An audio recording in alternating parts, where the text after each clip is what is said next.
economies look towards India for the G20 summit.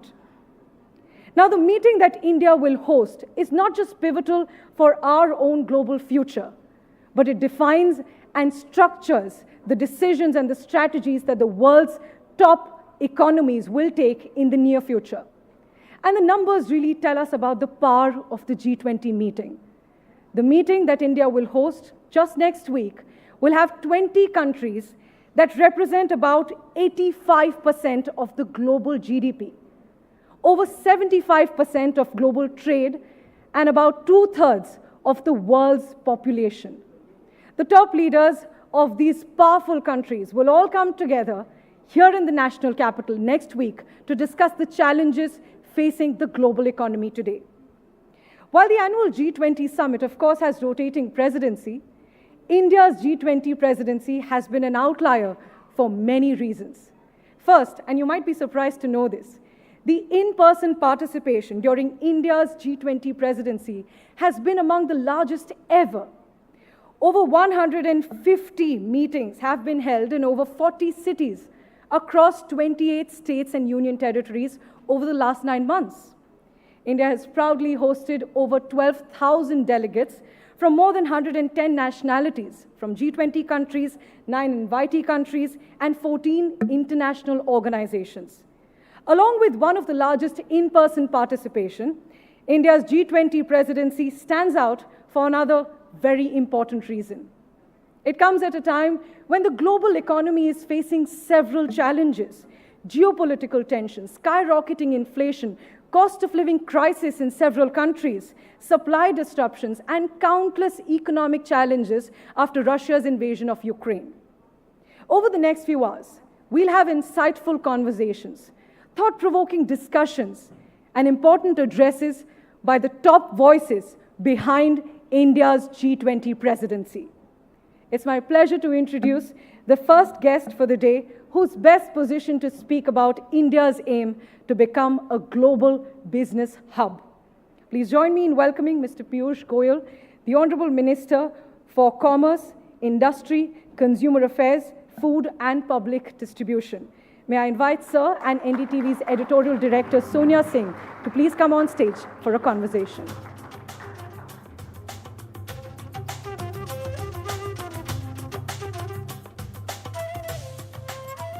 Good morning, and what a wonderful way to launch NDTV's Decoding G20 Conclave with the man who's been working silently behind the scenes and very much at the forefront of pushing various, besides G20, but also trade agreements, is the Honorable Minister for Commerce, Piyush Goyal, who's just come back from Jaipur after a very successful trade ministers meet. Thank you so much for joining us today on the Conclave, Mr. Goyal.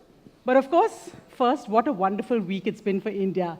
And I think Chandrayaan-3 and India being on the moon, and the fact that the world's most powerful leaders are going to be in India next week, has really all come together to showcase where India is in the world today. Thank you, Sonia, and a very good morning to all the viewers of NDTV. It's indeed a matter of great pride that our scientists have finally taken us to the moon and taken us in grand style. We are the first country in the world to ever land on the solar south surface, on the moon's south surface. And in a manner of speaking, that's reflective of the new India, the emerging confident India that we are seeing on the world stage. As you rightly pointed out, this has been a week of many celebrations. The Prime Minister, in fact, landed directly at Bengaluru from Greece to compliment and be with all the scientists. And I think when you look at the G20 in the context of India's emerging strength on the global stage, the Chandrayaan-3 landing was a very appropriate beginning to the next fortnight of engagements, celebrities, and India's own presence at the world stage. We just had the G20 Trade and Investment Ministers meeting in Jaipur, and it started just the day after the landing. And I promise you, the entire world's leaders from the trade and industry side were completely in awe of the India story. They're looking at India as leading global growth. They're looking at India to provide leadership to the world economy. They're looking at India bringing sanity to the progress of mankind. They're looking at India to bring inclusivity as we proceed towards greater good of mankind. And therefore, the India G20 presidency and its theme of Vasudhaiva Kutumbakam, the world is one family, very appropriately fits into the broken world's desire to get back into harmony. The one earth, one family, one future is going to be the defining theme that the world is going to converge on. And I have no doubt in my mind that Prime Minister Modi will provide leadership to the global effort to bring peace and harmony to the world.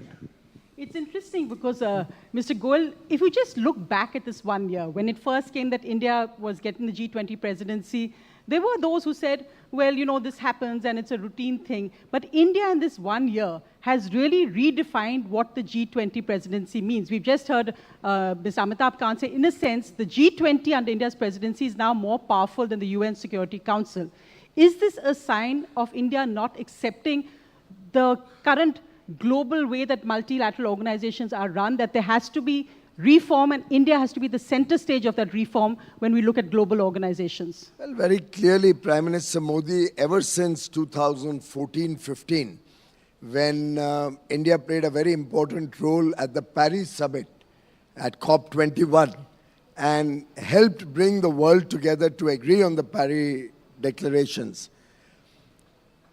has, over the last several years, taken a leadership role bringing together the global south, the less developed countries, the developing and emerging economies, and provided voice to their aspirations and their future. We saw that on several forums. We saw that at the WTO MC12 held in Geneva last year, where an almost collapsed WTO ministerial was retrieved thanks to the guidance given by Prime Minister Narendra Modi, the leadership that we were able to demonstrate. And all of this centers around trust. What Prime Minister Modi has done is earned the trust for India from the rest of the world. And that trust is certainly the defining factor of our G20 presidency. As was just mentioned, the G20 grouping represents nearly 85% of the world's GDP.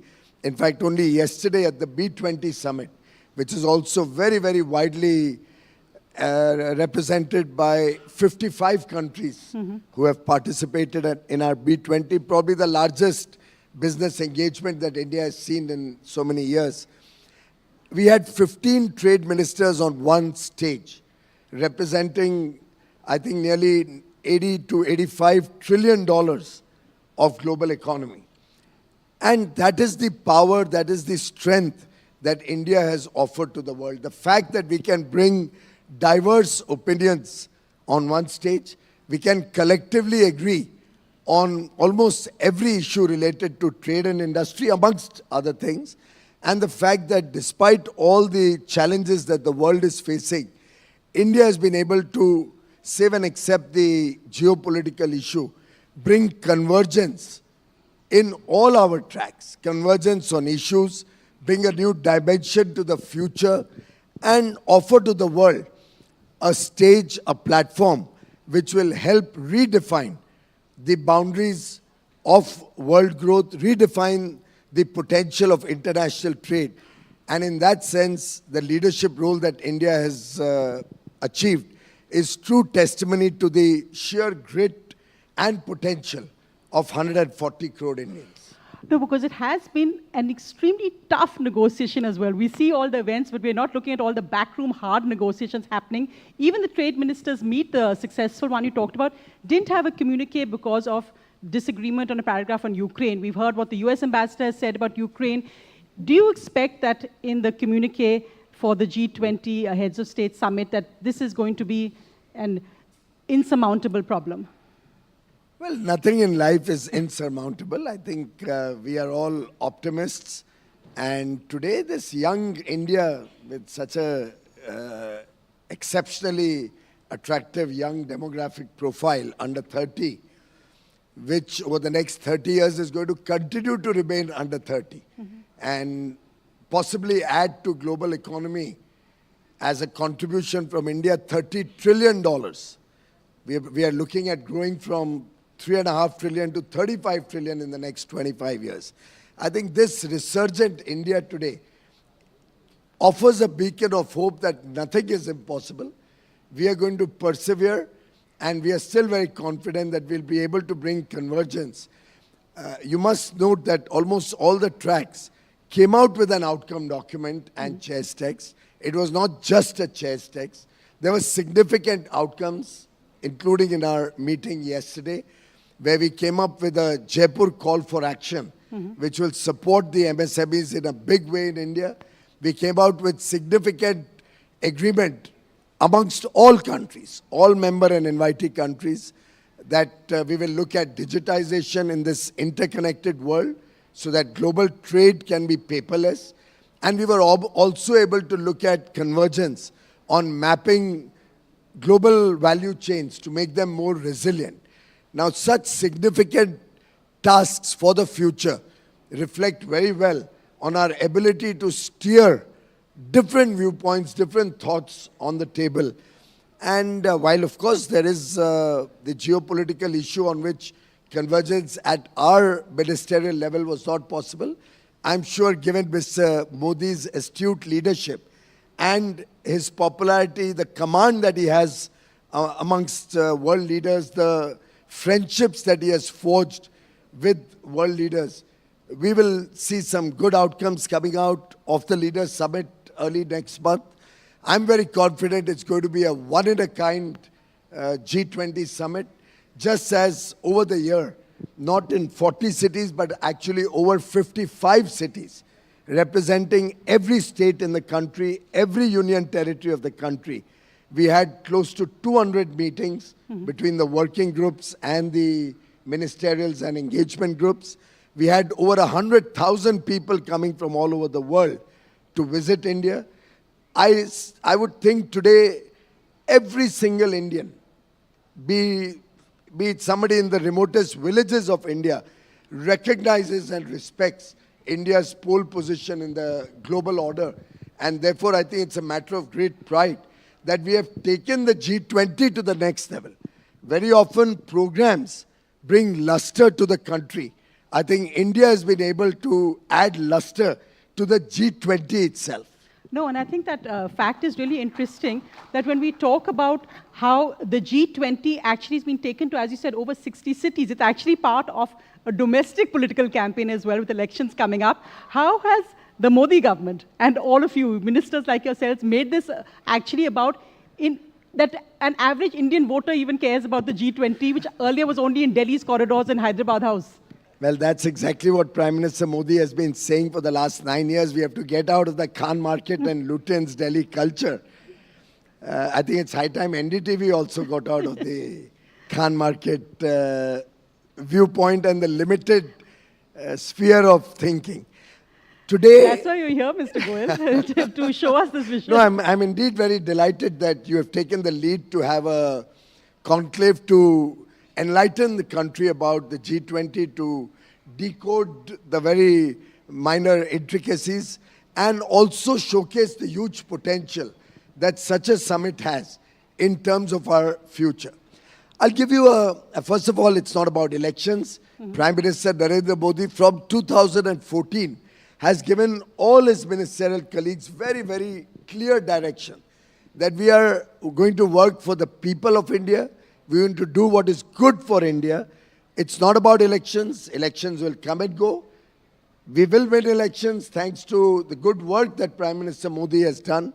We will win elections because the people of India like the work he's done, trust his intention, trust the fact that India has emerged from the shadows of a fragile five economy to one of the top five economies. We are confident that in his next term will take India to the third largest economy, and by 2047 will be a developed nation, a prosperous nation, with inclusive growth for 140 crore Indians. So I think it's not about elections. It's about involvement. It's about including the people of India in what is good for India. And I think that's where the rules of the game have got redefined. Today, India is not about what Delhi talks about, what Delhi decides, what Delhi thinks. India today is bottom up. India thinks what the villages of India want. India thinks what the poorest of poor deserves and desires. And that's why our entire philosophy over 9 years has been taking goodness, taking welfare, taking the benefits and fruits of development to the common man. And that's India's strength today. And in fact, even just coming back to when the Ukraine invasion began, India took a very strong stand on its view that it refused to go with the Western way, it refused to be pinned into a hole on what its statements or what its stance should be. We've seen over the last 1 year, there's been a change in the US especially and the West on how they first wanted almost condemnatory in their statements against India's stand, to now a sense of more acceptance to recognition that it's the India way, as the foreign minister has been saying. Do you think that's been the big change? We've seen the expansion of BRICS as well just last week. Also the fact that President Xi will be here in India as well as of now. President Putin not coming, but how do you think that 1 year has played out geopolitically? Because that really is where India is creating an India way. Well, India always stands for peace and harmony, and not today, for centuries and I think millenniums. India has been a country which has been a beacon of hope and enlightenment for people across the world. And India has consistently taken the stand that this is not an era of war. Prime Minister Modi, in fact, gave leadership at Bali during the Indonesian presidency and helped the world converge that dialogue and diplomacy will be the way forward. And I think that's truly been India's strength, the fact that he's one sane voice amongst a lot of different viewpoints, who's able to bring convergence in the world thinking that we have to have peace in the world for progress. Our bigger challenges are poverty. Our bigger challenges are meeting the Sustainable Development Goals. Our bigger challenges are to address the needs of a young world, which is not desirous of problems, but is desirous of all the good things of life for their families and for the future. Of course, but as the G20 talks about greater economic ties across borders globally, we've seen that countries across the world, whether it's the US and now India, imposing protectionist curbs on, say, laptop imports, etc. Also, that you've seen global food prices rising at a record high. What is the impact on India, and what is behind the government's logic of imposing protectionist duties, whether it's on laptop curbs and export duties on onions? I think it's a matter of perspective, whether it's protectionist duties or they are fair and equitable trade practices. There's also the security element, and clearly the laptop restrictions emerge out of security concerns. Each one of your viewers uses laptops all the time. I see programs on NDTV on technology and articulating the intricacies and all the good that technology can bring in, also at times warning people about the pitfalls of technology. And I think our curbs, as many other countries around the world have brought in, have been more security related. India certainly is not a protectionist country, but India respects that there have to be transparent rules of trade. And wherever we find that countries are not giving a level playing field to Indian businesses, wherever we find that Indian businesses are discriminated due to maybe undeclared or undisclosed subsidies or non-tariff barriers, the India of today is not a weak India. The India of today retaliates. The India of today takes action. The India of today stands with our MSMEs, with our domestic manufacturing or other capabilities. And therefore, when you view this in the lens of reciprocity, you will find that India actually is probably the most transparent in its trading practices, the most fair in its openness, yet an opportunity for growth, finally for India, because today we don't allow anybody to take Indian industry on the wrong end of the stick. We are making sure that Indian business, Indian industry gets a level playing field. Right, and as we had the B20, India's future is really going to shape the world's future. Thank you so much, Mr. Piyush Goyal, Honorable Minister, for decoding the Modi government's vision of G20. Thank you very much. Thank you, Sonia. Bye-bye.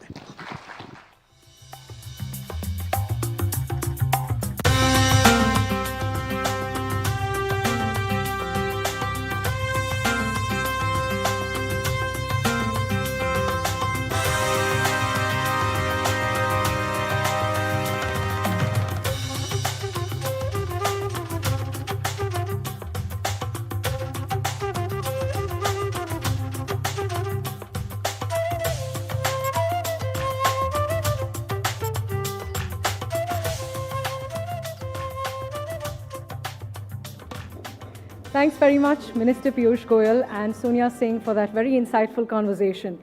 Now, as we decode India's G20 presidency, let me take all of you back to where it all began. It goes back to the 8th of November 2022, just last year, when Prime Minister Narendra Modi launched the G20 logo and theme. It's Vasudev Kutumbakam, which translates to one family, one earth, one future. Designed in the colors of India's national flag, the government said that the G20 logo symbolizes our pro-planet approach and growth amidst challenges. And who's better to talk about India's G20 presidency, its priorities and its impact than India's G20 shaper himself? I welcome Mr. Amitabh Kant on the stage to address the gathering.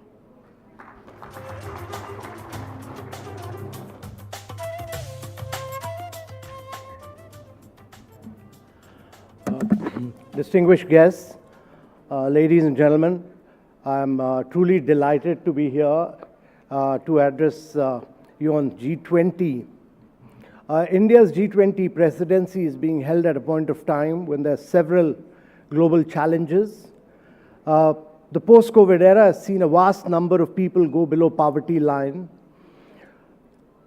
A very large number of people, close to about 100 million people, have actually lost their jobs because of COVID. We are seeing huge challenges in terms of climate action and climate finance. There's a challenge of food, fuel, and fertilizer. If you look around the world, 1/3 of the world is facing recession. 75 countries in the world are facing a global debt crisis. And on top of all this, you're having an unabated war for over a year and a half in Europe. And therefore, the world is full of challenges. We in India view these challenges as an opportunity because during G20, our ambition, as the Prime Minister has said, is to be inclusive, to be very decisive, to be ambitious, and to be action-oriented. Our presidency has been very different from any other country because in most countries, the G20 is held in one city or maximum two cities. It's very unlike doing a World Cup in Qatar where you do it for about 21 days or doing a World Cup in cricket, which we do in India for about 15 days. G20 is through the year. And therefore, we use this opportunity to take G20 out into every single state of India, every single state of India. We've covered over 60 cities and used this opportunity to improve infrastructure in all these cities. So when you go to these cities, you will see drainage, sewage, solid waste, all roads, all infrastructure getting improved in all these cities. The second is we took it to the people of India, and every single citizen of India was involved in G20 in some manner or the other. And we, for the first time, foreign policy and diplomacy reached every single household of India. The other key issue has been that this presidency is being hosted at a point of time when India has emerged as the 5th largest economy in the world, and we are likely to be the 3rd largest economy in the world by 2027. Ladies and gentlemen, we've done a lot during the last 7-8 years. We've built about 40 million houses, which is like making a house for every Australian. We've made about 110 million toilets, which is like making a toilet for every single citizen of Germany. We've provided 223 million piped water connections, which is like providing a water connection to every single citizen of Brazil. We've made 55,000 kilometers of road, and during the COVID period, we've provided COVID vaccination almost paperless to 2.2 billion people of India.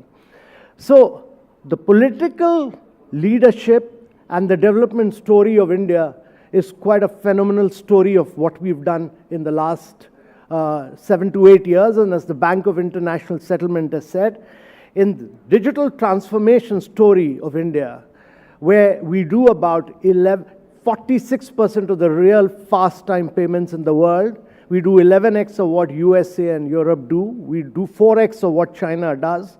It's what we've achieved in 7 years is equivalent to what India normally would have achieved in 50 years' time. But let me come to the priorities which India is putting forth in the G20, and the first and foremost to our mind is that the world must have strong, sustained, balanced and inclusive growth, which is critical for the world. Second is to accelerate the pace of sustainable development goals, because only 12 of the 169 SDGs are on track right now.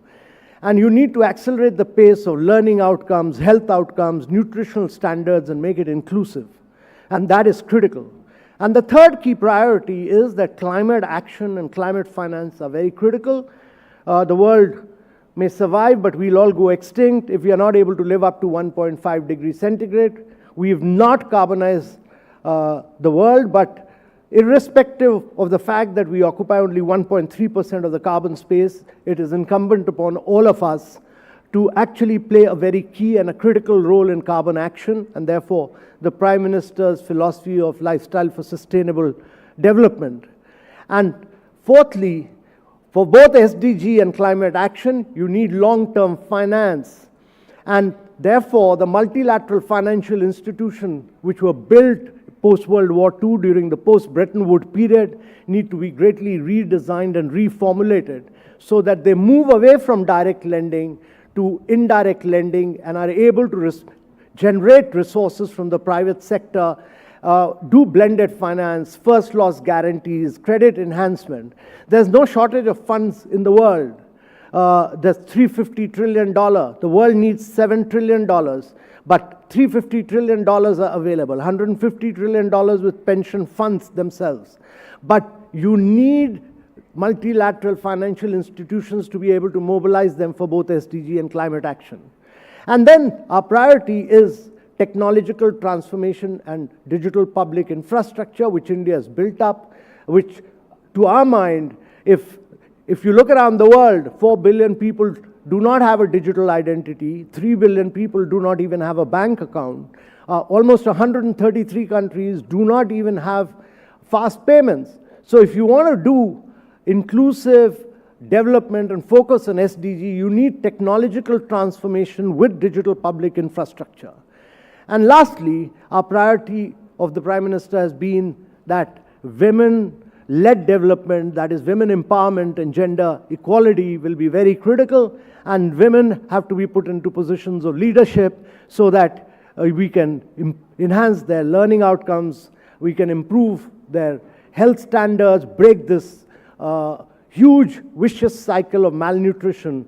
And if women are going to be 50% of the population, they really need to move the world needle, because as the World Economic Survey says, World Economic Forum says that it will take 132 years to bring gender parity. We do not have 132 years. We have just about a decade. And therefore, that is a key priority for India. So ladies and gentlemen, India's G20 presidency has been inclusive, it has been decisive, it has been very action-oriented, and to our mind, we've taken this G20 to the people of India and tried to transform the very structure and make a paradigm shift by focusing on the global south, which to our mind is very critical because, as the IMF says, this year 80% of the growth is going to come from the global south. Next 2 decades, 2/3 of the global growth is going to emerge from global south simply because the demographics are in their favor. The population in these countries is young. The population in the western part of the world is aging. And therefore, if growth is going to come to these parts of the world, you need financial flows to take place to the global south. Unfortunately, the international financial structure and the multilateral financial institutions are not designed for that, and that's one of our key priorities. So, ladies and gentlemen, we look forward to the Leaders Summit, which will be the key. The Leaders Summit will have the New Delhi leaders' statement, and we look forward to a very, as the Prime Minister said, a very inclusive, decisive, forward-looking, and an ambitious, action-oriented leader's statement. These negotiations are presently on every day, and every word is hotly contested. Every word is debated between 20 countries. It's a very tough and arduous task, but I can assure you that India will more than deliver on G20. Thank you very much, ladies.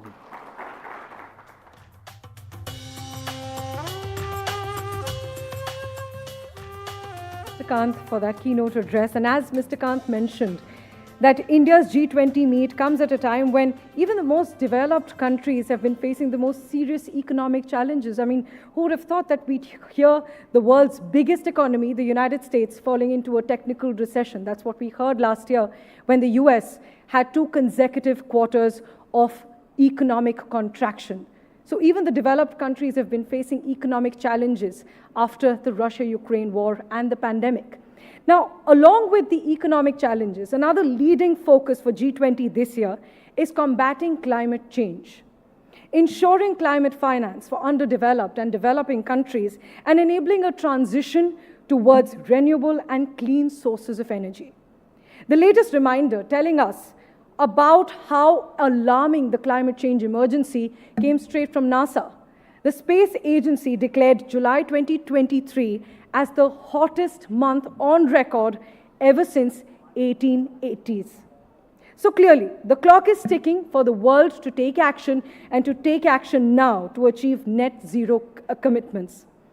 India too has set a target for 2070 to achieve net zero. But what will it really take for G20 economies, the G20 countries, to attain universal economic empowerment and along with that meet net zero commitments? None other than the top global management consulting company, McKinsey, has answers to these questions in its recent report. I invite the McKinsey Global Managing Partner, Mr. Bob Sternfels, to present the recent McKinsey report.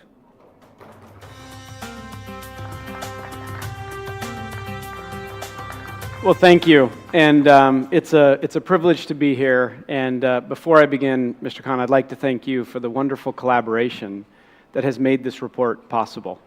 It's been a fun journey, and I hope this is the start, not the end. So thank you. I also wanted to say how excited I am to be here in India. I've been to India 4 times in the last year, and last year I was on record saying that I really believe this is India's century. And I stand behind that statement. Our 2047 report shows that India will grow by 8% per year between now and 2047. India will add 220 million non-farm jobs to its economy, driving inclusive growth. India will have over 60% female participation rate in the workforce by 2047. And India's per capita income, when all these are realized, will be over $20,000 per person, 10 times what it is today. Why? There's phenomenal tailwinds for India. If you think about the world's talent factory, 20% of the world's talent resides here in the working population age. When we think about supply chains, we've identified over $1 trillion of economic value as supply chains are reimagined in India. And finally, when we think about digitization, there's only over 850 million internet users in India that provide a foundation for a technological future. Maybe most exciting that all 3 of my kids reminded me of was the lunar landing. They all watched it, and as my daughter, who's in university, also pointed out, she said the total cost was less than Interstellar. And that shows something in terms of revolution, right? It's phenomenal. So I can think of no better place to start to talk about the issues that I'm about to tee up than here in India. It's India's moment, and India can lead on this dimension. Before I get into the formal launch of the report, I would also like to just perhaps share some contextual framework in terms of what's going on in the world around us. I would argue as we look at this decade and we embark on solving these challenges, there have been no time in history when the confluence of forces that we're dealing with have come together at the same time. Geopolitics is fundamentally changing. Demographics are changing at a rate that we've never seen. We talked about the North versus the South. Inequality continues to rise, and it's a topic that I will come back with. For 70% of the world's population, they live in economies with growing inequality. Climate is an issue that has to be solved now. It's not one that we can put off. And finally, the rate of pace of technological adoption is something that we've never seen before. Now, any one of these 5 issues could be a generational defining change. We have both the challenge and the opportunity to solve all 5 of these at the same time. So there's a unique context. So let me then go to today, to the launch of our report. And this report talks about 5 things, all under the banner of how do we drive a world that has sustainable, inclusive growth. This has been a personal passion of mine, and if I were to say one thing on this topic of sustainable, inclusive growth, it's how do we push back against the tyranny of or-based thinking. I'm often asked, Bob, do you stand for growth or inclusion? Do we want growth or do we want climate? Do we want climate or do we want inclusion? That's easy thinking. Right? Hard thinking embraces the challenge of the and, that says, really, this is a simultaneous equation. And if we want to solve inclusion, if we want to solve sustainability, if we want to solve growth, we have to solve all 3 at the same time. They link to each other in a synergistic way. It is not easy to solve all 3, but we believe that's possible. Today's report, done in collaboration with Mr. Khan and others, lays a critical foundational pillar to start to lay the fact base that this is possible. And we have 5 important observations that I'd like to share with you. The first observation goes to a notion of redefining the floor from poverty to empowerment. Let's change our thinking from a poverty line to an empowerment line. What's the difference? We've all become accustomed to the poverty line, which effectively says, how do you get somebody to ensure that they can survive? Right? Empowerment goes beyond that. Empowerment says it's not about survival. What it's about is it's about mobility, social mobility. It's about saying, do you have a shot? So this is a line that ensures that people have basic access to infrastructure, to education, to health, to being able to be resilient. It's the minimum level that says, I have a shot. So we've defined this notion of the real aspiration should not be rising above the poverty line, it should be rising above the empowerment line. So that's the aspirational side. The challenge is 60% of the world today does not meet this standard. And when you look at specific countries, let's take India, 75% are below the empowerment line. In places like Mexico, Brazil, and China, 50% are below the empowerment line. And even in the most advanced economies, 25% are below the empowerment line. So when we raise our aspiration from poverty to empowerment, we raise the challenge. So we then did some research to say how much investment is required to solve 2 key pillars, to raise everybody to the empowerment line and to solve the world's net zero equation. What's the investment required? Well, the investment required is massive. Right? When you look at this on a global basis, it's $37 trillion to raise everybody to the empowerment line. It's a further 41 trillion US dollars to solve the net zero equation, which gives us a massive number of 78 trillion US dollars. The G20, which we're focused on today, plays the lion's share of that role. That's 56 trillion US dollars. Okay, so it's a big number to solve this problem. How do we actually drive enough economic growth to solve this? Where's the money going to come from? This is the second big observation. And I'll go to good news and bad news. The good news is we believe half of this gap can be solved. We have a pathway to it, and it's really driven on two things. How do we create an environment to drive economic growth, which can solve about 13 trillion of this equation? And further, line of sight innovations. These are not unknown innovations, but innovations that we know today can solve another 16 trillion. That closes half the gap. If we can create an environment that fosters economic growth and fosters innovation, we can close half the gap. The problem is we have another half to still close. And for this, we need to get creative. And we started to then do some research to say, how do we get creative? And the key to getting creative is starting by looking around the world today for pockets of innovation and figuring out how can we level up in these pockets of innovation. So let's look at these pockets of innovation. The first pocket of innovation deals with access and skilling. Right? If we can create more access and skilling. Let me give you two examples. On access, Mexico. Mexico has played a leading role to create trade access, not just with the US, but for countries around the world. And when you look at the economic growth of Mexico and foreign direct investment has gone up 50% in the last year alone as the world has reimagined supply chains due to its open trade policy with the rest of the world. Access has driven economic growth. Access.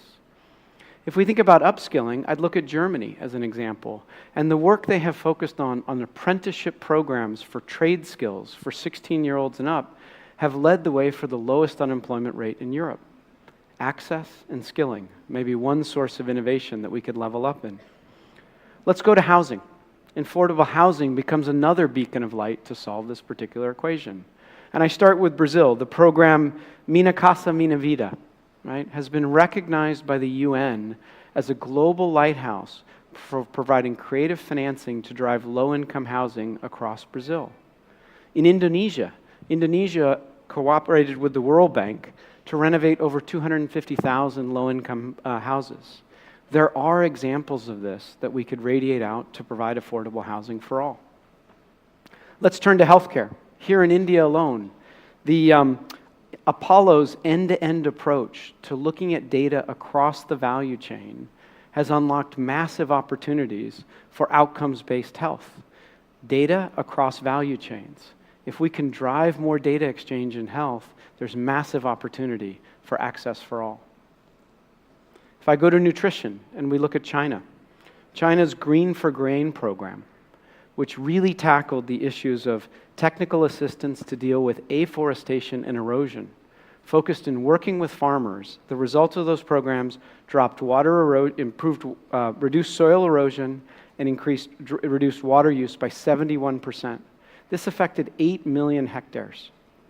There is an opportunity here around a revolution through agriculture and to drive nutrition.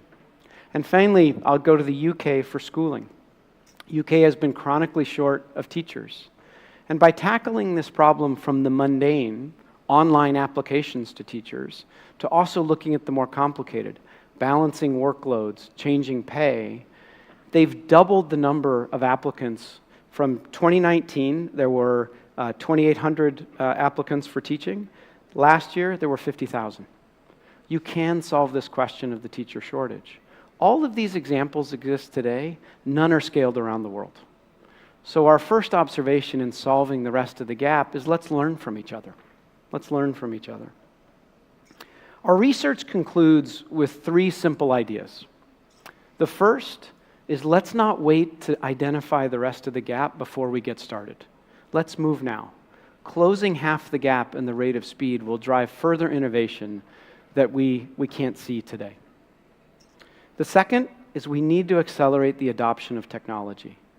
We did some work recently on the value of implementing generative AI, but we got very granular.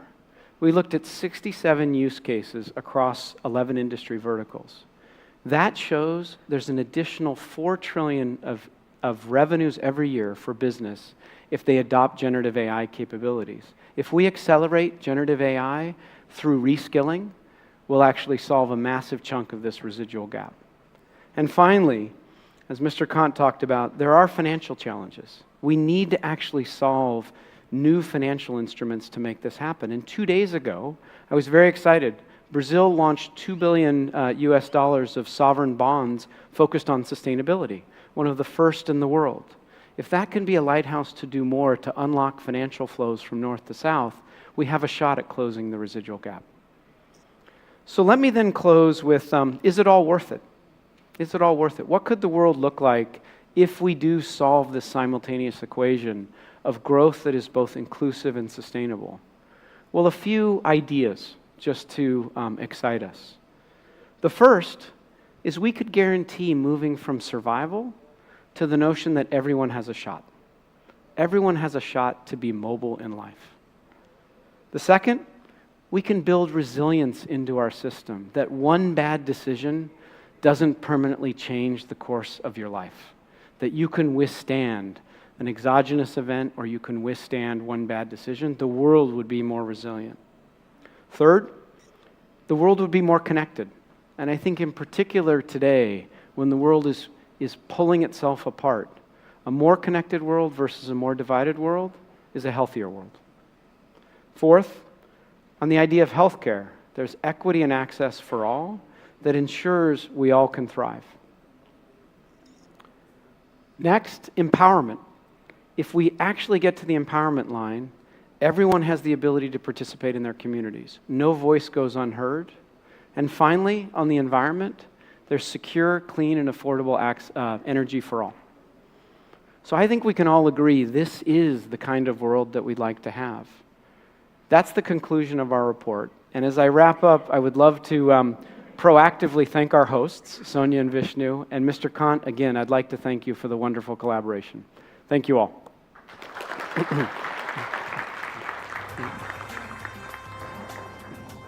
We need to act fast and we need to act now. The message from the McKinsey report is loud and clear, Mr. Sternfels. Thanks very much for that amazing presentation and those very stark figures reminding us of the climate emergency.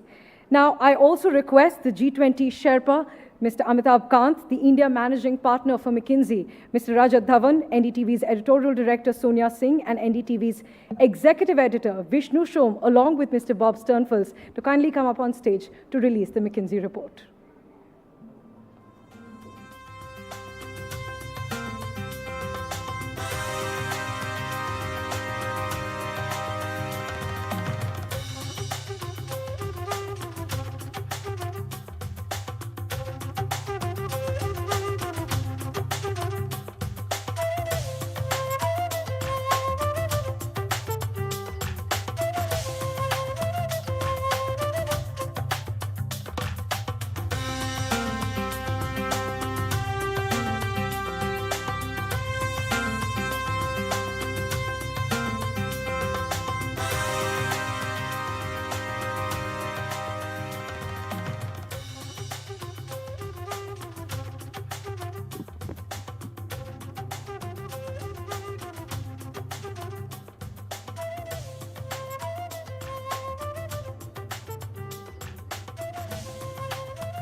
Thank you very much for, ladies and gentlemen, for coming up on stage and releasing the McKinsey report. I also now invite Mr. Amitabh Kant, the G20 Sherpa for India, Mr. Rajat Dhawan, Mr. Bob Sternfels on the stage with NDTV's Editorial Director Sonia Singh and Executive Director Vishnu Shom for a conversation.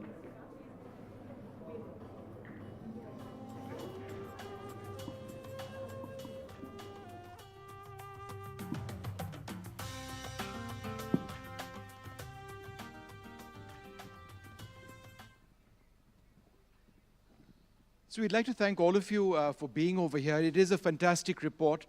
And I think there were so many points outlined in this report which have a bearing for the entire B20 process and G20 process. But I think what we'd really like to know over here, and perhaps Rajat, you'd like to take that, is while we've spoken about and looked at the global goals of G20 and what we need to really get there, what is it that we in India need to do to achieve some of these targets? Sure. Thank you. Thanks, Vishnu. And the G20 Sherpa and Bob very clearly brought out the global imperatives. I would only say that these imperatives are absolutely applicable to India. If India has to move ahead, sustainable, inclusive growth, jump-starting it and accelerating it is the only way for us to move forward, because it does good for the people and the planet. Why do I say so? If you look at just the inclusion parameters for India, Bob talked about 2.6 billion people in the G20 world who are below the empowerment line, which is a higher bar. It's a $12 PPP higher bar. In India, about 1 billion of those 2.6 billion people reside. So we have about 1 billion people in India that in the coming decades have to really rise above the empowerment line so that they have a shot. You look at the climate events. Our research tells us that 75% of India's districts, roughly 600 million population in India, is subject to some climate events or the other in the coming years. These are the climate hotspots. We see it. I mean, we see the flash floods in Himachal and Uttarakhand recently. We saw the freak hurricane in Gujarat, and so on and so forth. So moving on the sustainable, inclusive pathway is probably the only choice we have. Now, what kind of goals can we set? Bob talked about the goals towards 2047, 2050, which would be 100 years when for India's nationhood. I would actually say let's also look at the next 10 years, because these 10 years are the years for us to deliver escape velocity towards the 2047 goals. And I would call out 2 goals for the next 10 years. Goal number 1 is we halve the intensity of carbon emissions as a fraction of GDP in India. Today we emit about 3 gigatons of CO2 equivalent for about a 3.5 to 4 trillion economy. Is there a way we can maintain at 3 as we double the economy in the next 7 to 10 years? So that's sort of one goal.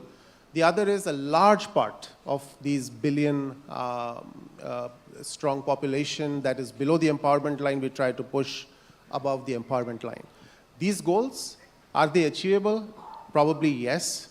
What would it take for us to deliver on these goals? I would say 2 things. Firstly, tremendous amount of capital requirement. So the 56 trillion number that Bob talked about for the G20 economies is about 11 trillion for India, roughly split half and half between the inclusion goal and the climate goal, 5.5 each. What would it take for us to get 11 trillion worth of additional capital spending on the table? Again, it comes to 2 imperatives. Let's drive growth as much as possible, because growth would put money on the table. It completes the system. And the second is innovation. And again, innovation has two sides to it. One is the technological evolution, because a lot of the sustainability technologies will come into the money and so on. But on the other side, just pure business innovation on the back of digital and so on. We have seen how the entire digital stack in India has helped raise the inclusiveness quotient substantially. So innovation of both kinds, along with growth, will take us quite a lot of the distance, and as Bob called out, not the full distance. And our research tells us that on the inclusion side, good news is that about 80% of this gap in the next decade could be filled on the back of growth and innovation. On the sustainability side, the climb is a little bit stiffer. Only about 1/3 of the gap today, based on technologies that are in the money and so on, will get filled. But there is hope. I think it's a uniquely challenging pathway ahead of us, but we are ready for the challenge. That was fascinating to hear, Rajat. I'm just going to digress for one moment from the report to ask Mr. Amitabh Kant that how are you staying so unflappable? Because we are now in the final lap. How much sleep are you getting at night right now? Are you dreaming Ukraine? Well, I'm sleeping really well now, so it doesn't bother me because we put the developmental agenda on the forefront. We are not responsible for the Ukraine war at all. So we keep it at the back. Our objective is to really put all the issues of the developing countries right in the forefront, which are issues which Bob has talked about, issues of sustainable development goals, issues of growth, issues of climate, issues of technological transformation, issues of women-led development. Those are the issues we brought forefront. So I think that's a really important point. Focus on our shared goals. Let's not focus on what we're diverging on. And given that, what do you think are the shared goals the economies of the G20 currently share? What can we converge on, which is really the top 3 action points you'd like to see after this? So if you look around, I think to my mind, there are some major trends across the world. And first of which is the digital transformation taking place in the world. And that digital transformation is moving away from the kind of innovation which big tech had done in America and Europe. So you've seen innovation coming out of Google, Meta, Amazon, Apple, and in China you saw it out of Tencent and Alibaba. What India has demonstrated is that you could create public interest layers on top of which private sector innovates. And you have open source, open API, interoperable model, and that is what we've driven across. And to my mind, in India's case, the data is owned by the citizens. So this is the model for the world. There is no other model for the world. So that digital transformation which is taking place will be one where the digital empowerment of data to the citizens will be critical. Models will be based on open source, open API, and interoperability, which will allow much more innovation to take place. And that is what is happening now. So that's one digital transformation which is taking place in the world. The second is a huge energy transition which will take place in the world. The world will move from fossil fuel to clean fuels. And that is imperative for the world, to my mind. There'll be a just energy transition in the world. We in India have done about 185 gigawatt of clean energy. We are from renewable, we are now cracking water to produce green hydrogen. We import 200 billion worth of fossil fuel. Our objective is that by 2047, we should be an exporter of clean energy rather than an importer of fossil fuel energy. And that is what we are driving today. The third trend, to my mind, which is taking place across the world, is that growth is shifting. You know, in 2008, when G20 started, developed world had about close to 70% of the GDP. The developing countries had just about 28. If you look at today, the share of the developed world has come down very radically, and the share of developing countries has gone up very substantially. So the global south role has enhanced very substantially. And if, as I said, IMF says this year 80% of the global growth is going to come from global south, and next 2 decades global south will be the key driver of growth. Then you need resources to flow into the global south to drive growth. These are 3 clear, distinct transitions taking place in the world, and everybody must be clear that these are trends which will drive corporates. These are trends which will drive countries. Mr. Sternfeld, you spoke about economic empowerment and meeting net zero commitments, and that, it's not one or the other, both have to work hand in hand. But how would you respond to those who say that countries like India, several other developing countries in the world, have not really been the biggest polluters? The biggest polluters have been countries in the West. And yet we've got enormous economic aspirations. So is the expectation of India to meet these targets in the time allotted really realistic, considering that we've got $1 billion plus and we have huge economic requirements? I think it's a great question, and I come back to a word I used in the beginning, which is and versus or, right? The question almost frames an or, right? Is this the developed world or India? And my answer back around this is that we don't have a choice. And where I'm rooted in this, though, is perhaps a more sophisticated look at how do we really tackle the notion of climate change. And we've done some research that comes back to, well, what is the investment required around this? And when you break it down on an annual basis globally, it's about $9 trillion of investment, US dollars, required every year to actually solve the world's climate change challenge. Now, the interesting part is I said investment, not cost. The reason I said investment is we've also identified $11 trillion of annual revenue potential from greener technologies. Some of those Mr. Kant, talked about. But if we took a broader definition of these technologies and looked across the entire chain, renewables is part of it, investing in more efficient infrastructure, building technologies, 40% of the world's carbon comes through current building technologies. How do we revolutionize building technologies? And looking at notions of capture and sequestration while we're in the process of transition. When we look at these, clearly there's a dominant investment that has to occur in the developed economies, clearly. But there's also opportunities for India. And this is where I come back to this notion of I think it's an and-based question versus an or-based question. Mr. Dhawan, talking about closing the empowerment gap, as Mr. Kant pointed out, the digital innovation being driven by India. In fact, our digital public infrastructure is now better than anywhere in the world, including the United States, and really a model for the world. How do you see this and the fact that how it's transformed the delivery of government welfare schemes, when you talk about empowerment, going to the bank accounts directly, in many cases, of women? So that really has been a major shift as well. They're going directly into the bank accounts of women. How do you see that as closing the empowerment gap, not just in India, but in countries across the world? No, it has been, India has really innovated on creating a digital public infrastructure stack that is just benchmark, right? And I think even countries in the developed world are now wanting to learn from India's journey over the last 10 years. And particularly between sustainability and inclusion, particularly the impact of this digital infrastructure on the inclusion goals has been superb. Just take financial inclusion as an example. From somewhere around 40 to 45% people who had bank accounts.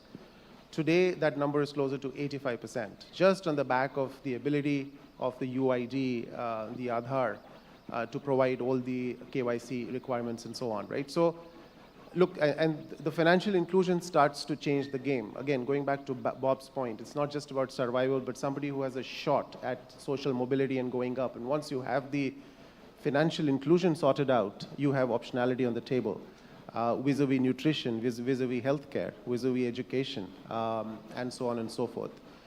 So we are very sanguine that we are at a pretty important point where we can accelerate from here on the back of the fabric that has been built. Mm-hmm.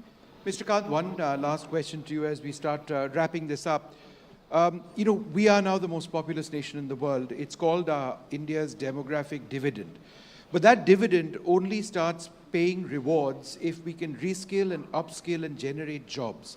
As you look at 2047 and our targets over there, how important is it for us to work on reskilling and employment through that prism? Very important. I think important thing is for India to grow at about 8 to 9% plus for the next 3 decades, year after year, year after year. 3 decades is important because several other countries have done it for 3 decades, and that's critical.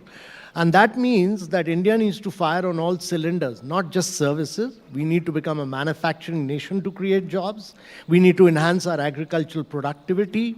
We need to do urbanization in a very sustainable manner because we'll see close to 400 to 500 million people getting into the process of urbanization. So that's very important. But the most important of all is that we'll be the skilled capital of the world. We'll be providing, in 2047, India will be providing close to 28 to 30% of the skilled manpower to the world. There'll be Indian general managers in 5-star hotels, there'll be Indian electricians, Indian plumbers, all over the world. Indians will be capturing the world. And therefore, we need to train them, skill them for what the world will require at that point of time. And that has to be the #1 priority of India, which is what the skilling ministry is doing right now. Mr. Kant, final question before you go. Now, of course, we've got it's a culmination of your work, I think, for must be about 3 years now. That's the big summit coming up. What is it going to be like?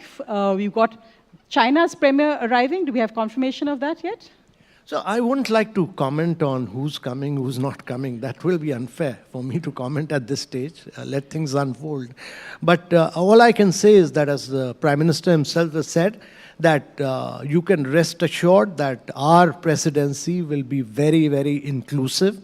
It'll be very decisive. It'll be ambitious and action-oriented. And that will get reflected in what the leaders say during the leaders. It's eventually a leaders' summit. So you will see that getting demonstrated, what the Prime Minister had said initially. And Delhi shutting down, you told people of Delhi that they should travel out while the summit is on. I think it's important to say this right in the beginning, that people of Delhi should try and travel out, because you'll have close to 42, 43 heads of states, and their security is critical. There'll be movements, and those of you who can take a holiday outside Delhi will be good, and it'll be a well-earned holiday for all of you. And those who are coming from outside to Delhi should try and move into other cities during that time.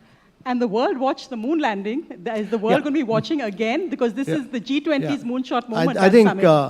I think greatly inspirational moment, and one is we were all overwhelmed by what our scientists have achieved, and when today morning the Prime Minister addressed the scientists, it was extremely inspirational, and it was extremely motivating for everyone in India.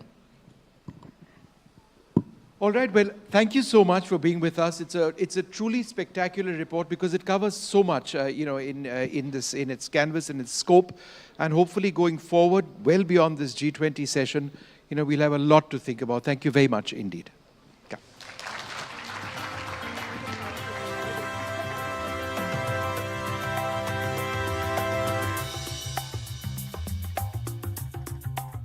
Thanks very much, Mr. Kant, Mr. Sternfels, Mr. Rajat Dhawan, Sonia Singh, and Vishnu Shom for that very insightful conversation, highlighting the India global moment through the G20 and highlighting the crucial issues that will be discussed here in the national capital in just about a week from now.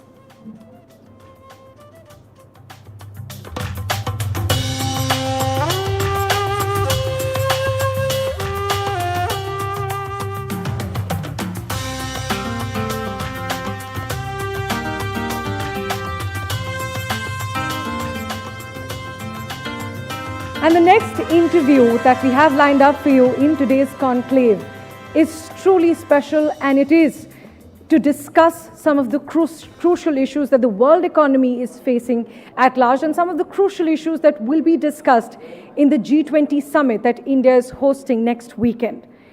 One sentence that you must have heard over the last few months repeatedly coming in from the government and coming in from the top global voices is that India is fast becoming the voice of the global south through its G20 presidency.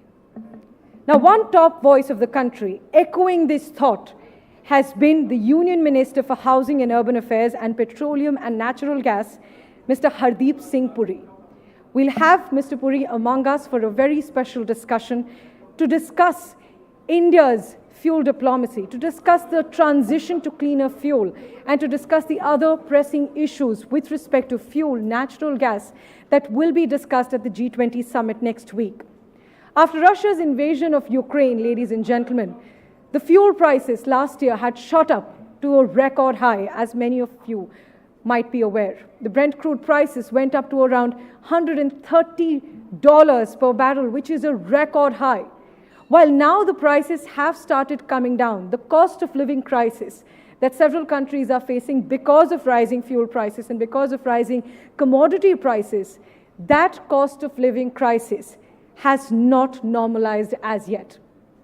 Along with the cost of living crisis, the other crisis, of course, is of climate that we at the NDTV Conclave have been repeatedly highlighting as it's going to be a key priority for the discussion of the G20 leaders next weekend. And one important issue that India has been raising throughout its conversations with the G20 leaders and on the global platforms regarding other meetings as well has been of climate finance, fixing the responsibility for climate change, ladies and gentlemen. When some countries have contributed to climate change more than the others, should the responsibility and should the costs be equally divided, or should they be equitably divided? That is one question that has been facing the world today, and that is one question that India hopes to raise even at the G20 summit that will be held here in the national capital. We'll be joined by the Union Minister, Mr. Hardeep Singh Puri, in just a short while from now. He'll be joining us any moment now for a special interview to discuss all these issues that India has been facing, and not just India, that the world has been facing as well. As you all might be aware that India has several goals that it has fixed for energy transition, for transition to cleaner sources of fuel. For 2030, India has a goal to meet 50% of its energy requirements from renewable sources of energy. That means reducing total projected carbon emissions by about 1 billion tons. Now, where are we on that goal till now? In 2023, according to the government's own data, the share of non-fossil fuel installed capacity in India is around 43%. And we have the target of 50% to achieve by 2030. Along with transition to cleaner sources of energy, energy diplomacy and rising fuel prices have also been a key point of discussion globally. They've emerged as a rather crucial discussion at a time when India's fuel diplomacy, especially importing fuel from Russia, has raised eyebrows in several countries, especially the West, including some of the closest allies for India. While the government has been saying that those decisions have been made keeping India's interests at front and keeping India's economic interests, to keep the prices in control, those priorities have been kept at the top when it comes to India's fuel diplomacy. These are some of the questions, these are some of the issues that we will discuss today with the session with Mr. Hardeep Puri, who will be joining us in just a short while from now. We will also discuss, as we've been highlighting through the day, the climate change emergency, the energy transition emergency, because as it has been highlighted repeatedly now over the last 1 year, in fact over the last several years, that the time to act is now. And India's goal to meet the 50% target by 2030, many experts say that for now is going well on track. Currently we're at 43%, but we hope to go to 50% by 2030.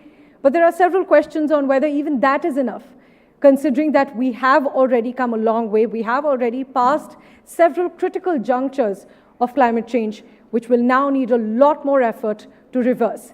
We are honored to have among us the Union Minister for Petroleum and Gas, Mr. Hardeep Singh Puri, who are joining us. I request Mr. Puri to come to the stage for a conversation with NDTV's senior anchor and consulting editor, Sanket Upadhyay.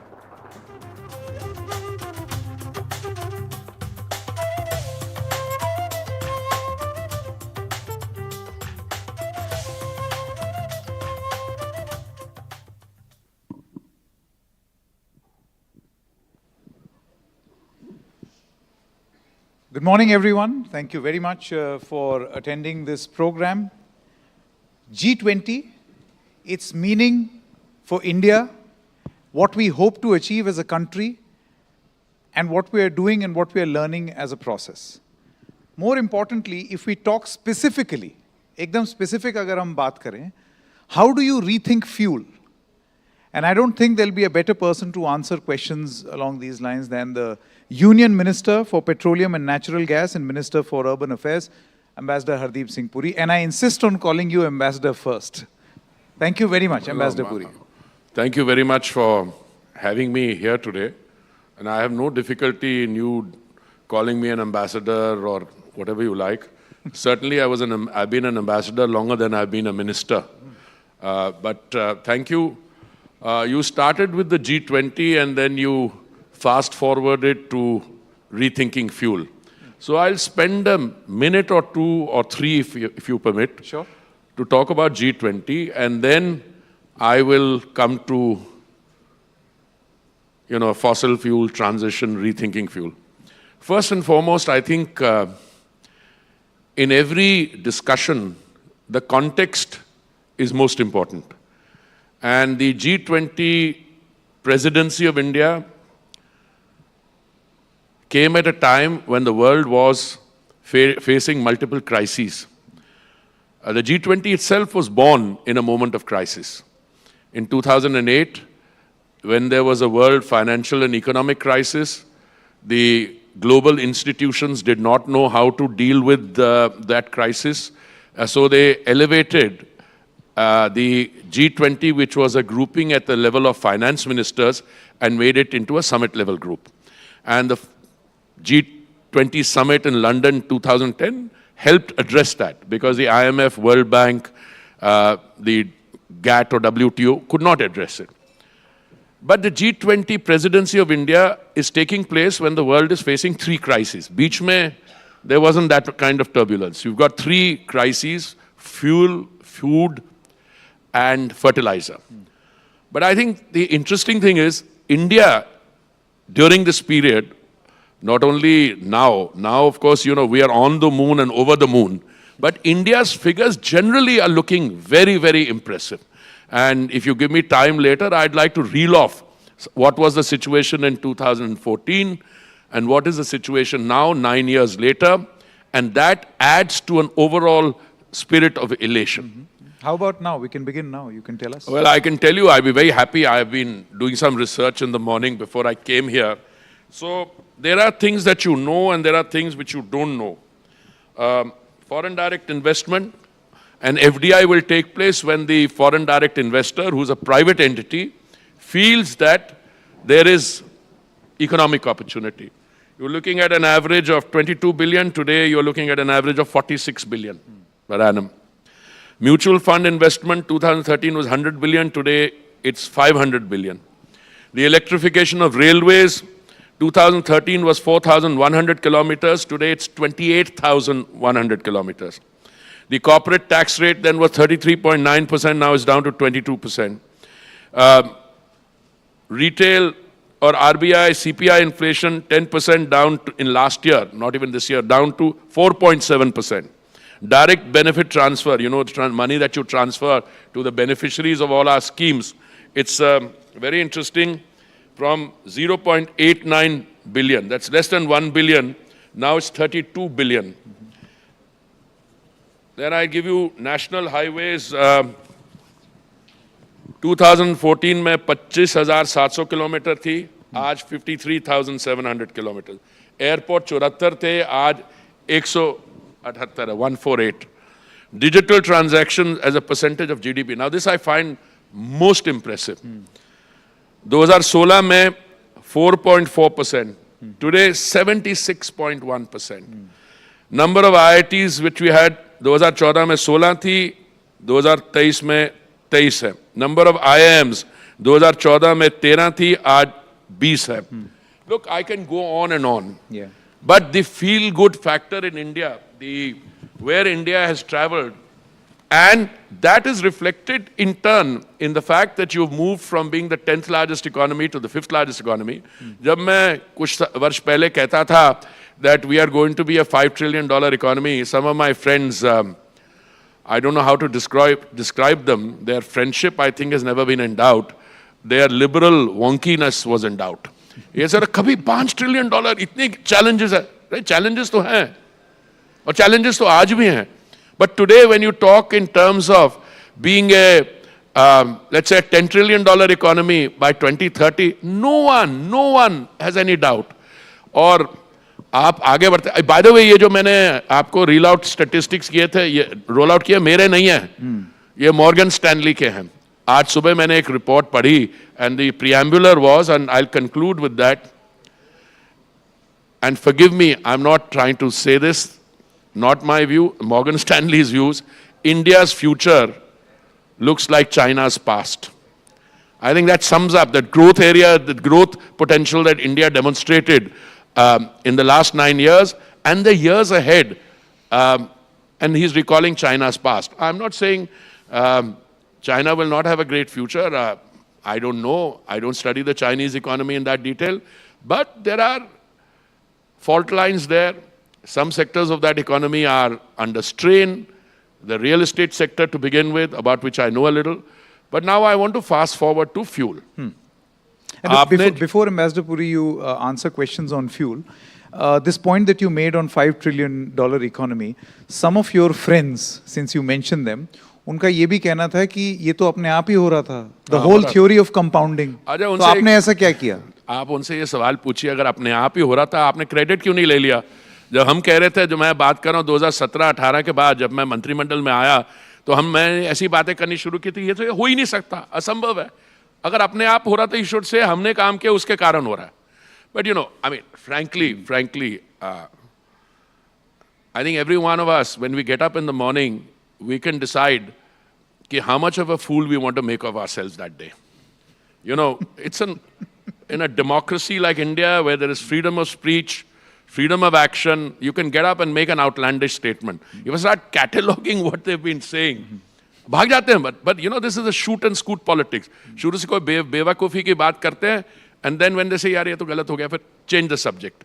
But if you want me to come to fuel. Yeah, from fool, let's come to fuel. Good one. देखिए, ऐसा है,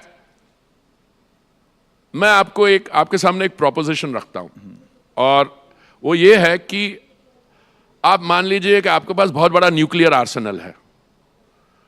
उसका nuclear Arsenal by itself does not translate itself into political or economic or global standing.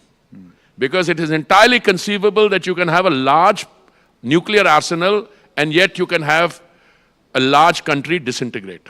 Point one.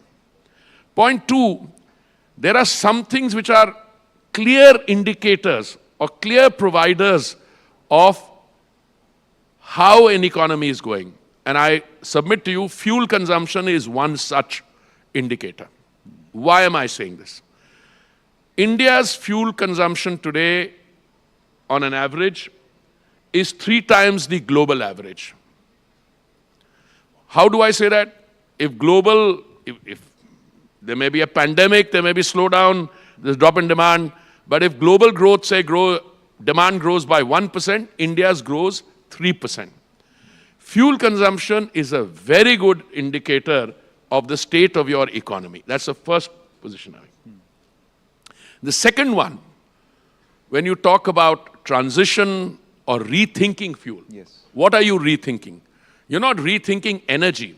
You are rethinking clean energy. In other words, agar aapki dependence on fossil fuel was 100%, how much is it today? All right, I give you a starting point, since we are talking about my erstwhile, no, they are still my friends. Their political tags are a little in doubt. 2014 तक, और मैं आपको अपना experience बताता हूं, जब मैं 2002 की बात है, 3 की बात है, जब मैं ब्राजील में 6 की बात है, 2006 में जब मैं ब्राजील गया एज इंडियाज एम्बेसडर, हमने बड़ी कोशिश की कि हमारी उनके साथ कोलैबोरेशन बायोफ्यूल्स में हो। तो उस समय भी मेरी पोजीशन थी और आज भी है कि आप किसी चीज को में सफलता अगर लाना चाहते हैं तो पहले आप जो आपकी नीति है, पॉलिसी है, उसको सही तरीके से लाइए। So when mister Pawar was the I think agriculture minister, and you know he has a very firm grounding in the sugar politics and so on, उस समय एक निर्णय लिया गया कि हमारी 10 स्टेट्स और यूनियन टेरिटरीज में हम 5% बायोफ्यूल्स ब्लेंडिंग करेंगे, और पूरा दम लगा लिया। जब हम 2014 तक पहुंचे, so I think the amount of biofuels we were blending was what, 1.5% or little less or little more. So what went wrong in those years? I'm talking about 2006 to 2014. And what went right after 2014 onwards? Well, I'll fast forward. We were around 1.5% in 2014. Today we are blending, I think, 12% or thereabouts. Yeah, 11.7% to be precise. 11.7% is what we are doing now. We have a 12% target, I think, till the end of the year. So we are on that 12% thing. But there's another target, and that target is that we wanted to do 20% blending by 2030. And the Honorable Prime Minister has brought that forward to 2025. अच्छा, मैं आपको एक figure देता हूं। जब हमने 10% blending की, और ये 10% ब्लेंडिंग का हमारा टारगेट था नवंबर 2022 तक, और हमने 5 महीने टारगेट डेट से पहले कर ली। जब हमने 10% ब्लेंडिंग की तो हमारी saving on the import bill was 41,000 crore, और 41,000 करोड़ जो हमने बचाया, हमने 42,000 करोड़ अपने फार्मर्स को दिया। अगर हम 20% ब्लेंडिंग करते हैं, which is around the corner, so what will be the saving on this thing? You can calculate based on then prevailing international price, but that's not my point. It's not the amount of money you're saving.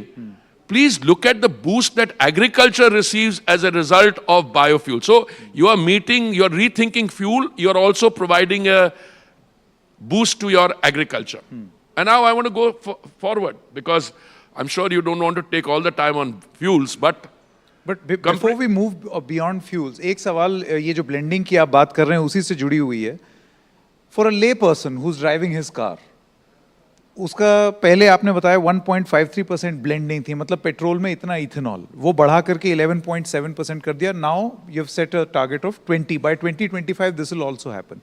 एक concern ये आता है कि मेरी गाड़ी में petrol की जगह ये मिक्स क्या चीज आ रही है, and is it safe? So while you save money, that's a different thing. But is it? How do you convince people that this is right? No, I don't need to convince people. The convincing is taking place on its own. Technical studies had shown कि आपकी अगर biofuel blending 20% होती है तो आपको गाड़ी के engine में कोई पार्ट्स में कोई बदलाव करने की जरूरत नहीं है, उसमें कोई कोरोजन ज्यादा नहीं होगी, कुछ ऐसा नहीं। This was the conventional thinking, and I make this submission to you. उस थिंकिंग के कारण हमारा माइंड सेट भी वो 20% पे रुक गया। जब मैं नया पेट्रोलियम और नेचुरल गैस विभाग से जुड़ा, बात कर रहा हूं मैं जुलाई 2021 में, तो मुझसे एक बहुत सीनियर हमारे कॉलीग, उनसे पूछा ये आप 20% पे क्यों रुके हुए हैं? तो मैंने एक्सप्लेनेशन ये दिया कि ये टेक्निकली ऑटोमोबाइल एसोसिएशन, क्या नाम है, SIAM, society of Indian automobile manufacturers, they are used to engines which are doing very well. They're all, God bless them, making enough money. तो उनसे बात हुई तो उन्होंने कहा कि अच्छा 20% तक तो चल जाएगा पर उसके आगे नहीं। तो मैंने उनसे कहा, जब मैं ब्राज़ील में पोस्टेड था, मैं राजदूत था ब्राज़ील में, तो उस समय ब्राज़ील में तो आप पेट्रोल पंप में जाके और depending on the price of petrol and ethanol in a day और on board you can take a decision. अगर मान लीजिए पेट्रोल का दाम नीचे, आप तय करिए कि आप 100% पेट्रोल डलवा लेते हैं, अगर उसका एथेनॉल का दाम बहुत कम है तो आप 100% एथेनॉल डलवा लेती है, but those cars are manufactured to those specifications. हमने जब इस पे एक्सपेरिमेंट किया तो हमें बिल्कुल क्लियर था कि 20% तक कोई प्रॉब्लम नहीं है। तो हमने शायद अप्रैल इस साल, if I memory serves me right, we started introducing what is called E20, or E20 is 20% blended fuel. And if memory serves me right, the latest figure I saw is कि 2000 pumps हैं जहां पे E20 बिक रहा है। अच्छा, आप ये देखिए कि इसमें मैंने I was give you the example of my senior colleague who question me, मैंने कहा कि इसका रीजन ये था, पर मेरी चिंता कुछ और है। मेरी चिंता ये थी उस समय कि हम मान लीजिए 20% से ज्यादा टारगेट रख देते हैं, do we have the resilience in the system to ensure that the amount of ethanol required, and we've diversified the feed, हम अभी मक्का से भी बनवाते हैं, हम from sugar, from bamboo second generation, we are also making it from agricultural waste, from parali. Will we be able to get that?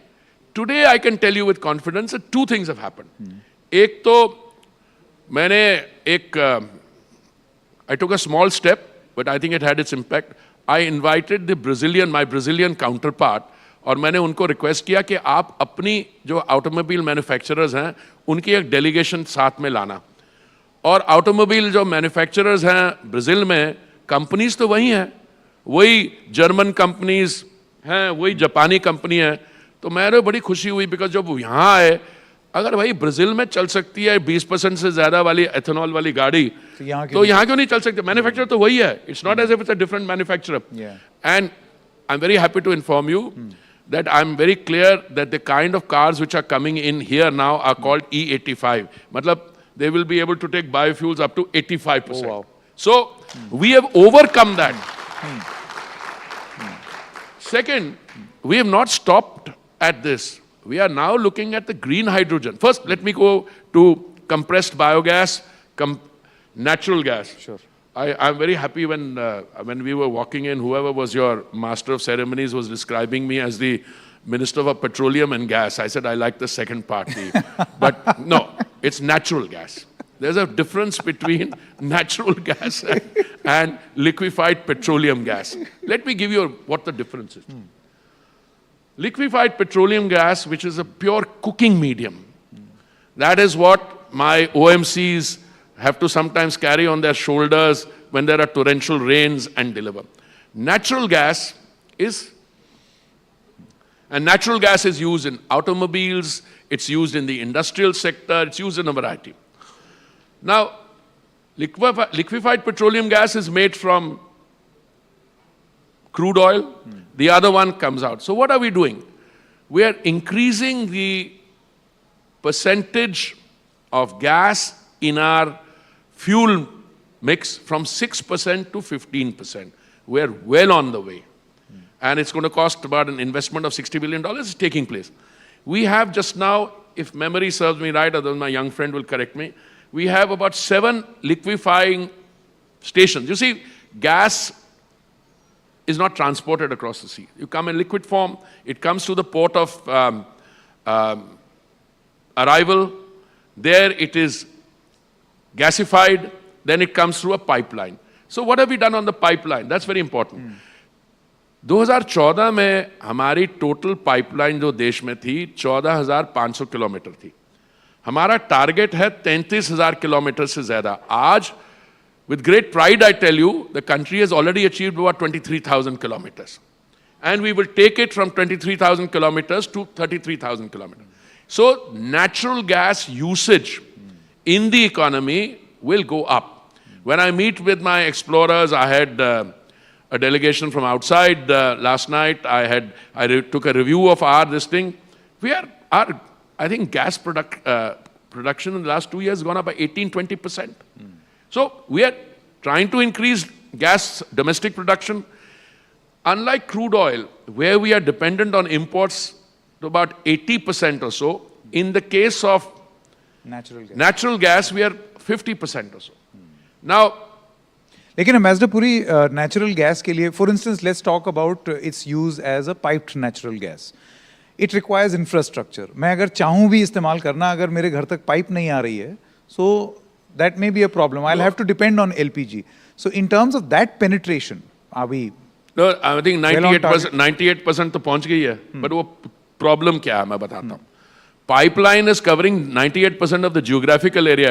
Difficulty क्या है? Last mile connectivity की. और मैं किसी के निंदा नहीं करना चाहता हूँ. Last of all मेरी अपने constituents की. ऐसा है कि अगर आप लीजिए पाइप यहाँ से ले जाते हैं किसी अर्बन सेंटर में, और वहाँ पे एक हाई राइज बिल्डिंग है, वहाँ तो बड़ा आसान है, एक कनेक्शन दो और 300 कंज्यूमर सेटिस्फाई हो गए. पर जहाँ आपकी जनसंख्या जो है वो डिस्पर्स्ड है, जहाँ आपकी पॉपुलेशन जो है वो एक घर है और अगला वाला 4 किलोमीटर दूर है, 6 किलोमीटर दूर है, तो कुछ वो उसमें देरी हो रही है. But I think the figures are very impressive. I think geographically we already covered 98% of the area. But I think the more important thing is I need to get the CNG there because it's much cheaper than liquefied petroleum gas. So rest assured, I'm fighting all the time with the fighting, not individuals, fighting the bottlenecks. Because you've laid out a CGD pipeline, you've laid down other things, but things, believe me, the progress is fantastic. By the way, all the connections are going up. जो LPG connection थे वो 2014 में शायद 14 करोड़ थे, वो आज 33 करोड़ हैं. और इसमें भी CNG 25 लाख थे, वो 1 करोड़ से ऊपर आ गए हैं. पर my idea is to increase the total number of users much more. Correct. So you will have a situation where people will have the piped gas coming in. They will also hopefully buy my solar cooker, do other things. So you're rethinking fuel. But we don't stop here. But I think the fuel of the future really is green hydrogen. ये मान के चलिए fossil fuel तो इतना सा जितना भी है, आज से 10, 15, 20 साल के बाद people will just not want to use it. Why? Because alternates will be available. What does green hydrogen require? Green hydrogen requires two things. One is a capacity कि आप green energy जो solar energy है उसको, और हमने ये demonstrate किया, पहले 25 सेंट पर यूनिट थी, आज हम उसको गिरवा के 3 सेंट पर यूनिट पर ले आए हैं. Or you need electrolyzers.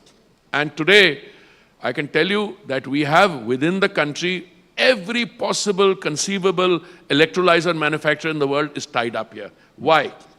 Because green hydrogen will succeed where you have domestic demand, you have domestic production and domestic consumption. Isliye main, again, I'm not trying to criticize anyone. Green hydrogen will succeed in India. But if you tell me that you can make green hydrogen in some desert 10,000 kilometers away and then transport it, no. A gas does not lend itself to transportation. I mean, you can, but it's a very costly business. What you can transport and export, which Indian companies are doing now, is green ammonia. So today, green hydrogen, agle kuch dinon mein, I'm looking at different possibilities. The fuel cell.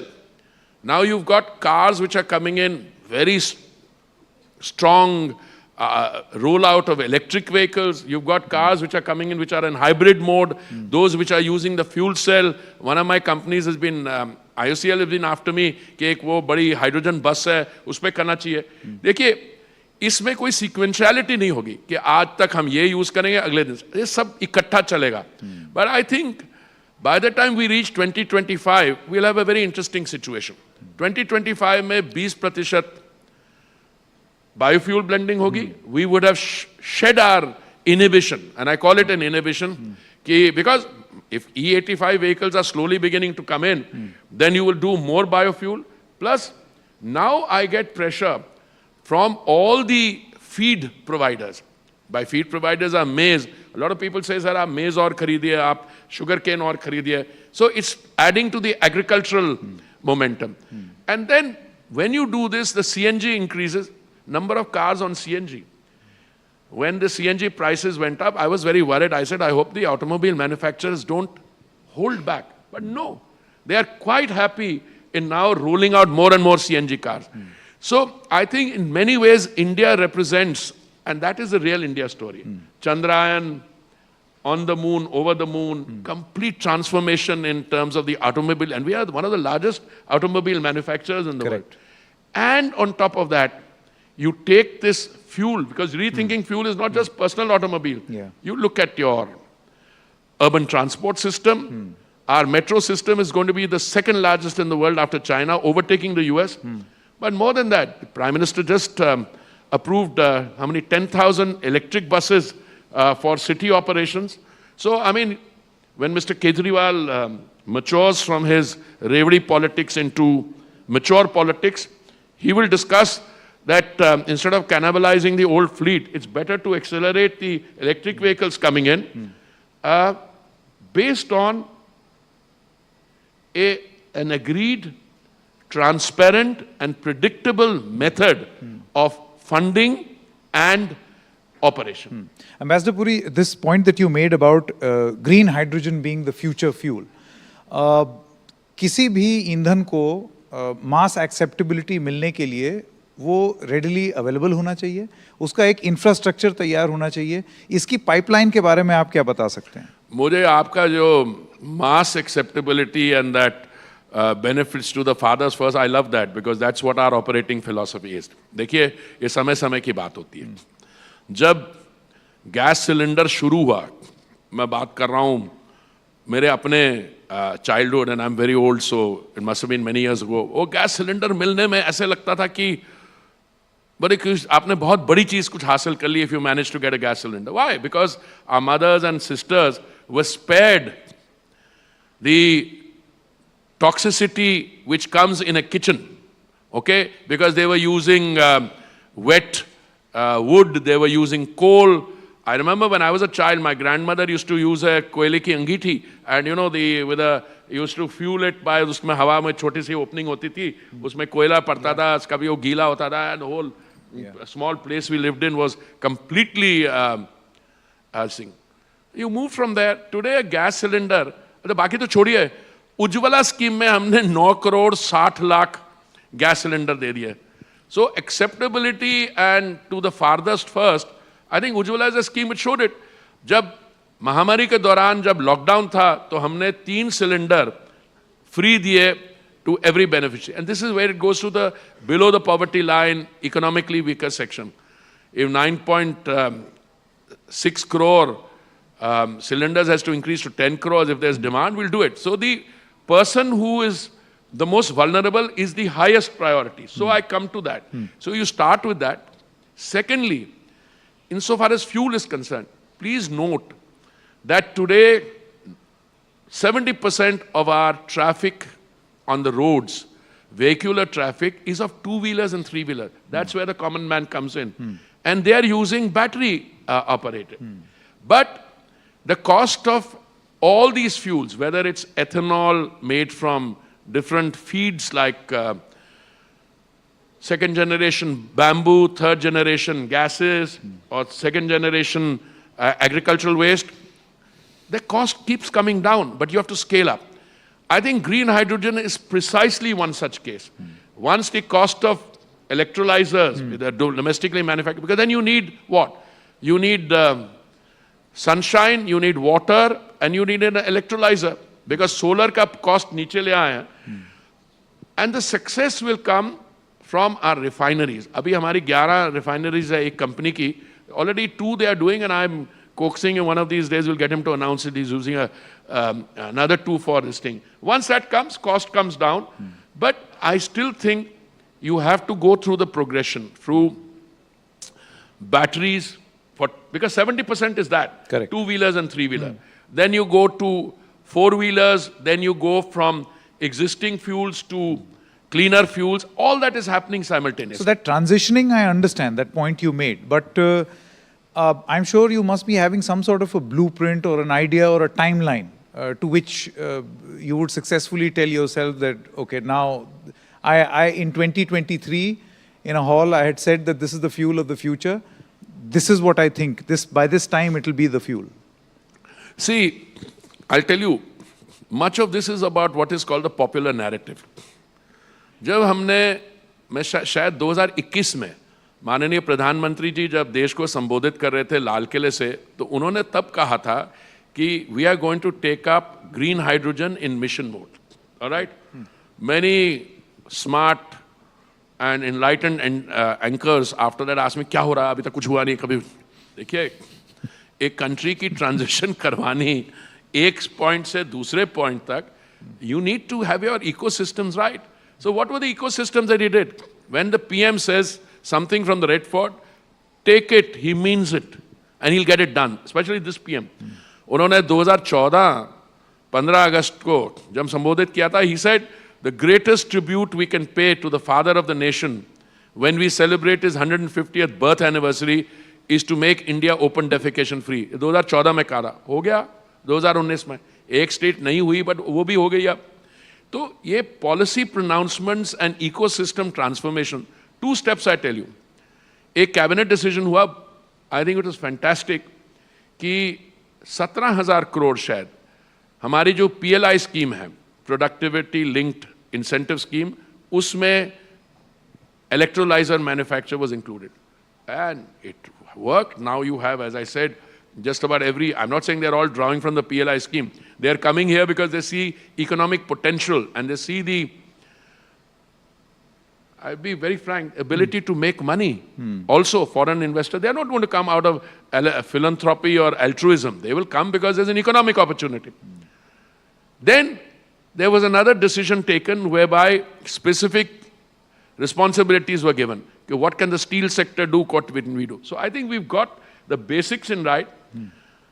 I tend to make statements more on the cautionary side.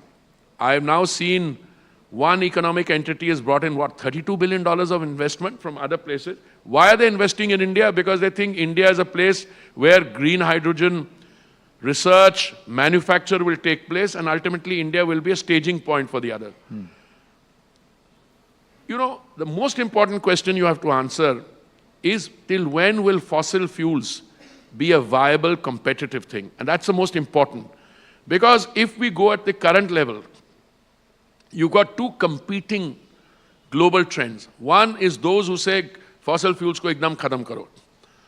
भाई अगर आप fossil fuels को खत्म करना चाहते हो and you want only green energy, then you must make the investment in the green energy. Because there's no point telling a guy who can buy a liter of petrol for say 85 rupees in a BJP ruled state and 108 in a non-BJP ruled state कि आप ये मत खरीदिए, आप green hydrogen where the corresponding cost is twice. So the two processes will take place simultaneously. And my answer to your question is, this will happen sooner than later. Fantastic. Now my next question, and we are coming to the close of this session. You see, whatever fuel we use, there is a concern of pollution and its impact on climate change. Right? That is always a driving force when, I'm sure you must be deciding something or thinking about something. ये argument कई बार हमने देखा है, अलग-अलग international forums पे भी देखा है कि जो developing countries हैं, those who are part of the global south, they are told कि अब आप pollution कम कीजिए, आप इसके बारे में ज़रा सोचिए, ध्यान दीजिए. And this is being said by countries who have already had their fair share of pollution, have progressed, and they should be very happy about the progress they've made. But the argument is that it's a bit rich on their part to suggest to the developing world that you contain your growth, whereas, you know, we have had our share. How do you look at this? No, if I were not in this distinguished gathering, I would give you some inner thoughts, but I'll spare you those now. You see, it's very easy that you can go around polluting the world and then you provide prescriptions to the others. माननीय प्रधानमंत्री जी की ने उनका दायित्व संभालने से पहले थोड़ा हमारी पॉलिसी में भी कंफ्यूजन था. और मुझे याद है जब डॉक्टर साहब प्रधानमंत्री थे तो मैं I was a senior civil servant, तो बहुत बार क्लाइमेट चेंज कॉन्टेक्स्ट में ये सवाल उठाया जाता था कि where is India, what is India's position. So I remember one of us cheekily saying, sir, are we part of the problem or are we part of the solution? So obviously Dr. Saab, very measured in his words, wouldn't say it. So when one of us quipped then, saying, if you want to be part of the problem, तो आप ना एक negotiator का नाम दे, उनको आगे कर दो. अगर if you want to be part of the solution, तो किस दूसरे को कर दो. But this kind of zigzagging went on till I think COP21. जब COP21 की meeting Paris में हुई थी, I think our Prime Minister took a decisive step and a very bold step. He said, ये mutual recrimination तो चलता रहेगा कि ये pollution कर रहे हैं, ये कर रहे हैं pollution, ये कर रहे हैं. अरे भाई, तो कोई आपसे पूछेगा, आप भी तो pollution कर रहे हैं. कहने नहीं, पर मेरी per capita emission जो है इनसे 1/10 है. Is that an argument for you to go on thing? So I think the PM took a very mature, bold step, saying we can go on talking about common but differentiated responsibility. We can go on reminding them that they are the polluters. But meanwhile, we've got to take action. And he took the action. He said, we will take action on our own because we have to save our own. I mean, the state of the country which you hand to your children or the next generation cannot be progressively getting worse from what you inherited. So he took that decision. And even on that 2070 जो commitment थी net zero की, मुझे याद है माननीय प्रधानमंत्री जी, before he took off from Delhi there was talk, he said नहीं इंडिया कांट डू दिस. ये यूएस एनवॉय हैं, क्या नाम है उनका, जो पुराने जॉन कैरी, उसके पहले एल गोर भी आए थे, मुझे याद है, तो बातचीत हो रही थी, वो सब कह रहे थे in India should do something. I don't know what the bureaucracy's advice to the prime minister was, but I think somewhere in the flight between wherever he was taking off from and Glasgow, PM made up his mind. that he will. And he announced in net zero. उससे क्या effect हुआ? हमारी जो oil companies हैं, I don't think they are here today. उनसे पूछा जाए, कोई कहती है मेरी 2035 net zero commitment है, कोई कहता है 2040 है. You see, once the boss gives you the target, and once he says करना है, then it happens. And then we've got all kinds of other commitments, 2030 तक ये करना है, इतना percentage वो करना है, etc. So this is now part of what I call an active part of our consciousness. And this is now going to bind us. So whether it is biofuels, compressed biogas, CNG, green hydrogen, how green is green? I'll tell you very frankly. I don't get that excited about electric vehicles because my point is if the grid is not green yet, I'm glad. An electric vehicle emits less pollution than, let's say, a normal other vehicle. Yeah, but how are you making electricity? No, basically, this is, I'm coming. So the whole grid is changing. So a lot of people will tell you, I mean, I've had global experts come and tell me, you know, Minister, you should, we are very impressed with your green hydrogen, but don't make it exclusively green because there is a blue stage there where it is much better than now, if not totally green. So I think the Indian story is a sui generis one. It's unique because the kind of challenges you've got to feed. And as you keep reminding me, the people who are most vulnerable, we've got to get to them. We have to make sure they are moving, they have moved. By the way, as part of that, we also have an active discourage the use of kerosene policy. And discourage the use of kerosene means physically we are now bringing it, we are reducing it. I get a lot of flack from some of the states which want higher kerosene quotas for a variety of reasons. But it's moving. Even in Varanasi, we converted all the kerosene-powered boats into CNG boats during the, I think, India Energy Week or thereabouts, yeah. Ambassador Puri, thank you so much for your time. Thank you. Thank you. Thank you.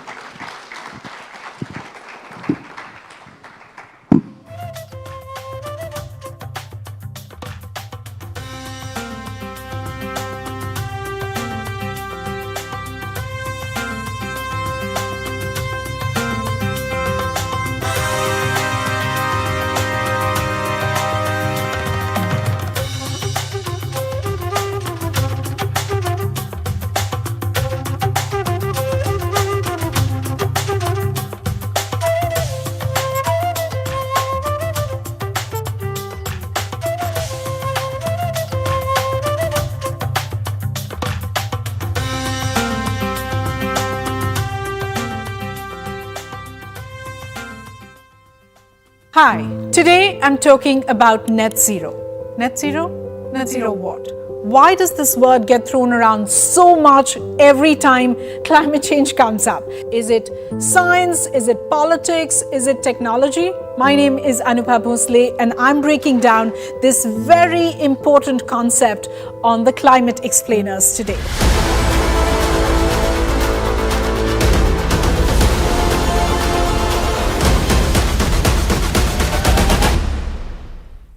It's a simple scientific concept, though it rarely gets talked about like that. Let me try and make an attempt. Imagine a scale.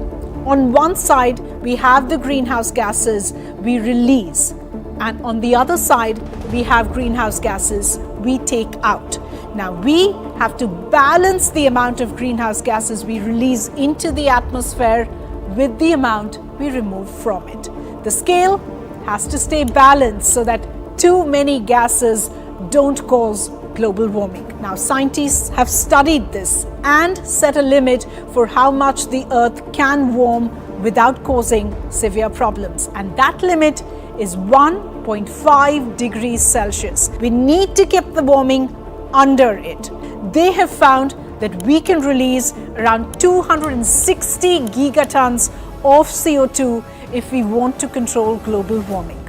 But here's the catch. Currently, the world is emitting around 40 gigatons of CO2 every year.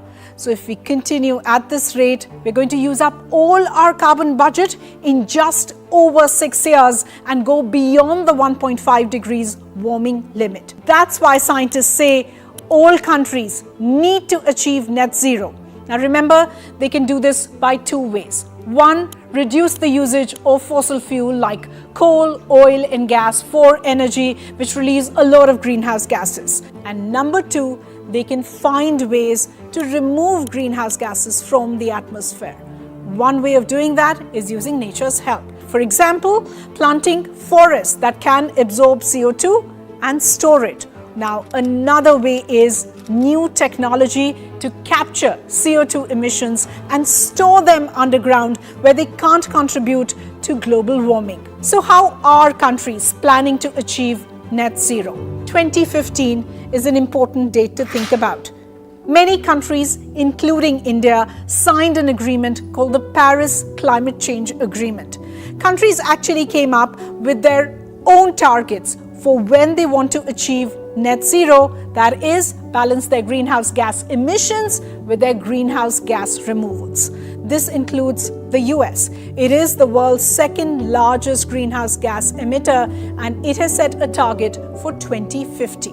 China and Russia, the world's first and fifth largest CO2 emitters, have set a target for 2060. Oil haven Saudi Arabia says it will try for net zero by 2060. India, the fourth largest greenhouse gas emitter, has set a target of 2070. A note here, these are long-term pledges and they are not legally binding. So, net zero is not in that sense immediate climate action. And here's where a very important part of the net zero discourse comes into play. Global North versus Global South. There is concern about countries in the Global South, like India, setting targets beyond 2050. The argument is that we simply don't have that kind of time. But remember, the first crucial part is that the burden of the bulk of the climate crisis actually falls on the global north, so the Americas, the Europe, etc. Many developing countries like India have basic needs that are yet to be met for a large percentage of their population. The second thing to remember is that it requires a lot of money to change existing power stations, build new renewable energy infrastructure, or buy or build that very expensive carbon capture technology that I spoke about earlier in the video. The third thing is developing countries are asking developed countries to support them financially because they have contributed less to global warming. Now, not all developed countries are actually ready to do so. Most of them are offering what are called climate loans that need to be paid back. The fourth thing to remember that there are lots of things politicians have to think about which scientists simply don't. Planting a lot of trees requires water, which could be a problem for areas where water is scarce. Net zero is an important goal, but there are challenges and a big picture, those least responsible bearing the brunt for essentially historical excesses that have been committed against them. I'll take you through all of these concepts in more detail in the coming episodes. As always, if you've been watching, thank you very much for your time.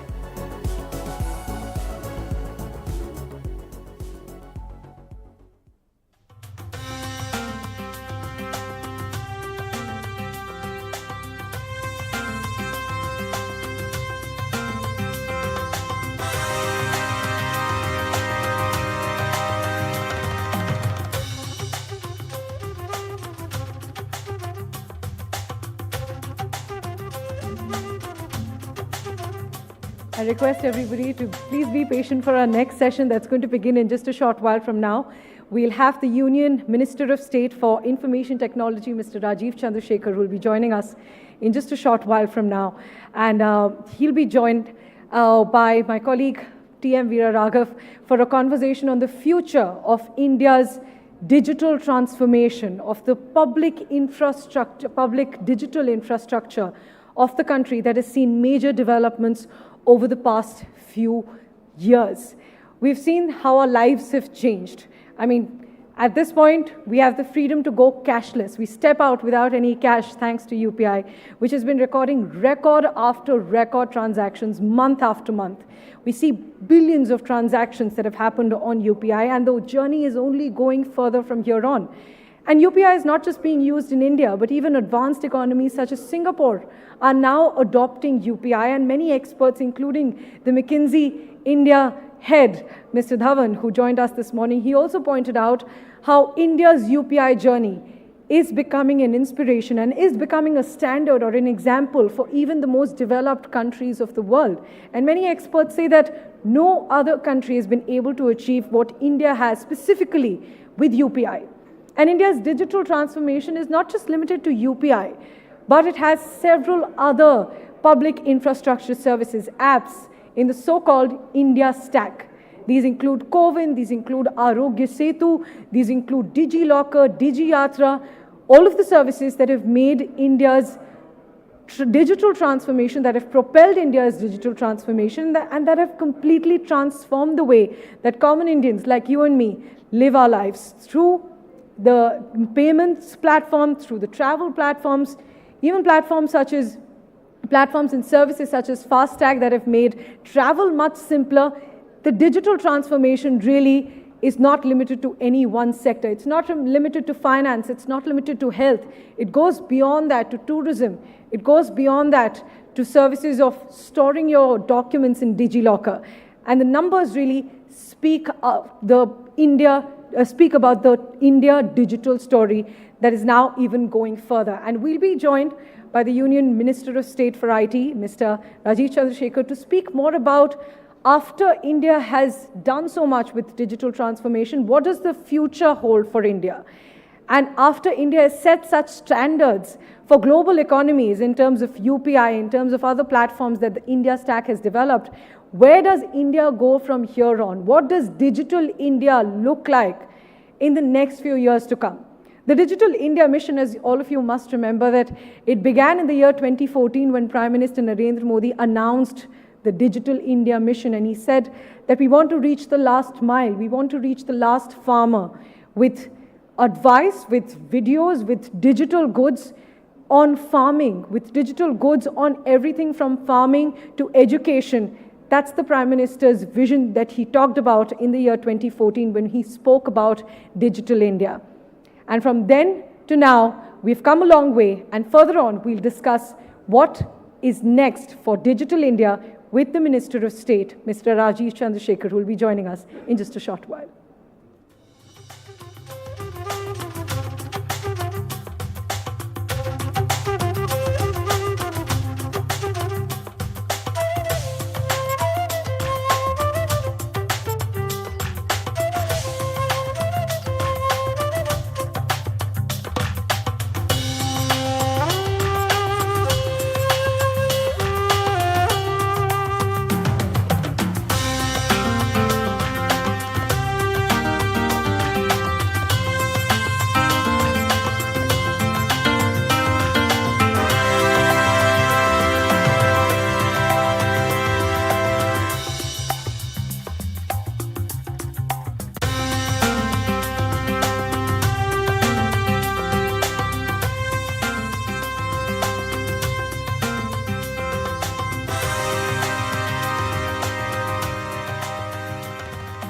Ladies and gentlemen, please join me in welcoming the Union Minister of State for Information Technology, Mr. Rajiv Chandrasekhar, to discuss India's priorities for the G20, specifically focusing on the Digital India mission. We've seen that for the last few years, as I've pointed out, the India stack has been used as an example globally, with even developed countries looking up to UPI and other digital public infrastructure goods that India has developed. Thanks very much, Mr. Rajiv Chandrasekhar, for joining us. And it's over to Veera Raghav, my colleague, for a conversation with the Minister now. Thank you, Priyanshi. I must mention to the audience that today is Rajiv Chandrasekhar's wedding anniversary. It's perhaps an underlining of the importance of G20, not just this conclave, that he's willing to sacrifice that to be here to discuss. Rajiv, all through the morning, every speaker who's spoken has touched on DPI and India's prowess as far as DPI is concerned. international acclaim and recognition from even the likes of Bill Gates. And you had a consensus at the G20 Digital Economy Meet in Bengaluru. What's next in terms of creating these into concrete collaborations and turning this into India's soft power in a global environment? So I think, thank you for, first of all, acknowledging that I have a difficult evening with my wife, explaining that I'm not in Bangalore, but let me move on to the topic of DPI. I think, look, one of the amazing things about the Indian presidency of the G20 has been how center stage the DPI conversation has become. And, you know, if you look at pre the Indian presidency, the conversation about the DPI was still a very India-centric conversation. India was very proud, obviously, about the progress that we had made, and we had built the India stack. And there were many countries that were interested in engaging with India.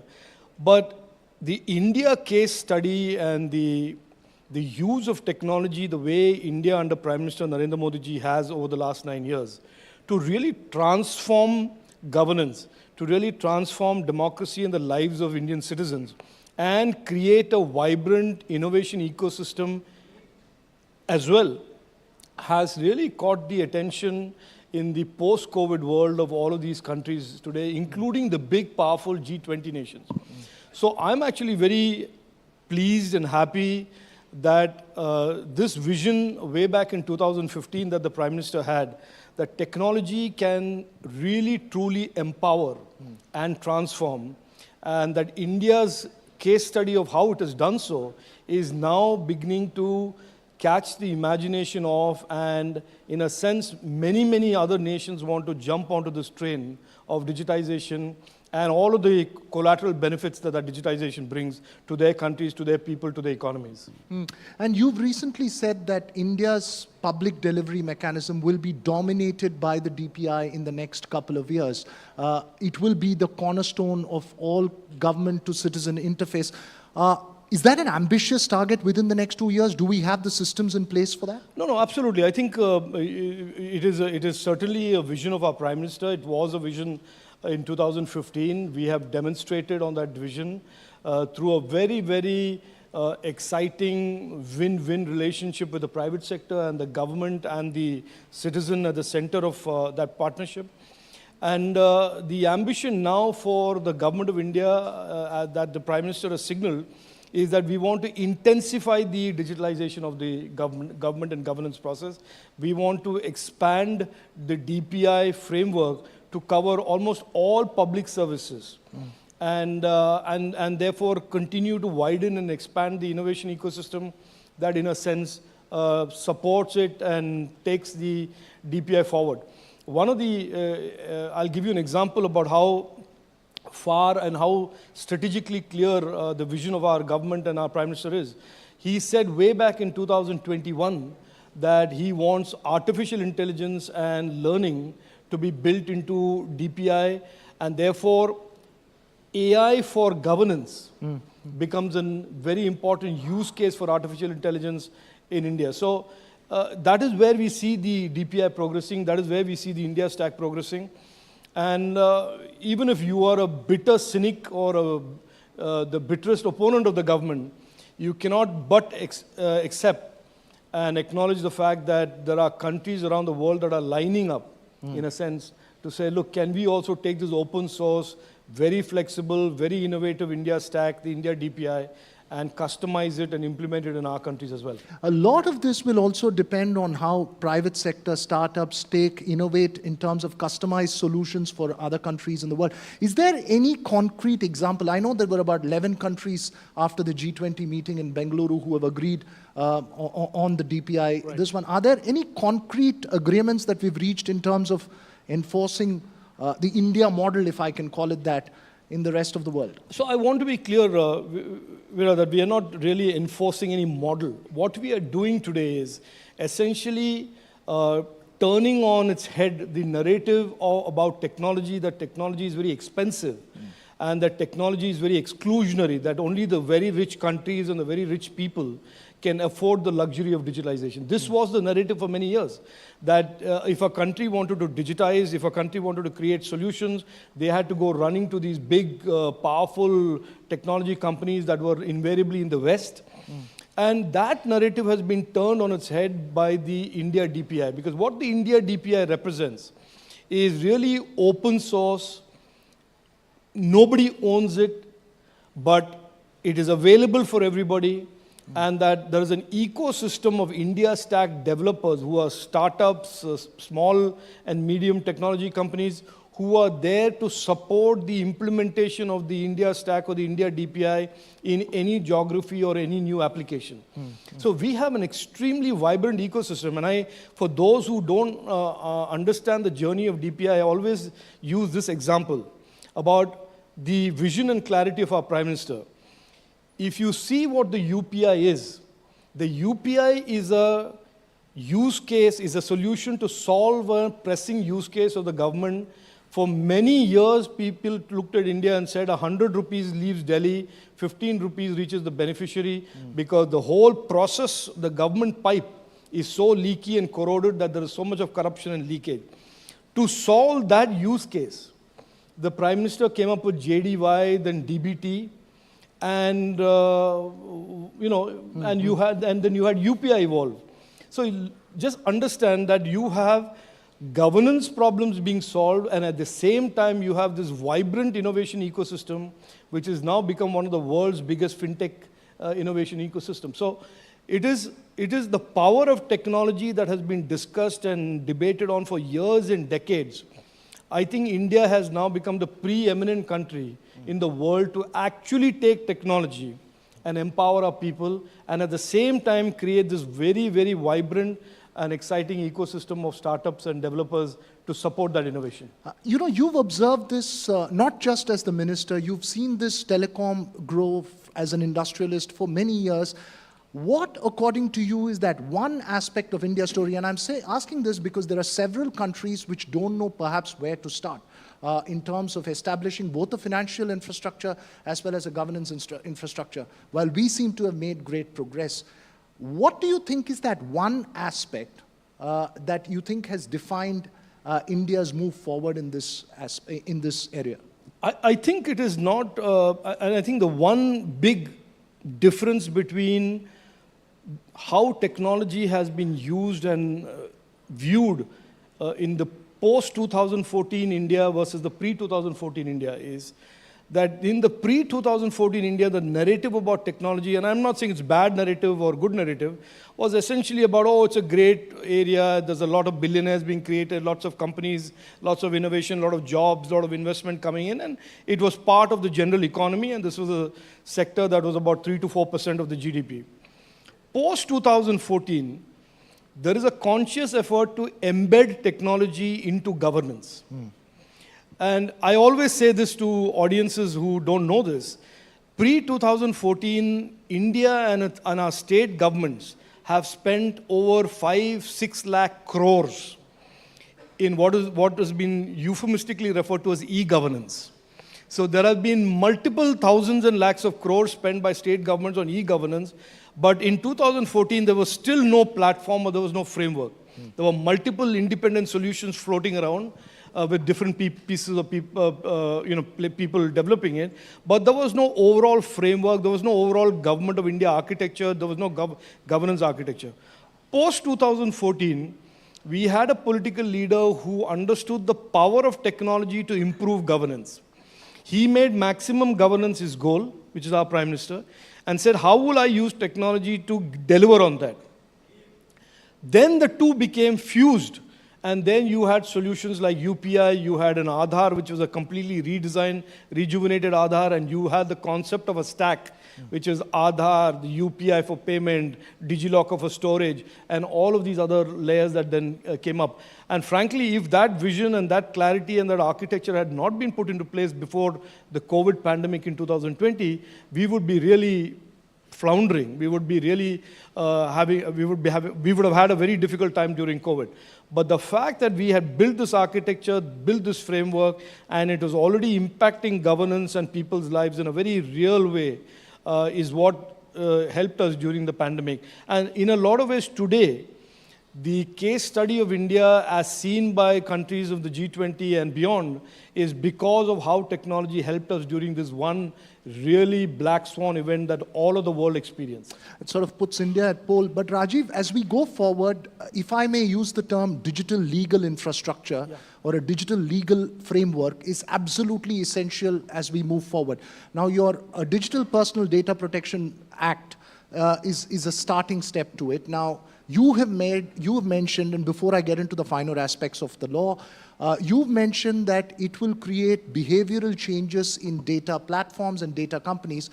How are we going to ensure that the transformation is not disruptive both for companies as well as consumers? So I'm actually going to continue with your last question and then go into this one, Veera. As we digitize and as we move from a country that was only about 35 crore Indians online, we are now about 85 crore Indians online, and by 2025 we'll be 120 crore Indians online, largest connected nation, increased and more intense digitization of our economy. Certainly there are two challenges that arise. One is cyber security, which is ensuring that our digital Nagriks, the 120 crore digital Nagriks, use the internet, see the internet as safe and trusted, and that there are measures of making sure that any crime or user harm on that is addressed through our cybersecurity framework. So that is one aspect.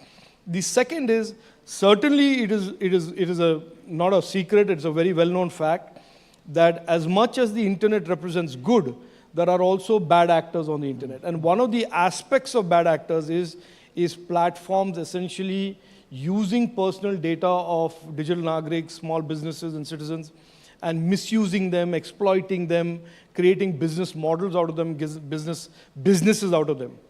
Now, we believe that, and the Prime Minister has signaled very early on, after the 2017 judgment of the Supreme Court, that we need a global standard cyber law framework. And one element of that is the Digital Personal Data Protection Bill that you refer to. The twin objectives of that Digital Personal Data Protection Bill is, one, to put the brake on the misuse and exploitation. Brake as in B-R-A-K-E, not B-R-E-A-K. B-R-A-K-E, brake on that. The second is, much more medium to long term, is to create a significant symmetry in the relationship, addressing the asymmetry between citizen and the platform, and therefore a bigger, deeper behavioral change of accountability to those whose personal data is being used here. Now, it is certainly a different regime from where we are today. It is certainly not going to be easy or quick for people to transition, but the government of India has made it very clear that we do not want any abrupt, disruptive transition. We want the transition to be smooth. We want the transition to be orderly. At the same time, we don't want the transition to be such a long period that the citizens for whom the rights have been embedded in this bill are denied that, embedded in this act, are denied those rights. So we will see, we'll sit with the industry, we'll sit with consumer groups and figure out what is a reasonable, normal period to provide for an orderly transition to this new regime of more accountability and more symmetry. It's still work in progress. Of course, the act just got passed by Parliament, and we are in the process of talking to people. We have a number of things to do. The Data Protection Board needs to be built and notified. The rules need to be discussed and notified. And we certainly will give them a transition period to transition to, in a manner that is not disruptive and it's orderly. So as we make that transition, one of the transition, the concern that's been raised, and it's a serious one, is over the fact that the DPDP, in a large sense, gives enormous power for the central government, both in terms of the influence it would have over a data protection board, as well as exemptions that it can offer. And these questions have been raised to you as well. Isn't that a genuine concern, and isn't that also important to rectify in case it has to gain credibility for that entire structure? So let me just say this, and I don't mean to be rude or disrespectful for anybody who has a view like that, but it is, to gently respond, it is a wrong view. Because the powers that have been given to the government to use are really in very narrowly defined circumstances of emergencies. So if there's a national security incident, You don't certainly expect the government to go to the suspected terrorists and say, can you give me your consent for your personal data? If there is a health pandemic and the patient's blood group is important to be seen by the hospital or the government, you certainly don't want the government to go seek consent during a pandemic. If there is an earthquake or a natural disaster or a flood, and there's a patient who requires help or a family that requires assistance, it's certainly not the case that anybody can make that you have to go seek consent at that time. So the exceptions or exemptions, if you want to call it that, are for legitimate purposes and are for very, very narrowly defined purposes. Now, please understand that some of this argument is being put forth by people who believe privacy is an absolute right. In India, privacy is a fundamental right. And every fundamental right has reasonable restrictions. And those reasonable restrictions are that government to discharge its duty during a pandemic, government to discharge its duty during a natural disaster, government to discharge its duty during a national security event will need some exceptional powers. And those powers have been very well defined, very well carved out, and very well put. So that is on that question. On the DPB, this conversation again, I think, is because people, I would certainly request them to read it. The DPB is not a regulator. It is simply a body that adjudicates the consequences of a data breach. So if your data is with me, and I have consented to protect your data, but I breach it, sell it, accidentally, wittingly, unwittingly, the DPB is the body that steps in when you complain to it that says, Mr. X, you are therefore liable for so many crore rupees after a hearing, of course. That's all. Now, the DPB is a body that has to perform in a transparent manner and in a very open manner because the appeals of the DPB decision lie in the TD side where there's a judge who's a chairman. And the appeal from there lies in the Supreme Court. So I actually would like to reinforce this point that the performance of an institution like the DPB will be measured by its own conduct, its own actions. And I think we should give it time. We are building these institutions for a modern age, for the India decade. We certainly, for example, have not said that it should be only retired bureaucrats who should be manning the DPB. We want more and more youngsters to come out and volunteer to do 2 years, 3 years in these institutions. This is a very modern institution. We have designed it, conceived it, architected it to be a modern institution in this very, very modern space. Now, is there a reasonable chance that it will succeed? I believe yes. Is there an outside chance that there is a failure or some kind of a problem? Any institution has a chance of failure. At that point, we'll intervene and we'll strengthen the design. Okay, let me ask you this way. I'm not persisting on this topic, but given the polarized atmosphere in the country and given the fact that there is an inherent fear of state control, is there something the government can do or communicate to ensure that the feeling or the perception of independence of the DPB is established? Given our history with institutions, it's important, isn't it? Look, I mean, I'm open to suggestions about what we can say. We can only say, look, it is independent, it will be independent, its actions will speak for louder than any words that I can put forth.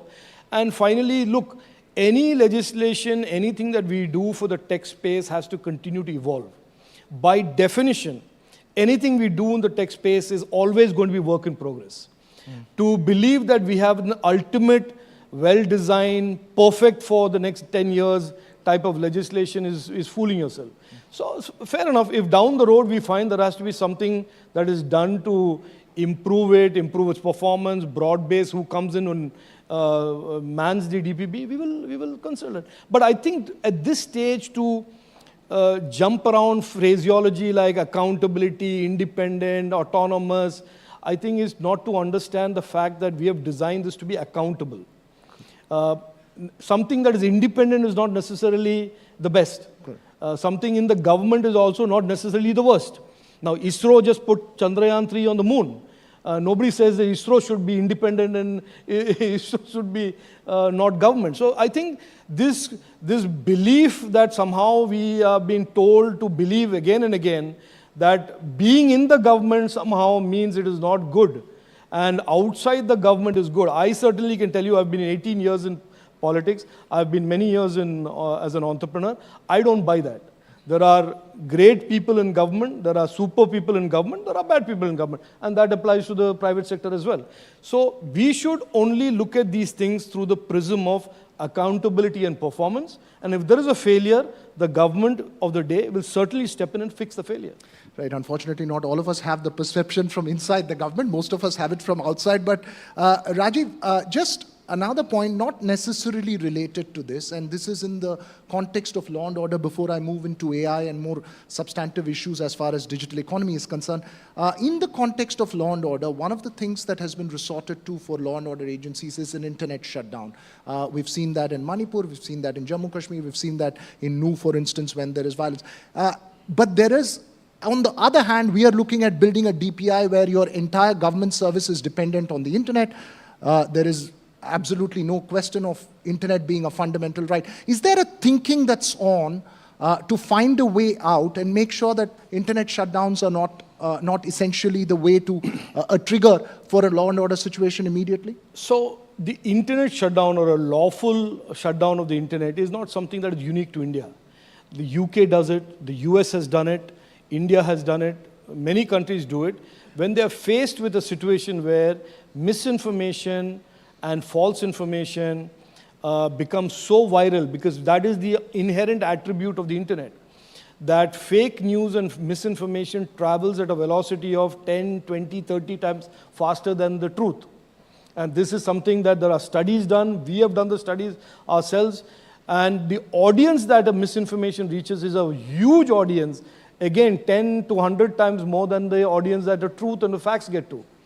So there is like I said, the internet for many years and technology in general for many years was always seen as a power for good. And I won't tell you how old I am, but certainly I'm old enough to tell you that I worked at the early days of the internet. And so it was a utopia. Internet would connect all the good people in the world and all good ideas would be exchanged and we would just build a better future, better world. That was the construct. But we also know there are state actors, there is deliberate misinformation, there is weaponization of misinformation. We have seen this recently in the Khalistani bot example, which the Washington Post exposed. We have seen the DG ISPR in Pakistan using misinformation. So therefore, misinformation is unfortunately today one of the biggest harms and challenges for all democratic societies. Not just India, it is true for the US, it's true for UK, it's true everywhere. And weaponization of misinformation is basically the reason why internet shutdown, which is almost a last resort, is being having to be resorted to. Because how do you deal with misinformation today? No country is able to figure out. That is why the Singapore government has come up with these very tight restrictions on misinformation, which is why the Australians are doing it, which is why the Canadians are doing it. So I think it is time in India as well that we have a discussion around misinformation. We are certainly in the Digital India Act, the next step of the legislative framework for the digital space, going to have a whole section on misinformation. And I think that's a good time to have this conversation. If we figure out a way to make the internet safe and trusted, then there is lesser and less need for internet takedowns. But at the moment, the internet has as much of good stuff, truth, as it has misinformation. And we have to figure out a way or how to deal with it. I don't want to persist on that point. Obviously, as you say, there are concerns over disinformation as well, from all actors in that field. But and you also said you won't tell us your age. I'm sure you're not old enough to forget your wedding anniversary, which you're flying back to this evening. I just want to touch on the concept of artificial intelligence, and the Prime Minister has said that you need a global regulatory framework on it. It's perhaps the biggest challenge that we face today as we move forward. What's the thinking on that? Is there some shape for such a regulatory framework that's come? And from an India point of view, what would be the biggest concern? So AI, for example, again, like I said, like the internet and like most of technology, we believe AI is a force for good. We have publicly said as a government that AI is a kinetic enabler of our digital economy, and we have a goal of $1 trillion digital economy, and AI will be a significant part of that. The Prime Minister, way back in 2021, talked about India for AI and AI for India. So we are very heavily invested in artificial intelligence in terms of our digital economy. Now, having said that, like I said, if you marry misinformation and the threat of misinformation and the power of AI to take misinformation to another level altogether, which I have personal experience of even during the Karnataka election, the deep fakes that are now coming out of the AI world are just way, way too good. You had Mammootty and Mohanlal play Godfather. Yeah, exactly. And that was still, in my opinion, a bit crude and rough around the edges. But there are sophisticated models today churning out deep fakes that are absolutely indistinguishable from the real stuff. So we have to figure out a framework where, like the rest of the internet, AI does not cause harm. And our initial approach to this, which you will see in the Digital India Act, is that we will regulate, if you want to call it the word regulation, but at least create the guardrails for all of emerging technology through the prism of user harm. So in simple English, what this means is, we will say, look, you can innovate anything you want in AI, excepting your innovation cannot cause harm, cannot cause criminality. And as long as you agree to that basic principle, you can create the next fanciest, spiffiest innovation. So this is tentatively our approach. We don't want to be prescriptive. We don't want to say this you should not do, that you should not do, which is certainly the way the Europeans are going. We have approached this. We will see during consultation what is the general feedback of the industry and the consumers to it, and then we'll move forward. You're making a very nuanced point. India's approach is not the way the Europeans are approaching the issue. Yeah, so our approach in the privacy side has been very different from the European GDPR. The European way of regulating the space is a lot more prescriptive. They go way into details and they say, you shall not do this, you shall not do that. I mean, it's a slightly different approach. Ours is more principle-led. Ours is more citizen rights and citizen and platform obligation-led. So if you look at the GDPR and read the DPDP, you will see that this is a much different, if I may say so, more elegant, more principle-based, less prescriptive. Of course, that I'm saying it, so I'll say good things about the DPDP, of course. But the GDPR is not, I'm not saying it's bad or it's wrong, but they take a slightly different approach of being more prescriptive. I think they are signaling to the world that they want to be prescriptive in AI. And what we are, at least at this stage, saying is that we want to be regulating all emerging technologies through the prism of our safety and trust goals of the internet and user harm. Yeah, you know, we may be walking into a world where you may be a deep fake, I may be a deep fake sitting and having a conversation here, and the real one could be somewhere else. So, you know, moving forward from AI and digital data protection, coming to some policy decisions that the center had taken in terms of the ban on laptops from outside, and you know, it's been deferred. What's the intention behind the move? There seems to be still lack of clarity in terms of communication and a lot of concerns raised by manufacturing giants. So there is no ban. So first of all, I just want to be very clear up front. There is no ban, there is no licensing, there is no license Raj. Unfortunately, I think the communication of what we did wasn't the best and the most perfect. So I think all of the spin then walked into the vacuum and then started positioning this as licensing Raj and license Raj and etc. It is none of the above. I'll explain to you what our thinking is. The Indian digital ecosystem is at an inflection point. We think the next 3 to 5 years, the demand for digital devices, whether they are smartphones or laptops or servers for data centers that power the cloud, is going to exponentially go up. Now, as a responsible government, we want to make sure that everything that goes into the Indian internet, ranging from an IoT sensor to a server that is powering a cloud, to a laptop, to a tablet, to a smartphone, are all trusted devices.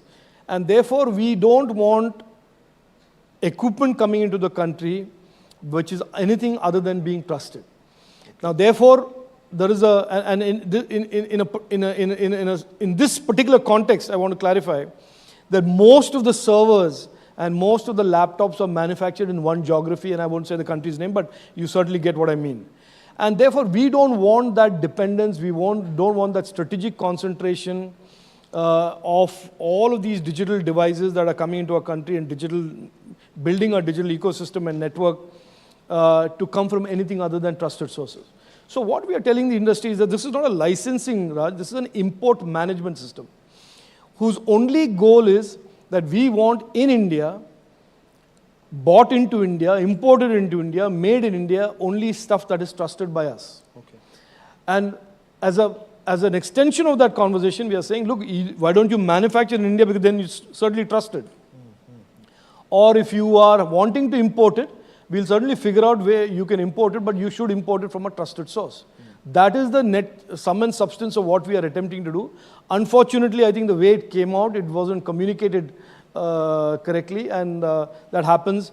Otherwise, we do not do anything, and this government will certainly not do anything that is even remotely disruptive of the growth of our digital economy. That is an absolute promise, and that is not just my promise, it is a commitment from our Prime Minister.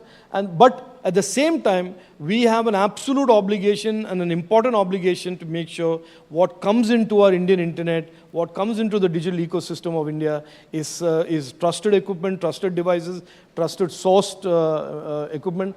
And by the way, this conversation goes into 5G baseband radio. It goes into NB-IoT types of radio modules. So this conversation is not just limited to these 3-4 categories. It's a broader conversation.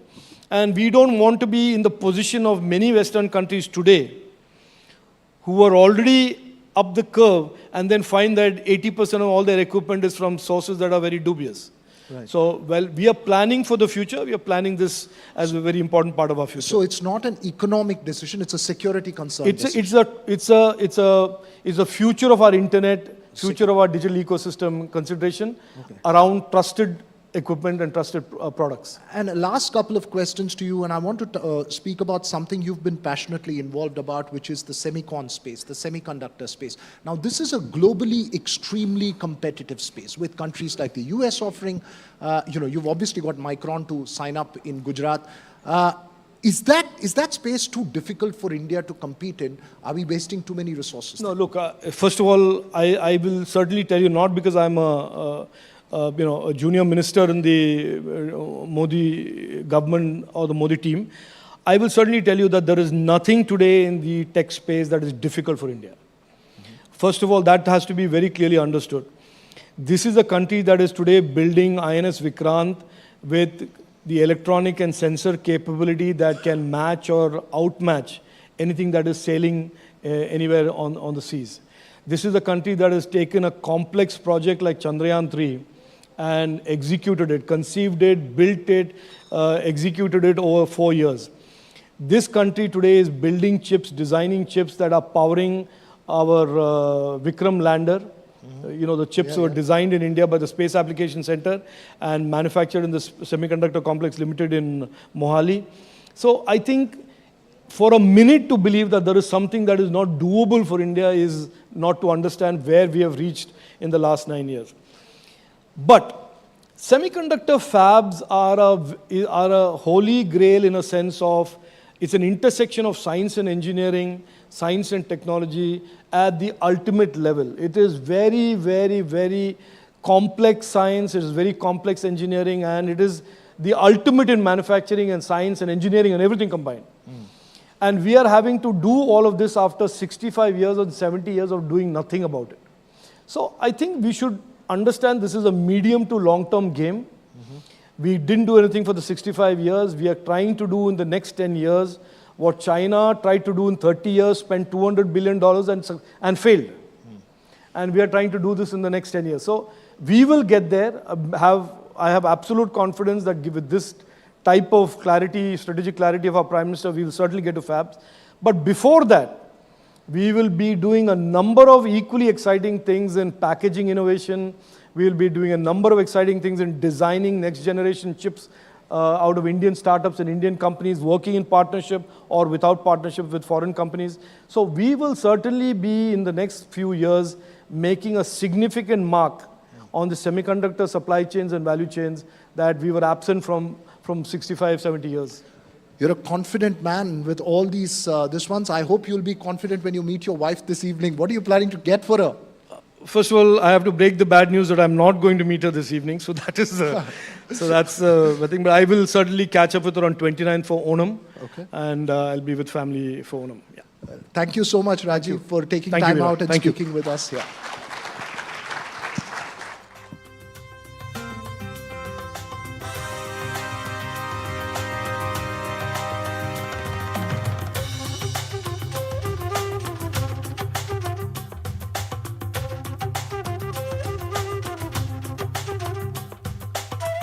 Moonshot.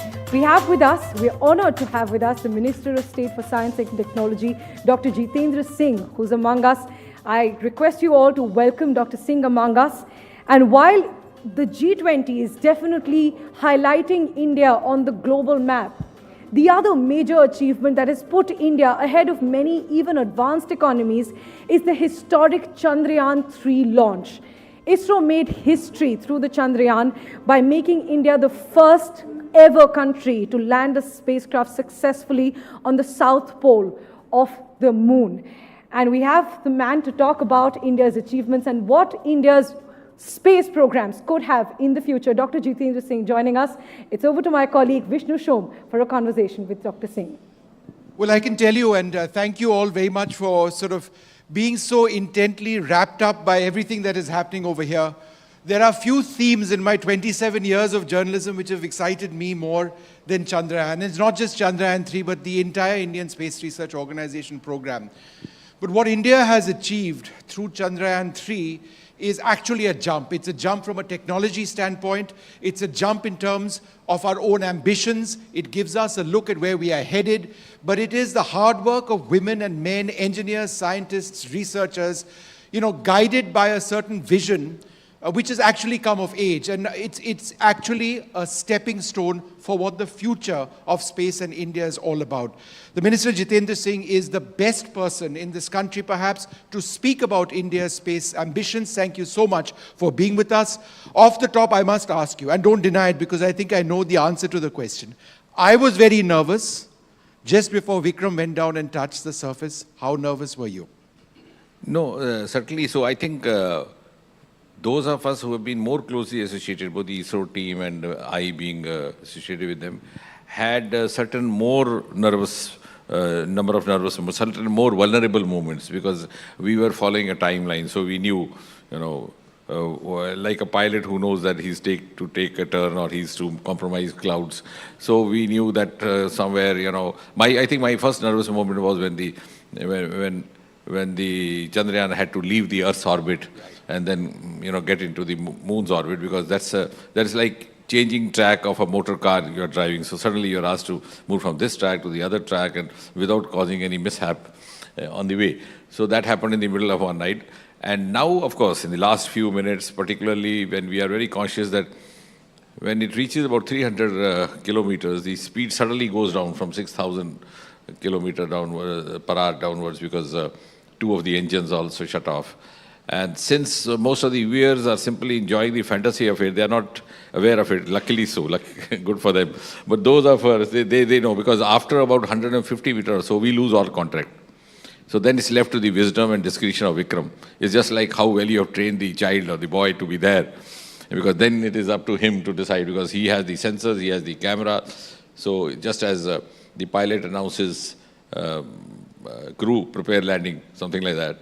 Here it is go, no go. Right. And the pilot can take rounds in the sky as you sometimes experience. Here it doesn't happen because you have the NL algorithm and which lies in a radius of about 4 kilometers or so, and if in the given span of time it's not able to actually make up its mind, right, and the time is over, then we don't risk it and it is deferred to the next day. Yeah. So these are very crucial moments because you don't know what is happening there and what assessment, evaluation or inferences are going to be drawn by the Vikram. So that's also a test of how well has he been trained for that task. It's just like sending a soldier on the front and then you don't know.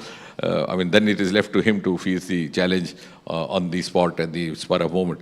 But luckily here, it was so smooth that it didn't have even to compromise. It just went down, in fact, touched the surface of moon a few minutes or seconds earlier than expected. Yeah.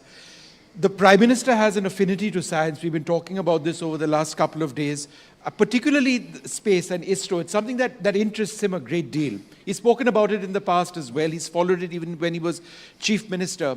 Absolutely. So he was in BRICS, and he was doing all of that, but simultaneously his mind was obviously in Bengaluru.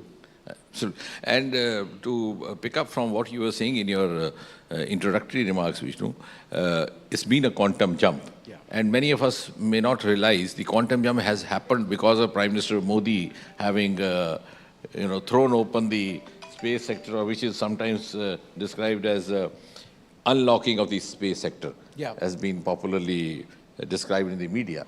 So, till about 4 years back, the gates of Sriharikota were forbidden. This time when this launching happened on the 14th of July, we had as many as more than 1,000 media persons inside. Yeah. We had school and college boys and girls. We had people from public life. We had even ministers, right from Punjab up to Kerala. So there was a huge amount of enthusiasm, as a result of which I think this mission has been owned up. The kind of enthusiasm you were referring to is because everybody owns up this mission. Earlier on, we were functioning behind a veil of secrecy.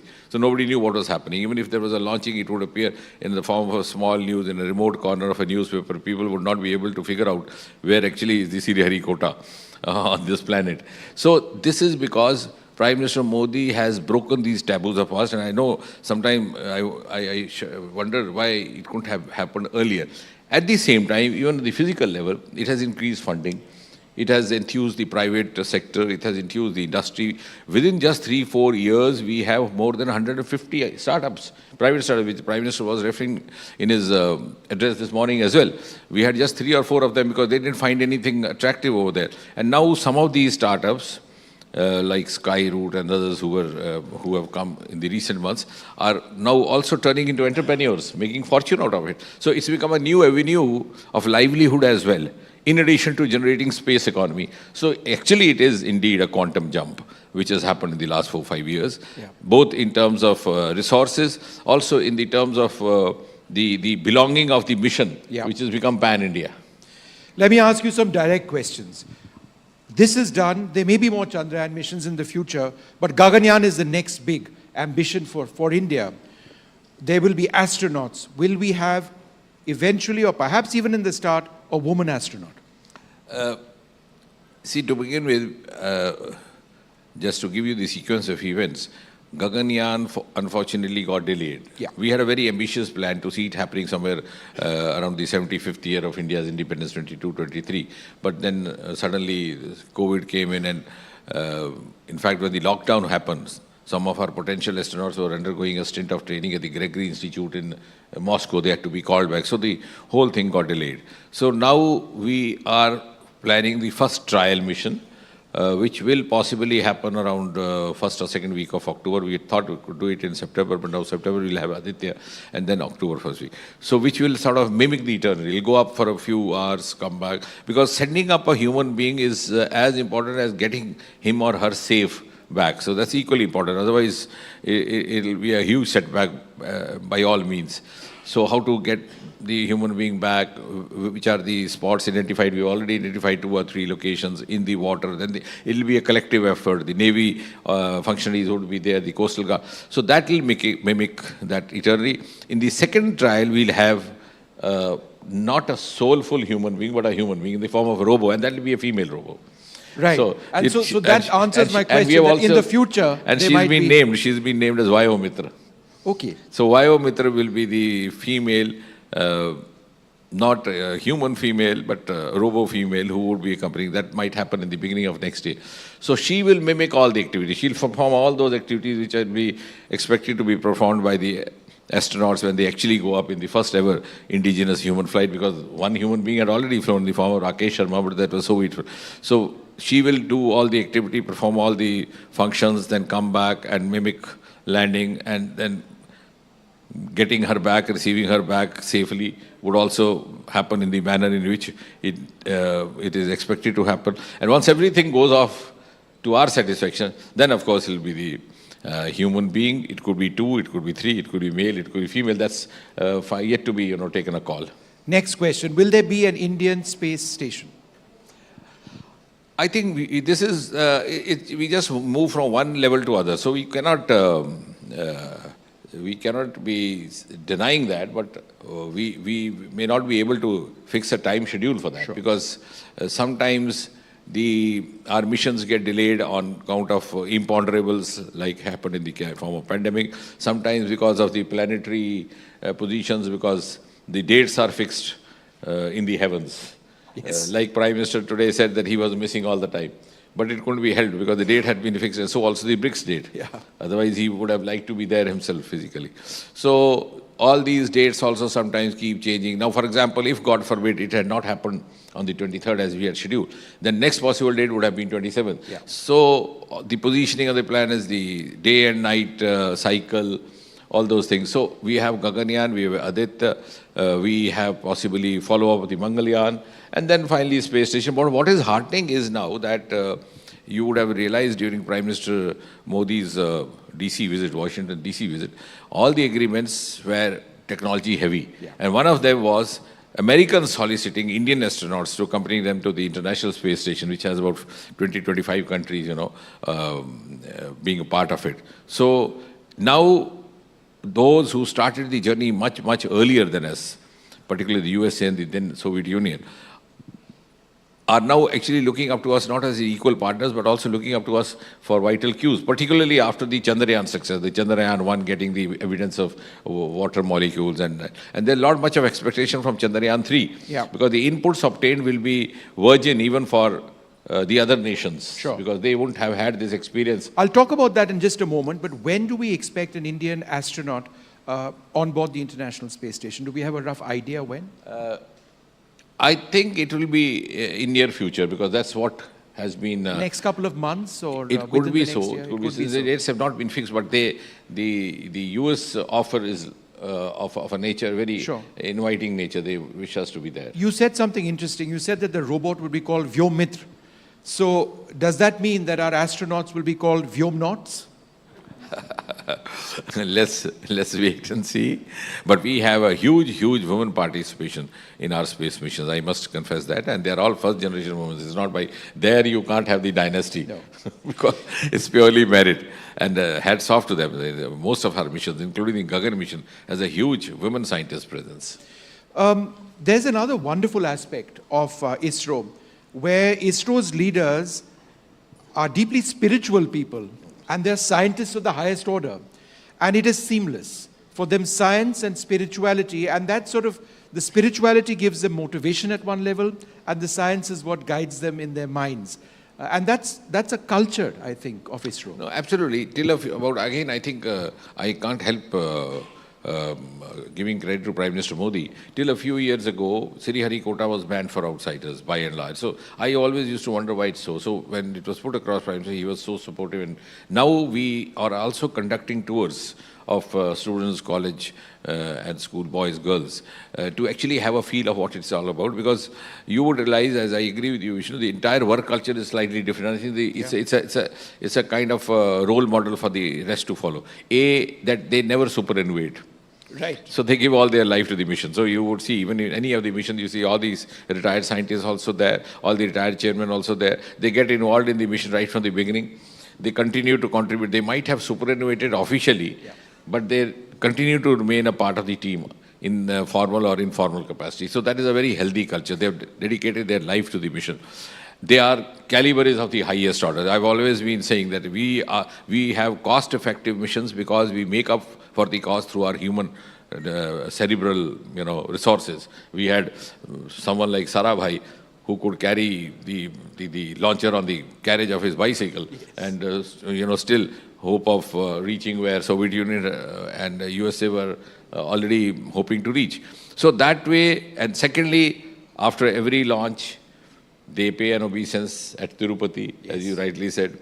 And immediately after the launch, you know how the celebration is by distributing a laddu, the Tirupati laddu to each one of them. So I think it's the ideal blend of India's traditional heritage and the most updated modern Indian technology, for which our scientists are known. In fact, our space scientists have been acknowledged as among the best in the world, and that is evident from the fact that our graduates and postgraduates from our Trivandrum Institute are actually spread all over the world. Even the NASA is being manned by them.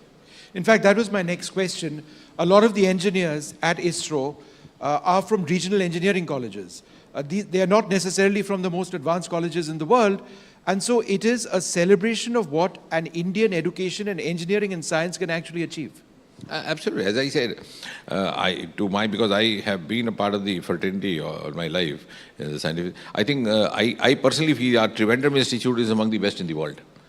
And I think the best evidence of that is that they have 100% placement, and most of them are absorbed in premier institutes of the world like NASA. So with the space having got unlocked in the last 4-5 years and new avenues having opened up, I think that will be the other implication of it, that brain drain happening would also stop, because we have a lot of avenues now, both in space economy, in space entrepreneurship, in space startups. Frugal engineering has been at the heart of what ISRO does. But what if I was to ask you this, that frugal engineering has gotten us where we have, but in the future, if we are to have a space station, if we are to have a deep space mission, we need to be able to fund ISRO. And that means potentially billions of dollars or equivalent. Are we willing to spend? Yeah, absolutely. I'll try to explain that in 2 or 3 parts. A, that after this quantum jump, as you rightly mentioned, in the last 3-4 years, there has been increase in the pace of the economy generation. Even we are rendering our facility to the foreign satellites. We have launched more than 380 foreign satellites so far. We have earned more than about 250 million euros. And from America, we have earned more than $170 million or so. So that's one part of it, by lending out our launching site. Overall, the India's space economy today stands at about 8 billion, which is just about 2% of the global percentage. But the entire world is recognizing the increased pace, and that's why the conservative projections are that 80 billion by 2040. But the other day, I think about 2-3 days back, we had that ALD report, other little report, which mentions that we could have the potential of 100 billion by 2040, which is going to be a huge, gigantic jump. And that's what the world is now expecting, because we have started moving very fast. Our launchings are also very frequent. And in addition to that, the funding is also happening because it's been opened up to the private participation. And third, the most recent decision, which is again a very historic decision, it didn't get so much of publicity because the other news came in, was the National Research Foundation, the Anusandhan, which is going to follow the same parameters as is followed in the rest of the world, because let's not forget that if we have to play a global role, our parameters have to be global, our challenges have to be global, our strategies have to be global. So we had a National Research Society in America, we had one in Germany, we had some country. I know why again we had to wait for Prime Minister Modi. So many things have happened after Prime Minister Modi came in, and particularly in the area of science and technology. So we have this National Research Foundation called Anusandhan, which was passed in the last session of Parliament. It will be heavily tilted towards non-government sources, in the sense that, for example, if we have a 50,000 crore budget for 5 years, as much as about 36,000 will be contributed from non-government sources. It could be from philanthropy, it could be from private sector, it could be from CSR, it could be from domestically, it could be from foreign investment, as is happening in the other countries. Sure. Because that's how the NASA has grown. Because they was not purely dependent on the government sources. Even today, much of the funding happens from the other source. So I think that's going to be a huge turnover. So you're going to scale up your absolutely, and I think once we get going, the National Research Foundation that we have envisaged in the form of Anusandhan is going to be a more outcome-oriented and a better version of the National Research Society of America. Sure. Let's talk a little bit about America, in the sense that when the Prime Minister was there, he signed the landmark Artemis Accords. Now, I think this is also something that's worth discussing, the fact that India is interested in space in terms of peaceful collaboration, non-militarization of space, and peaceful exploration, collaboration and exploration. And so therefore, you've defined the vision of ISRO going forward. We are not in competition with China. We are in competition with ourselves for our technology, and we want to work with other nations. No, absolutely. I think this is very much in keeping with the ethos that India has been following. In fact, Our space program and our nuclear energy program began almost around the same time. And right from the beginning, the founding fathers, the two programs had made it very clear that this is going to be the peaceful purposes. Though sometimes I wonder when Homi Baba said this in the context of atomic energy, how much he would have been trusted, because Hiroshima and Nagasaki had happened just about 7-8 years earlier, when the first atomic energy program was launched by Homi Baba. But he had the confidence to say that this is going to be for peaceful purposes, regardless of whether the world trusted him. But now we have actually vindicated ourselves. Both, even in our nuclear energy, is being used for other purposes, for medical treatments, for managing the shelf lives, etc., of vegetable, fruit, etc. And similarly, our space technology is also being used for, I think that is one distinguished feature of, in the context of India, unlike many other countries. We are not only confining ourselves to the launching of rockets, though that sounds very fantastic, and the imagery is very romantic, and it conjures up our imagination and enthuses the entire nation and the common citizen. But more than that, in fact, and that also happened after I think it was in 2016, it was at the behest of Prime Minister Modi, a marathon workshop was arranged, where all the space scientists were made to sit with the representatives of different sectors. The result of which is, today we have space technology virtually in every Indian household and virtually in every Indian infrastructure. That is also again for the peaceful development purposes, whether it's roads and buildings, whether it's smart cities, whether it's laying down of the railway tracks, whether it's manning the unmanned railway tracks, it's telemedicine, it is digital. Our Swamitva program, that program for the mapping of the farms and lands, again purely dependent on space technology. So we have a new geospatial policy coupled with the drones. So the entire scenario has been given a different kind of outlook, and to bring ease of living in the life of a common man. So absolutely, not only we are professing that, we are also living up to that, because space technology has become a means of peaceful, fast-track development in this country. Navigation is something which absolutely, disaster management. I remember what Prime Minister said in the morning, very beautifully he put it. Some people question the cost. The cost saved by avoiding the disasters is much more than the cost spent. It was 600 crore. And now we are also actually coming to the aid of the other countries. I think it was in 2015 or early 2016, we set up a satellite. Which is popularly called SARC satellite, because it covers all the other countries, except Pakistan did not want to be a part of it. That is to their disadvantage. But all the other neighboring countries, Bhutan, Bangladesh, Nepal, Sri Lanka, Malaysia, they all are a part of that. So we are actually providing, our satellite, providing them inputs about possible disaster events happening. So actually we are also now coming to the aid of the others. So absolutely these are all peaceful activities, peaceful purpose activities. Well, there you have it, and I think Minister Jitendra Singh, the best person to speak about the entire Indian space program. It's something that he personally deals with on a day-to-day basis. But what an inspiration ISRO is to all of us, and it's just so wonderful to talk about ISRO and celebrate India's moment in the moon. Thank you very much, sir. Thank you, Vishnu. I enjoyed it.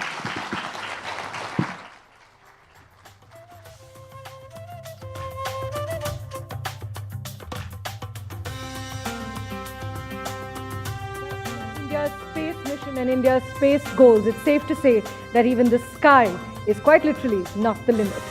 Well, now that we have so much food for thought, let's pause for a short lunch break. I request all of you to be back here by 2 p.m. as we have lots more exciting interviews and panel discussions planned here at the NDTV Conclave.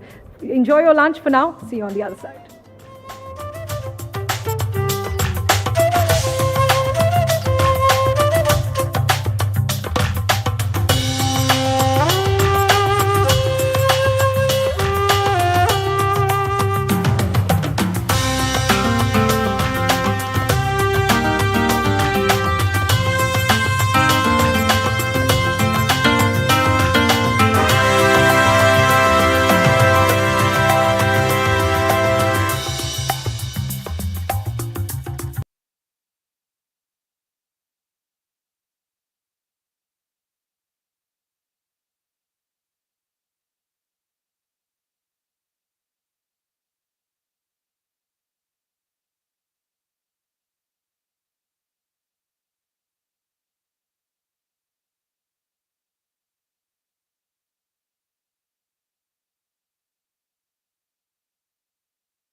have responsibility to make up for past emissions.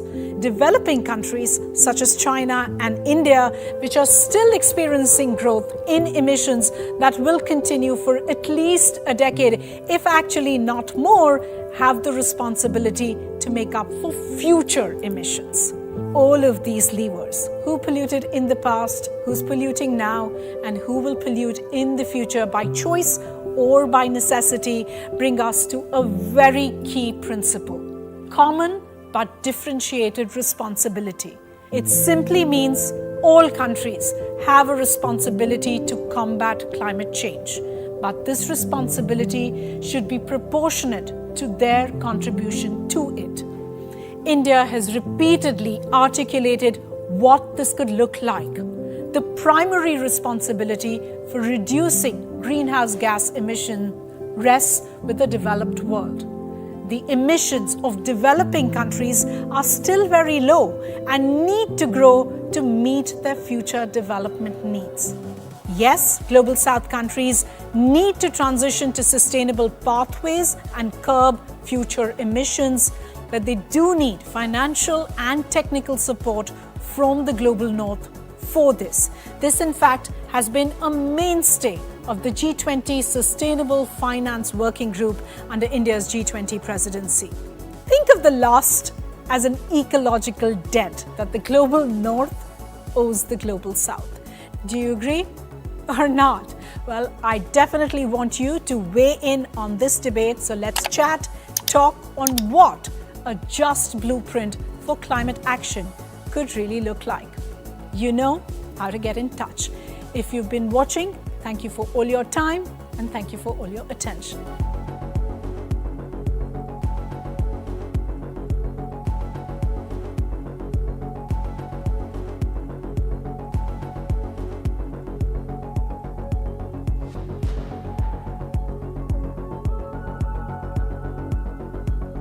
Hi, I have an exercise for you. Picture the world 0.4 degrees hotter in the next 10 years. Unless you're a scientist who worked on the IPCC's 6th assessment report or look at climate models in your free time, chances are you're never going to be able to picture it, visualize it, or appreciate the severity of it. By the way, the IPCC stands for the Intergovernmental Panel on Climate Change, and that's the last time you're going to hear me use this acronym in this video. Now, even till a few years ago, climate change was happening slowly. The ice caps were slowly going to melt, and somewhere in the decades ahead, our future generations, that's our grandchildren's children, were going to see the impact of it. It was a story that fell on deaf ears, mostly.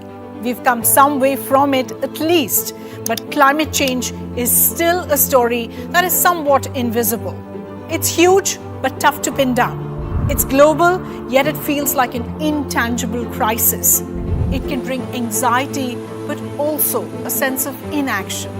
It's been called the greatest threat humanity has ever faced, and one among the solutions being touted are eliminate plastic straws. Now, nothing wrong with eliminating plastic straws, and I'll go to plastic straws in some later episode, but just to say that we understand the conundrum.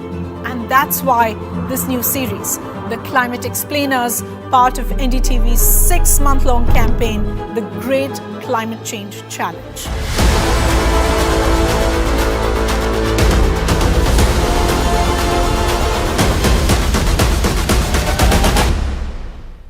Over the next few months, we are committing to de-jargonizing climate change, explaining net zero, for instance, or what is global warming, why do people use it interchangeably with climate change.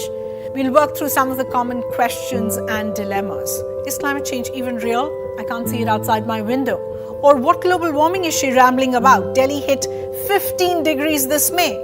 How does my turning the tap off really make a difference? Or how is our food, our diets, being vegetarian, vegan, linked to climate change? By the way, everything is. Climate change dictates economies, to geopolitics, to reproductive choices, to even your wine lists. Just a public service announcement, we will not be covering wine lists in this series, but we will tackle the questions that often crop up. Why should developing countries like India fix a crisis the West created for the most part? Or the dilemma, economic development versus environmental protection. We promise to speak to you just like this, in a tone and tenor that is simple, clarifying, stripping off all that complex and technical vocabulary, and talking to you intimately with facts, science, and data, but also with a sense of hope and personal responsibility, with solutions, with stories in action, with promising technology, with changing attitudes, and my favorite, some art thrown in. All of this with a strong India and a global South lens. As I see it, it's a path filled with possibility, not a dead end. Our goal with this series is simple. We are one of the pillars that are complementing NDTV's umbrella efforts with the great climate change challenge. Understanding the crisis from a policy perspective, spotlighting innovations, and us, the climate explainers. Together, we'll arrive at a blueprint for climate action, one that can be adopted by all of us. Now, we ask from you, super simple. Every week, a new climate explainer will drop on all of these platforms. So, engage with it. Of course, leave a comment and do that like, share bit if you are seeing this on a digital asset, but go a step further. Tell us your dilemmas or what you'd like to see or be explained. I'll start next week with the first climate change explainer. As always, thank you for your time. Hi everybody. Whoever said money can't buy happiness was definitely not talking about climate finance. Hi, my name is Anubha Bhosle and you're watching a fresh new episode of The Climate Explainer. For the last 10 weeks, we have talked about all the things that can be done to slow down and adapt to climate change, whether it's by countries or by companies or you and I. Now, today I want to talk about what it all comes down to, and that's money.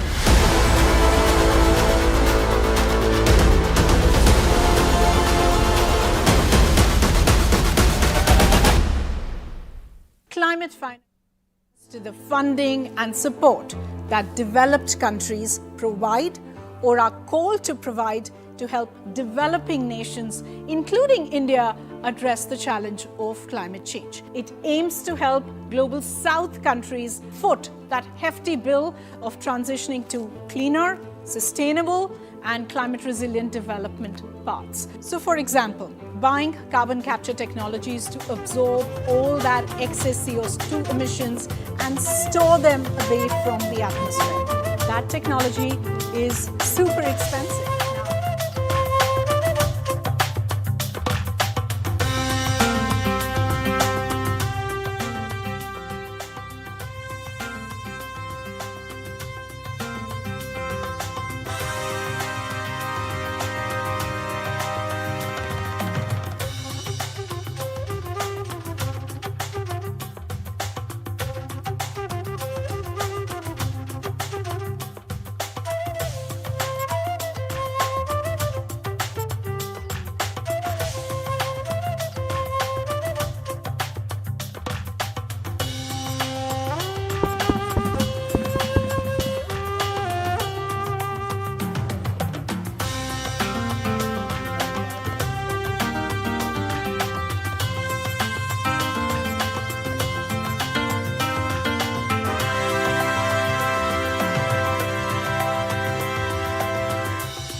You?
Ladies and gentlemen, I request everybody to please be seated as we have lots more exciting sessions, exclusive interviews planned for the next few hours, decoding India's big global moment, the G20 presidency. Please be seated as we'll just begin in a short while from now.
Welcome back, ladies and gentlemen, to NDTV's Mega Conclave, Decoding G20. Now, as we count down to the big G20 summit that India will host in a week's time, the most important, the most powerful world leaders will be here in the national capital to discuss pressing issues that the world economy is facing currently. Now, they'll gather to discuss everything from energy transition, clean growth, reforming multilateral institutions, women-led development, international peace and harmony. For India, it's a big global moment. It's an international opportunity to present India at a global stage. Well, G20 has been that very opportunity to present India on the global map, from the beauty of the Dal Lake to the white land of the Run of Kutch in Gujarat. While the meetings held critical discussions over the last 9 months, this platform, the G20 presidency, has also showcased the unique experiences that India's diversity offers, the holistic tourism experiences that the country can offer as well. And the traditions and cultural richness have been very much an integral part of the visiting delegates program over the last 9 months.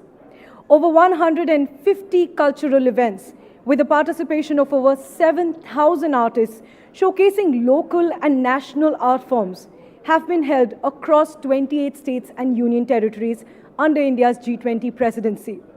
Now, the government is pitching India's G20 presidency as People's G20 through all of these events. And the man who has been running the machinery for the last almost a year is Mr. Harsh Shringla, the Chief Coordinator for India's G20 presidency. I welcome Mr. Harsh Shringla to the NDTV Conclave. Thanks very much, sir, for joining us. I also invite Maria Shakil, the National Affairs Executive Editor of NDTV, to please come on stage to interview Mr. Harsh Shringla.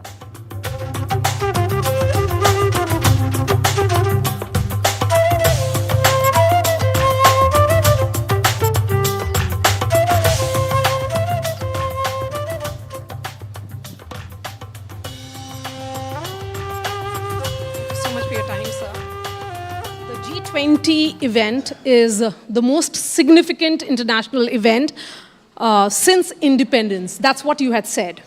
Why do you think it is the biggest and the most special and fantastic event that India is hosting since independence?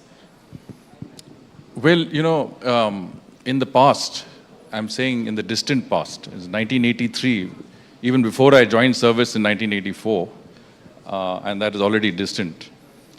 We had two major international conferences. One was the Non-Aligned Movement Summit, and the other was the Commonwealth Heads of Government Summit. Both these were big meetings, had a number of heads of state and government. But I think the difference between them and the G20 presidency that we're taking on now is that those were one-off events. I mean, those events were one major meeting in Delhi of these heads of state and government, whereas the G20 has consisted of 200 odd meetings that we've hosted across our country, culminating in a summit in Delhi. And of course, the second difference is that the G20 will bring together the most important countries of the world, the developed economies, and the largest emerging economies. So in a certain sense, the galaxy of leaders that we will host in New Delhi in 2 weeks from now will be unprecedented as far as our history is concerned. Yes, and when India took over the presidency, you know, it happened in the backdrop of two black swan events, COVID-19 pandemic and also an ongoing conflict in Russia-Ukraine. In terms of challenges and opportunities, you had spoken about it when we took charge, and now 10 months into it, are you one of those who will say that all the expectations that you had, India has been able to meet those? Well, our presidency has come at a difficult time internationally. I think there's no doubt about it. The impact of both these black swan events, as you mentioned, have been felt across the world in lowering rates of growth, high inflation. But it's the developing world, you know, the global south that has faced the brunt of that, of these crises. Whether it is through the increasing costs of essential imports of food, fuel, and fertilizers, whether it's through lowering demand for their services and goods, it has led to a level of indebtedness that we have not ever seen. There are 70 low-income countries in the world today who are either indebted or at the risk of indebtedness, and that's really unprecedented. So given those circumstances, and given the fact that there is a huge expectation from the international community that the G20 will take up the mandate to provide macroeconomic and financial stability in the world, I think our presidency is very important. And we have to keep in mind the fact that the organizations, the international organizations that really should be dealing with these crisis situations, whether it's the United Nations or other international organizations, have today not been able to perform up to expectations. You know, the lack of representation in these organizations has led to a lack of trust and effectiveness. So in those circumstances, it is the smaller groupings like the G20 that have come to the fore, that have the representational nature. They have also the necessary, I would say, wherewithal in implementation terms, because you have all the organizations, the UN, the IMF, World Bank, OECD, regional organizations like the African Union and the ASEAN as part of the G20 meeting. So when the G20 takes a decision, its implementation is across the board, is very effective. So our presidency comes at that moment. And I think, you know, for many countries, India's presidency is, for them, a ray of hope. And we have engaged the Global South, we've had a dialogue. But from their perspective, this is an opportunity for them to, for the G20 to provide some sort of guidance, some sort of solutions to global challenges.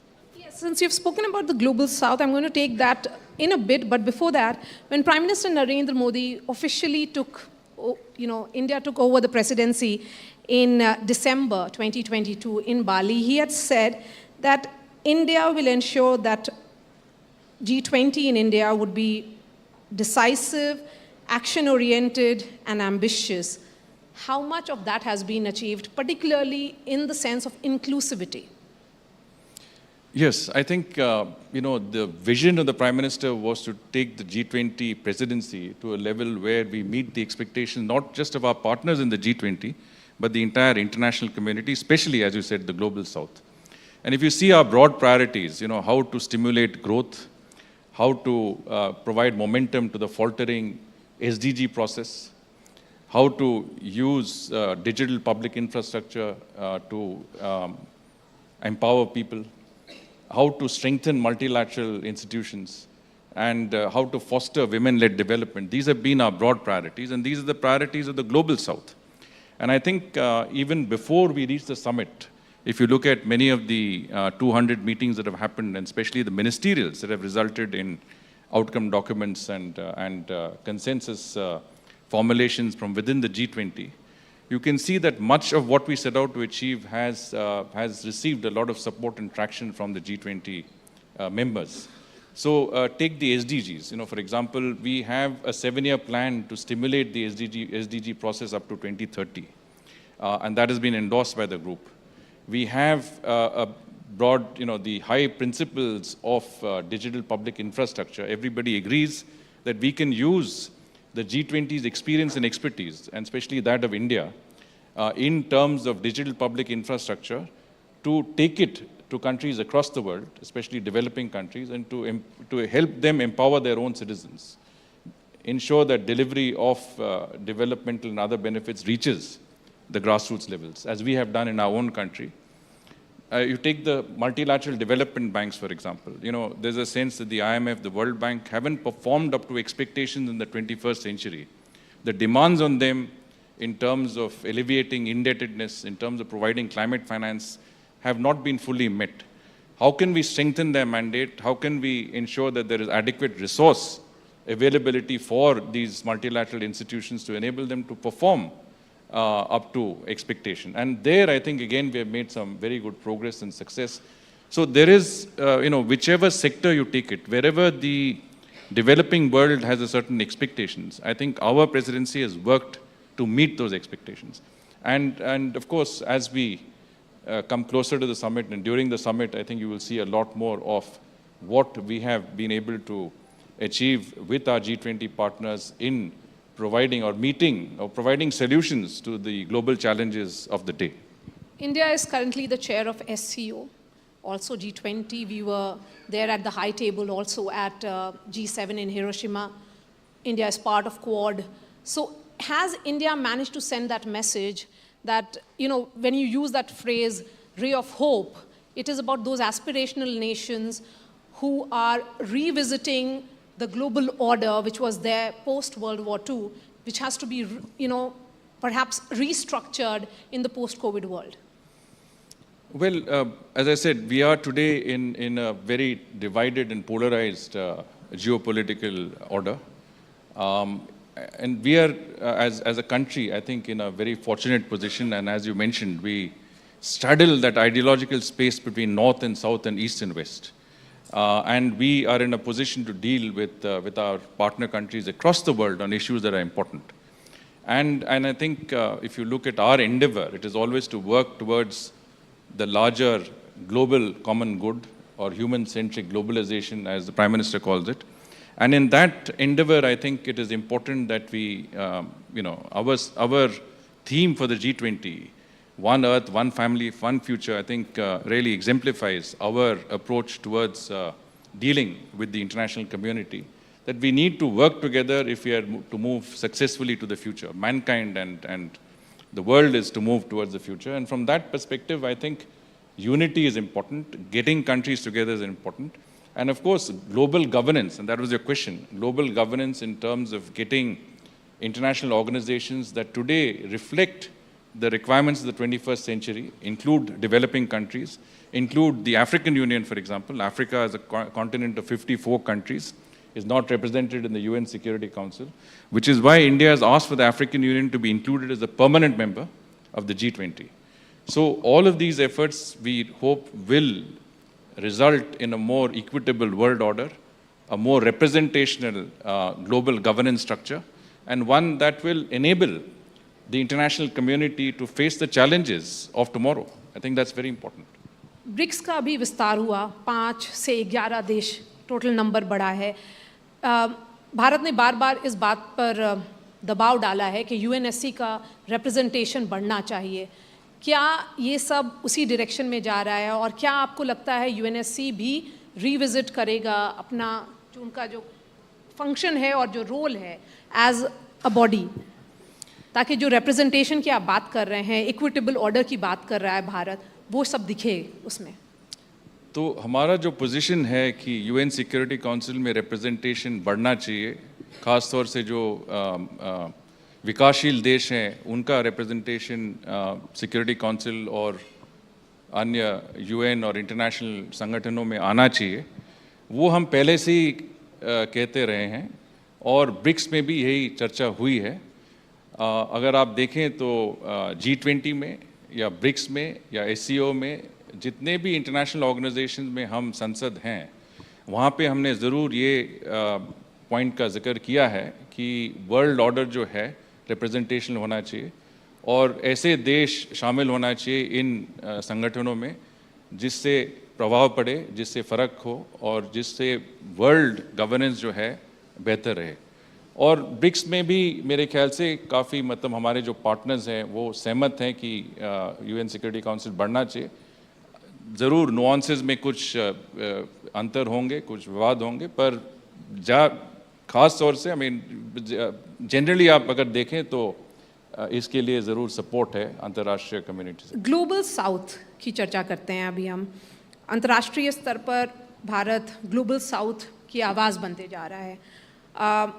जब ये global south phrase बना तो किस countries को ध्यान में रख करके बनाया गया था, और 125 कंट्रीज़ जो बताया जा रहा है उसके हिस्सा हैं, तो आपको क्या लगता है कि ये सबका साथ सबका विकास जो हिंदुस्तान का मॉडल है वही अब अंतर्राष्ट्रीय स्तर पर है?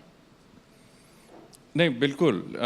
जब हम ग्लोबल साउथ कहते हैं तो जितने भी विकासशील देश हैं और आपने 125 देशों की बात किया, तो ये ग्लोबल साउथ के प्रतिनिधि हैं और इनके साथ हमारी एक बड़ा अच्छा संपर्क हुआ जब हमने voice of global south summit organise किया था।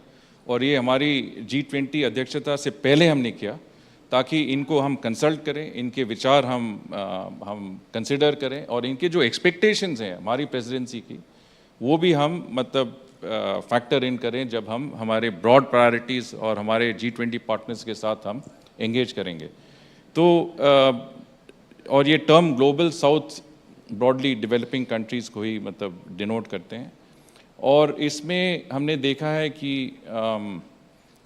ग्लोबल साउथ में काफ़ी मतलब कंसर्न्स हैं कि आज यूक्रेन कॉन्फ्लिक्ट चल रही है, आज इंटरनेशनल कम्युनिटी जो मेन कंट्रीज़ हैं उनका काफ़ी प्रीऑक्यूपेशन किसी और मतलब डायरेक्शन पे है और इनके जो कंसर्न्स हैं जैसे फूड सिक्योरिटी कंसर्न्स है, एनर्जी सिक्योरिटी के कंसर्न्स है, इन्फ्लेशन के कंसर्न्स है, तो इसके बारे में कोई मतलब ये इनका महसूस हो रहा है कि ये एरियाज़ में थोड़ा सा निगलेक्ट हुआ है।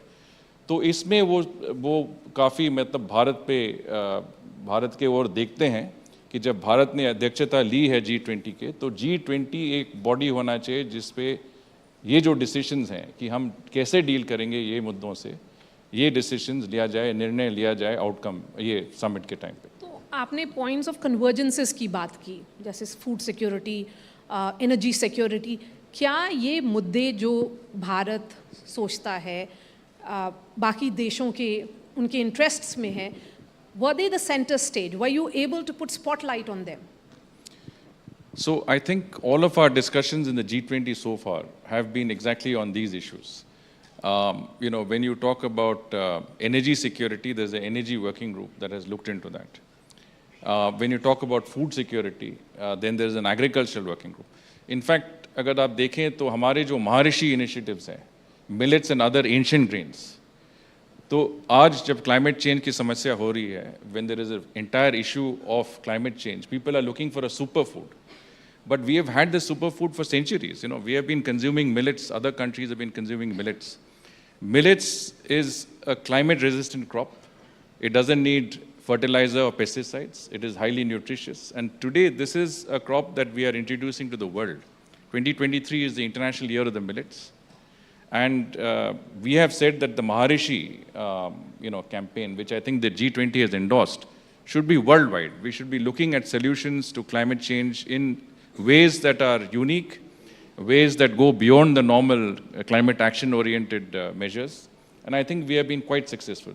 Take lifestyle for environment. You know, the Prime Minister's vision that it should not just be climate actions. It should also be a people-oriented movement. What we are saying is that, the world is living far beyond its sustainable levels. The UN Secretary General, when he came to India, said we are living at 1.6 times the level in which we can sustain a sort of life normally on Earth. And in that context, we have said that there should be sustainable consumption. So lifestyle for environment means every person on this planet, and we have talked about pro-planet people, should be involved in an effort to conserve, to the extent possible, resources, scarce resources of the Earth. So whether it's waste to wealth, whether it's the circular economy, these are all parts of the larger concept of a lifestyle for environment. Again, when you talk about lifestyle for sustainable development, this is what the G20 is also very happy to. And there were several department-specific events, education ministers, agriculture minister, energy security events that were organized. And so let's come to the scalability of this entire event that was held for 10 months, and it will continue, and of course it will be culminating in 2 weeks from now. 56 cities, and from Kashmir to Kanyakumari, many cities you would have traveled for the first time, perhaps, Mr. Shringla. Would you say that India has been an outstanding host, Vasudev Kutumbakam, and you would have sent that message to other countries as well? And what makes India, it was like the tourism experience, traveling to each and every part of India. The world saw India differently. And how has this been different from how other countries have had their G20 year? So when we take on a presidency like the G20, and this is the first time we've been president of the G20, so it's an opportunity for us. How do we use this opportunity? First and foremost, I think we try to place our narrative on the global agenda. As a diplomat for a number of decades, all I've done is respond to the initiatives taken by others. Today, we are taking initiatives, whether it's the International Day of Yoga, International Day of Millets, whether you talk about any initiative in the world, a lot of those initiatives come from India. So if you talk about Vasudeva Kutumbakam, which also I think is a concept that increasingly is getting traction, is basically working for the global common good, working for the interests of humanity. And from that point of view, we are also looking, in terms of what we can do, Atiti Devo Bhava, welcome your guests, show them your cultural heritage, your cultural diversity, your tourism potential. And if you look at the vision of the Prime Minister, he, in the beginning we said, let's do it in 13 cities, because that is as far as our mind could stretch. But he said, no, let us do it in every state and union territory of India.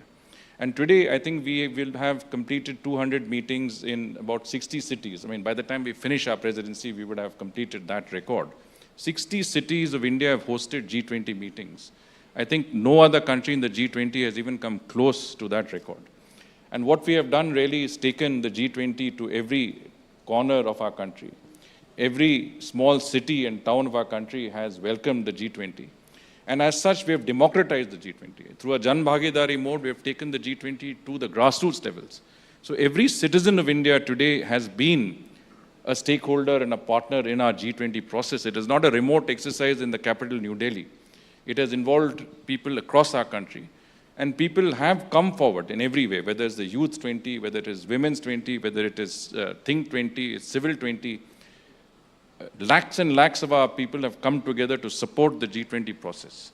So I think this has made, the democratization of the G20 has made it, as has been said earlier, a people's G20, has popularized it. And today I think it is, if you look at our logo, initially we tried to say that, you can use the logo, and we were very selective. But everybody now uses the logo, right from shopping malls to auto rickshaw drivers. It's ubiquitous, it's all over the country. There are multinational companies coming to us and saying, can we use your logo? And you talked about Srinagar. I was there when an international media person asked me, he says, how much are you paying these companies to use your logo? So we said it's the other way around. Companies should be paying us to use our logo. It is that popular. But yes, we have taken it to Srinagar, we have taken it to Itanagar, we have taken it to, Lakshadweep, Diu, and we have taken the G20 to places. And which are the cities that you traveled, because you have been a career diplomat, where you had not been in the past? And in terms of local economy, the transformation that it saw, the push that it received, besides beautification and the infrastructure push that we saw all over the country? So everywhere you've taken the G20 to, I think there has been a very, very interesting phenomenon. States have come forward, municipalities have come forward, local organizations have come forward and have said, let's present our best face. And as a result, wherever we've taken the G20, we've found a lot of investments in urban infrastructure and urban transformations. If you go to Jodhpur, they've made huge changes in the city. They've, widened pavements, made roads better, built better structures. I'm just giving an example. If you go to Bangalore, you will see the same thing. You go to smaller cities and towns all over the country, including my part of the country, which is Darjeeling and Siliguri. You've seen changes that the states have brought about. You've seen changes that the municipality has brought about. And these changes will go beyond the G20. So if we can take the G20 to places, and it has a lasting impact on cities and towns across India, especially the smaller ones. Cities are competing to be the cleanest city, the best city, the most, I would say, efficient city, and so on and so forth. Srinagar, for example, the Smart Cities program coincided with the G20, and that city was transformed. People are absolutely amazed at what Srinagar looks like. That walk along the Jhelum, the Dal Lake, etc., has been completely, changed and improved. And I think as a result, there was a lot of local support, a lot of local traction, saying that why don't you get more events like the G20? The other thing is that many of these cities have never hosted an international event, ever. So you host an international event like the G20, you have about 200 delegates that come from all over the world, a couple of hundred media people. These cities are encouraged because they've expanded capacity, they're confident, they can now host not only international conferences, they can host commercial conferences, they can host MICE events. And I think this is the difference that it has made, which I think the resonance of this will go far beyond our G20 presidency. And we have Youth 20 and Women 20 also in the audience who will be asking some questions to you. So let's open the floor for some questions now. Will the mic be moved, please? Yes, please.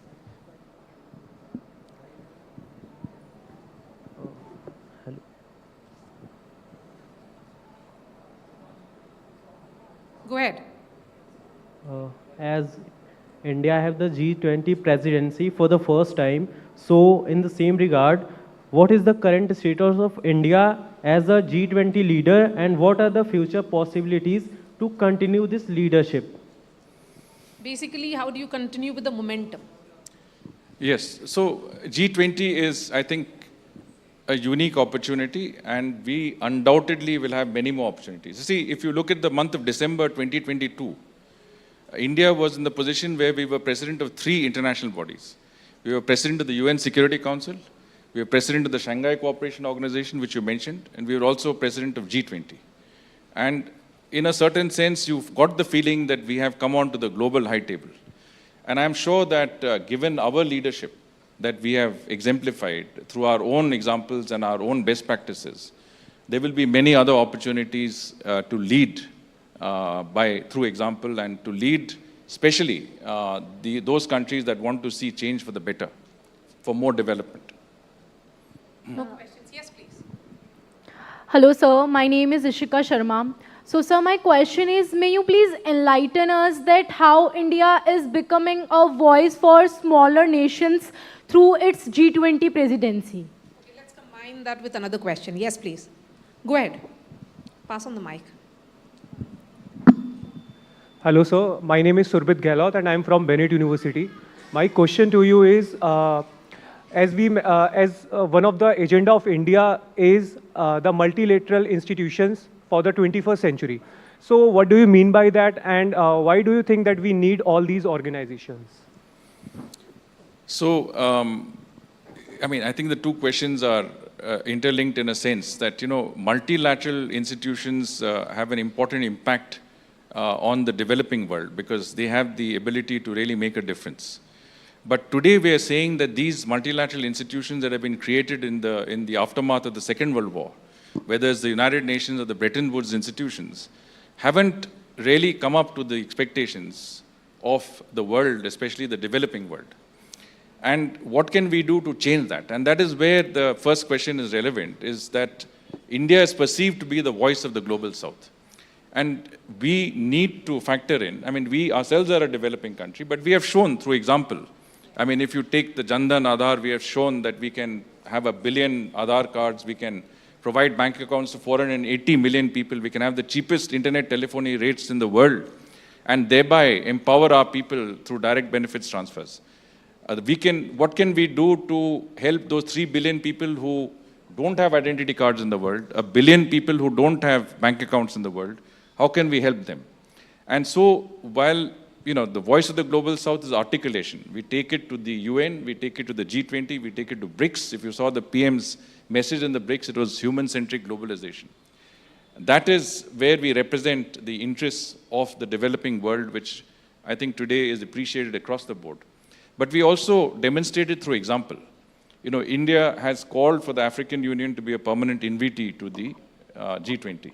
And we have done that because we believe that Africa and countries in the global south should have better representation, whether it's the G20, it's the Security Council, it's any organization that is international and involves international governance, so that you are more effective when you are better represented. And of course, we also want to make that difference through example. In other words, how can we help Africa? We have so many schemes, you know, e-Arogya, e-Vidya Bharati, many schemes that help Africa, many projects, including lines of credit that develop infrastructure, that develop those countries as per their priorities. I mean, we are one country that has never said, we will give you this, this is what you need, and these are the conditions under which we will give you this.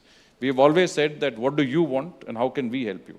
And that has been our approach. And so it is not a recent approach, it is an approach that has always existed. But what we have done in recent years is to make it more effective. We have certainly made our foreign policy oriented towards working for the global common good, whether it's in COVID, where we gave medicines to over 190 countries, whether through Vaccine Maitri, we shared our limited vaccines with countries across the world. We have demonstrated that we have the potential and the willingness to help countries, the developing countries across the world. So we are not just a voice, we are more than a voice. We are also a practical example of what developing countries can do and do to help themselves, and of course, articulate it through bodies and organizations in which we have a leadership position. Let's take some more questions. Yes, please, ma'am, go ahead. Yeah, hello. Please elaborate a little more about how Kashmiri people have taken this, because the young generation, this is the first time they are seeing something like this happening in their city. So, some anecdotes also if you have to share. So that's a very interesting question, because I went at least 2 or 3 times, you know, to prepare for that G20 meeting in Srinagar. And what we definitely wanted was that there is a certain amount of not just you know, organization in the meeting that we will host, but also support of the administration, the Union Territory, in organizing the meeting.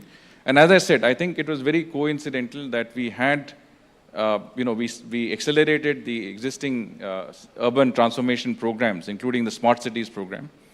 When I went 6 months earlier, there was a lot to be done. But when we went for the actual meeting there, what I found was that there was a world of difference. You know, the city had been completely transformed. And I think beautified, improved, but improved in ways that are long-lasting, not just cosmetic improvements. The people, my sense was, because I tried to move around as much as possible in Srinagar myself. I went on the Jhelum walk, I went on the Dal, we went to various parts of Srinagar. And I also talked to people across the board. And what I found was that people said, look, we've never had this sort of international event. that you could bring 200 foreign delegates and have a tourism meeting. That means the top world tourism officials come down to Srinagar, come down to Jammu and Kashmir. People could never imagine that's possible. And it was conducted in an atmosphere of complete peace and tranquility. There was not a single demonstration, not a single incident in that period of time. And I'll tell you why that was. Because people believed that this was in their own interest. People were supportive of that G20 process. And the one thing we heard from a lot of people was, please do more of these international events. We need this sort of attention. We need this sort of support. And I think if you look at the Sher-e-Kashmir Convention Center, it's a very nice one, completely upgraded for the G20. They can host international meetings of a similar nature. I mean, they have the confidence now, they have the ability to do it. And I'm sure you will see much more. As the train reaches Srinagar, as the highway, the highway connecting Jammu and Srinagar becomes operational by this year, we already had about 2 crore tourists that were expected this year. And many more have come. I think the Lieutenant Governor made a statement that because of G20, many more tourists have come. The number of foreign tourists have increased enormously. And I was asked very often there by the media, they said, many of the embassies have put out advisories that you should not visit Srinagar. And my point was that if you see around us, you're seeing representatives of all these countries. The top officials of all these countries are here. We also have a lot of foreign tourists coming in. And none of them have experienced any issue because everybody in Jammu and Kashmir believes that tourism is in their own interest. There is a percolation of wealth down to the grassroots level. The chap making, a piece of handicrafts which is bought by tourists is benefiting. The person at the absolute bottom rung of that socio-economic ladder is also benefiting. So there is benefit across the board. And I think this is what G20 has done.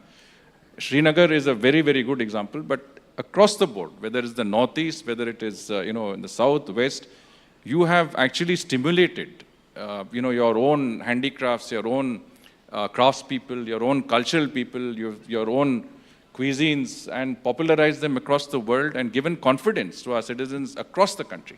And I think this is really what matters. But Srinagar for me is always, somehow I feel very attached to that one meeting because we have spent so much effort in making that meeting a success. And the fact that our delegates have gone back and said that this is the best meeting we have had, this is the best exposure we have had, I think gave us a lot of satisfaction. Okay, so we have really come to the end of this discussion. Ma'am, you want to have a quick question, please, 30 seconds. I'm Dr. Nidhi Jha, I'm a gynecologist. I just want to ask, what do we have for healthcare sector being president of G20?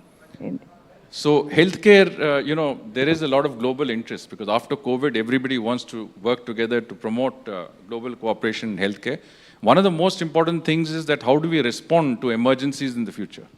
If you have another pandemic of that nature that we just experienced, how does the global community come together? So there is the decision to establish a mechanism whereby countries can cooperate more effectively.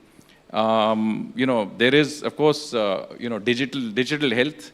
We have led by example, Arogya Setu or Co-Win platform through which we administered over 2 crore vaccines to our people. All of these examples are those that we can use and we have used in the health sector in the G20. So I think that is an area of success and where I think everybody was keen to cooperate and get the results. So my last question, G20 finance ministers meet failed to agree on a joint statement. How optimistic or positive are you for when the heads of state meet?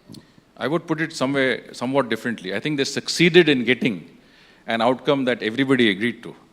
Every paragraph in that statement had been approved by consensus by all delegates in that meeting, except one which pertained to a geopolitical issue over which I think there is still, as I said, vivad abhi bhi hai in between nations that are there.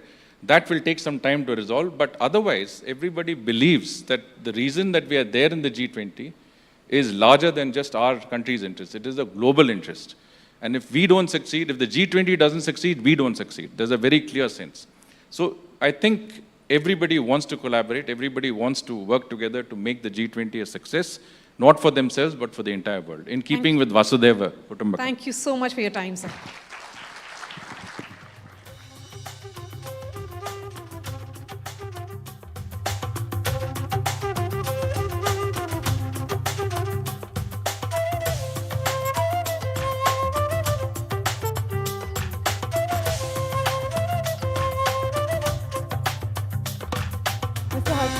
very much for joining us on the NDTV Conclave. It was a pleasure having you among us. And one thought that has been echoed clearly throughout the day repeatedly, but it can't be said enough, is that the G20 meeting that India will host will shape the decisions that the most powerful 20 countries will make over the next few years. And for India, it will shape our global future. Now, for instance, these meetings come at a time when India is at a critical juncture at the global stage. The government is trying to balance its ties with various allies, given that the government's stand on Russia, the government's stand on import and export restrictions have raised eyebrows with even some of its closest allies. So to discuss how the G20 defines India's global future and the challenges ahead for India's emergence as a global power, I welcome on stage Meera Shankar, the former ambassador of India to the United States, Mr. Ashok Malik, the partner and chair at the Asia Group, and Mr. C. Rajamohan, a senior fellow at the Asia Society Policy Institute. In conversation with them is NDTV's editorial head, Special Projects, Gargi Rawat.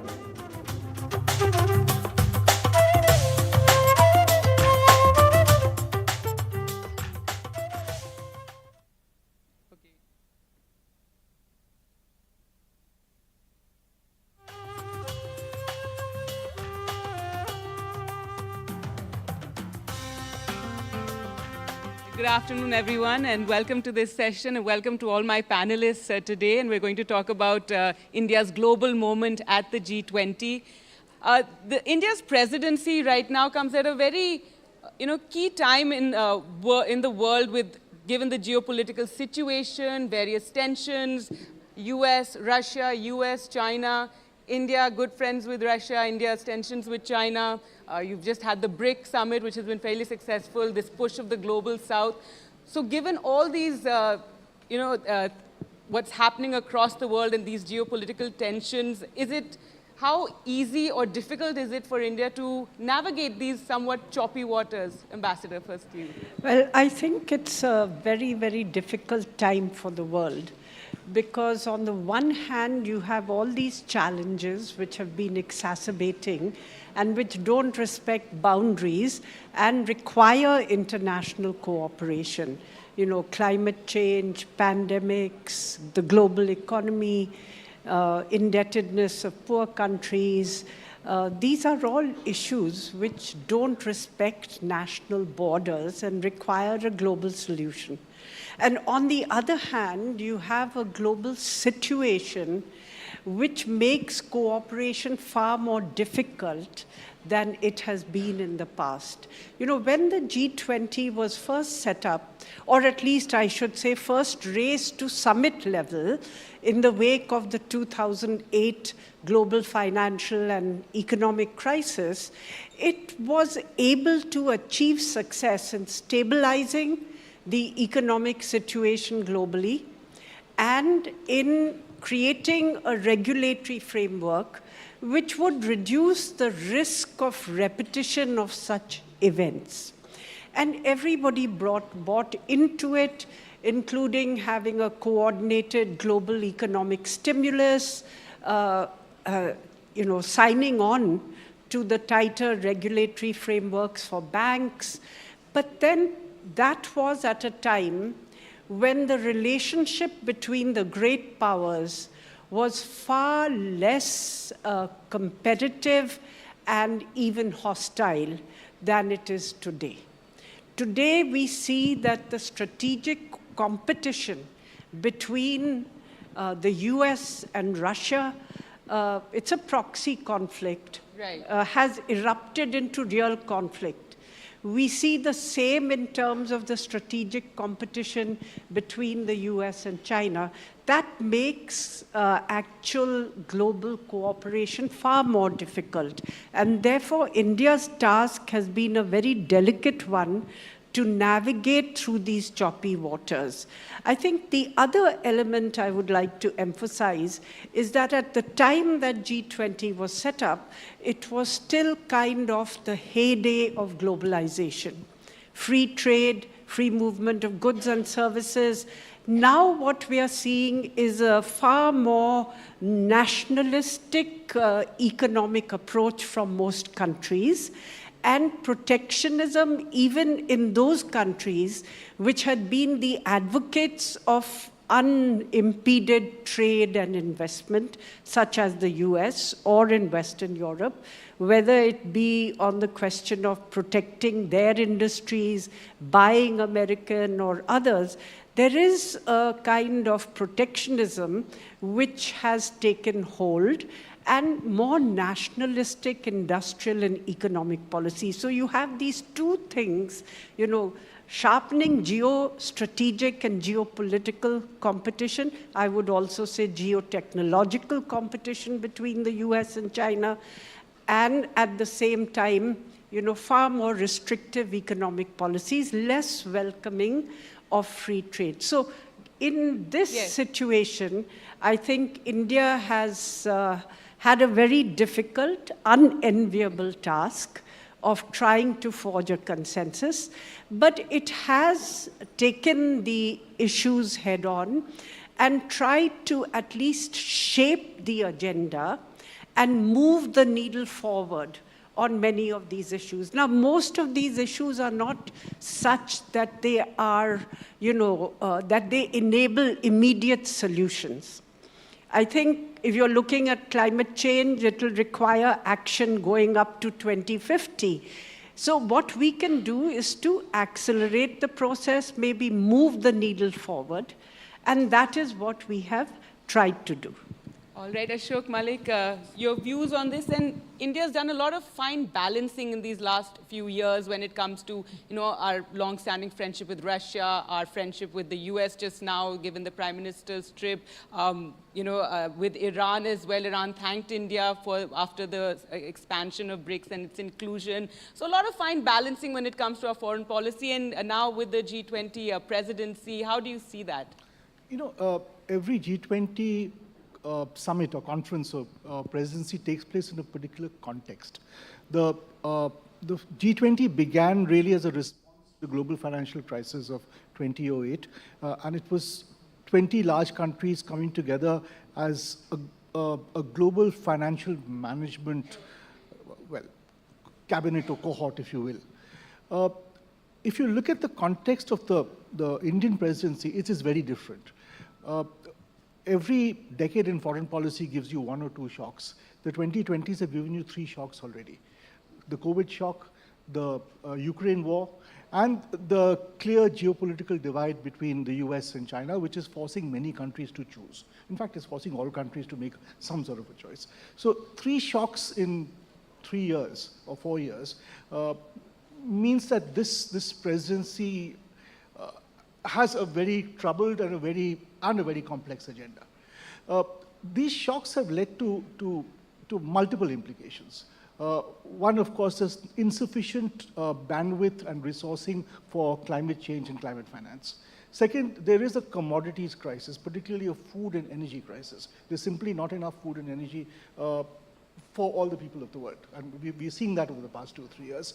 A third, in terms of sensitive technologies, critical and emerging technologies, countries are being forced to make choices and come to political compromises. Economic choices are being affected by politics. And finally, of course, there's one window of hope, which is everyone's betting on digital public infrastructure, and everyone wants to get onto that train as quickly as possible. The battle really is for the hearts and minds of the global south. The countries that are not part of the G20, that are not rich countries, that are not very developed countries or emerging economies of a significant nature, but countries that are facing the brunt of the 3 shocks of this decade. And I think what India's presidency has done is bring the global south and its concerns right to the heart of the G20.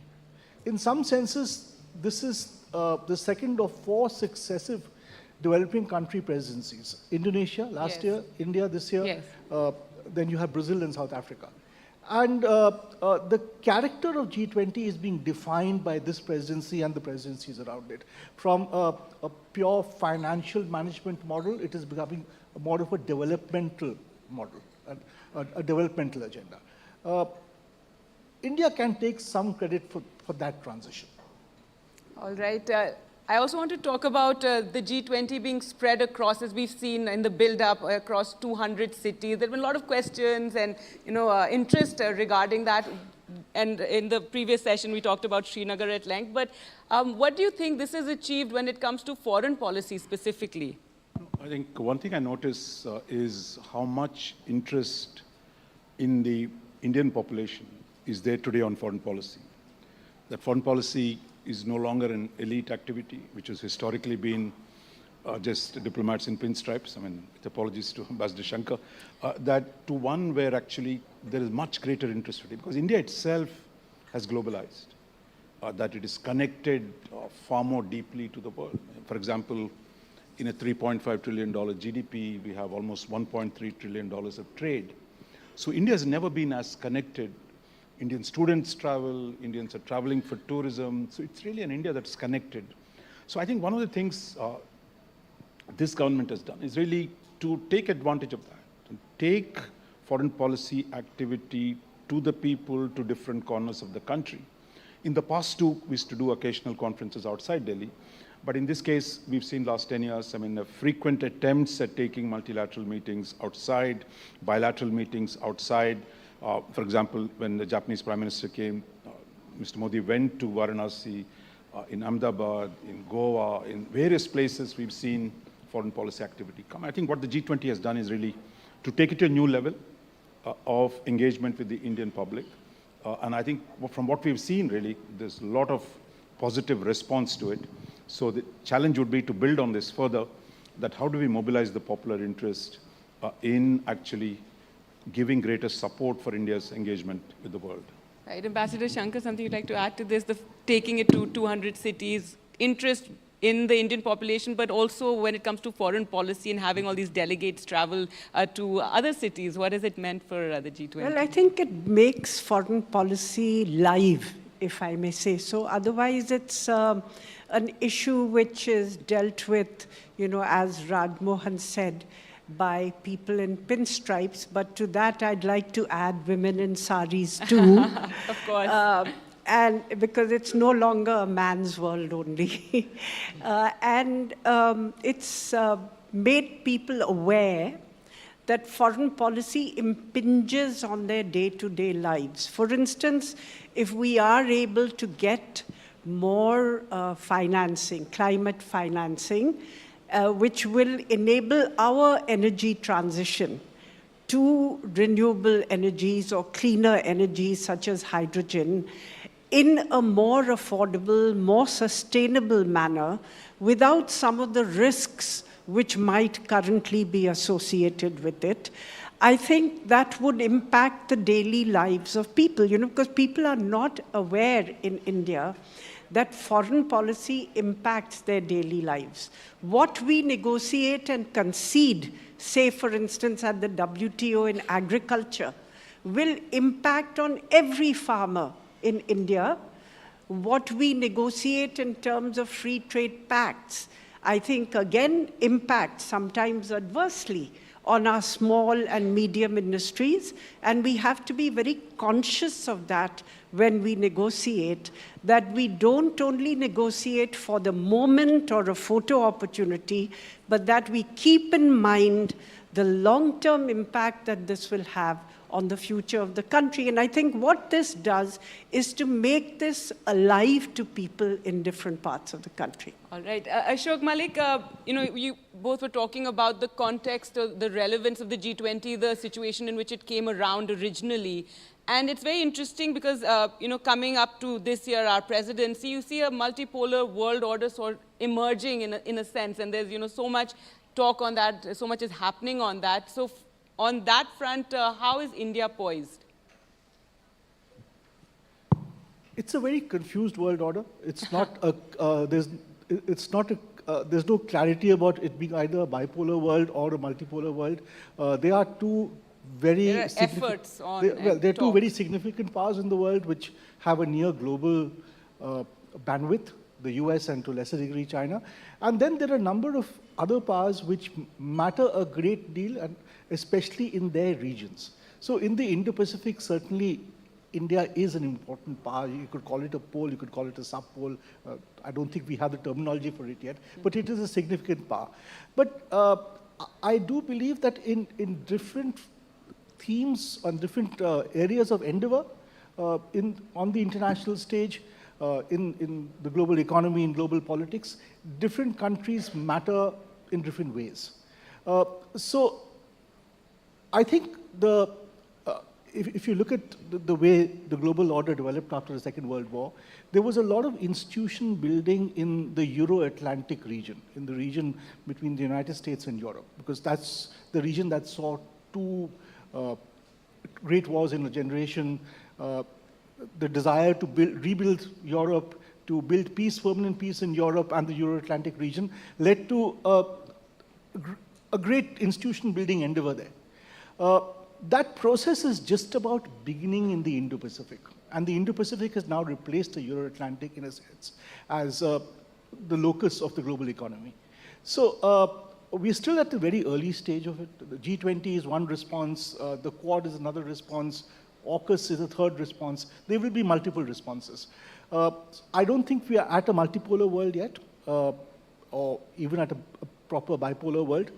But by the end of this decade, perhaps, we'll have a clearer answer. And this is going to be a very defining and transformative decade for the global system. All right. A joint statement could not be agreed on. We do have an outcome statement. And this is not just this year, even the previous year, that this was a challenge. And so what are our expectations from the summit now? Look, I think, as we said, there are two big problems in the world today. The great powers are at each other's throats. There's a real war happening in the heart of Europe. And second, the economic order that the globalization structure that we were familiar with for the last 3 decades is breaking down. So on core issues that there is no agreement. And it's quite clear that we're not going to bridge that very easily. I think that's why the G20 is particularly challenging. I think what I see today is what India has done in the last few months is really to create a range of other areas where agreement can be produced. That is from digital public infrastructure or on trade facilitation. In fact, even yesterday, the trade ministers had agreed on a few things. So I think by pushing on so many diverse fronts and to at least get some agreements where there are possible, because on the 2 basic issues, there's not much agreement, but there's a lot of agreement on other issues. The trick and the success would be if we can still manage to get a joint statement where, like in Bali, yes, where diplomats are paid to do this, but there's ways in which language can be crafted, the difficult parts can be moved to a footnote, countries that they don't like can be dissociate themselves with an asterisk. So there are possibilities. I think I'm still 50-50. I would think there's a reasonable chance still you could come up with a document that might still be able to, everyone could sign and live with. And I think that's the story for the next few days, that the trade ministers meeting, I think, seemed to give us some hope. But I would say when the foreign ministers come, before the leaders themselves meet, so there is room here for quite a bit of diplomacy in the next few days. All right. Ambassador Shankar, also the war in Ukraine has brought focus on food security. And already after COVID, supply chains have been in focus. So for India, this is both a challenge and an opportunity? Yes, but I would say more the realization. I think, on food security, we have to work much harder to look long-term, and I think Mr. Shringla referred to it, yes, to adapt agriculture for coming climate change. And here crops like millets will play a very important role because they are so hardy, they can grow in semi-arid conditions, they don't require much water, and they can withstand extremes of heat. So this kind of transformational shift in agriculture is something which India is seeking to propel, and I think that is going to be an opportunity and very forward-looking. But at the same time, I would say the realization that over-dependence on one country during the pandemic had led to disruption of supply chains and shortages of essential commodities across the globe. And even now, the dominance of single countries in areas such as critical minerals or rare earths and things which are all going to be required by all countries if we are to make the transformative transitions on energy and technology which we need to make for climate change, then we have to look at establishing diversified supply chains and strengthening their resilience. And I think in that lies an opportunity for India, because India has the possibility with its technological capabilities to emerge as one of the countries in that diversified supply chain. As of now, we are seeing only the beginnings, the incipient beginnings with Apple and Foxconn doing part of their manufacturing in India, and now the decision of Micron to have a final packaging plant for semiconductors in India. But I think we can accelerate this, and we should try in every way to do so, because much of the investment has been flowing to Southeast Asia, to Vietnam or Mexico. Not so much has come to India. And it means we as a country need to do more to get that here and to establish that ecosystem. All right. Ashok Malik, on the issue of climate change, India's position, it being able to champion underdeveloped countries when it comes to negotiating with the West, and this is a big role that India has been playing and will and can continue to play when it comes to negotiations on this. The key issue on climate change, since many major countries have already set their net zero target years, the key issue is climate finance. Who pays and how smoothly do capital flows... Something that India has been pushing at every yes, forum. How smoothly does capital flow towards projects which in the end will deliver both economic returns as well as returns for the planet.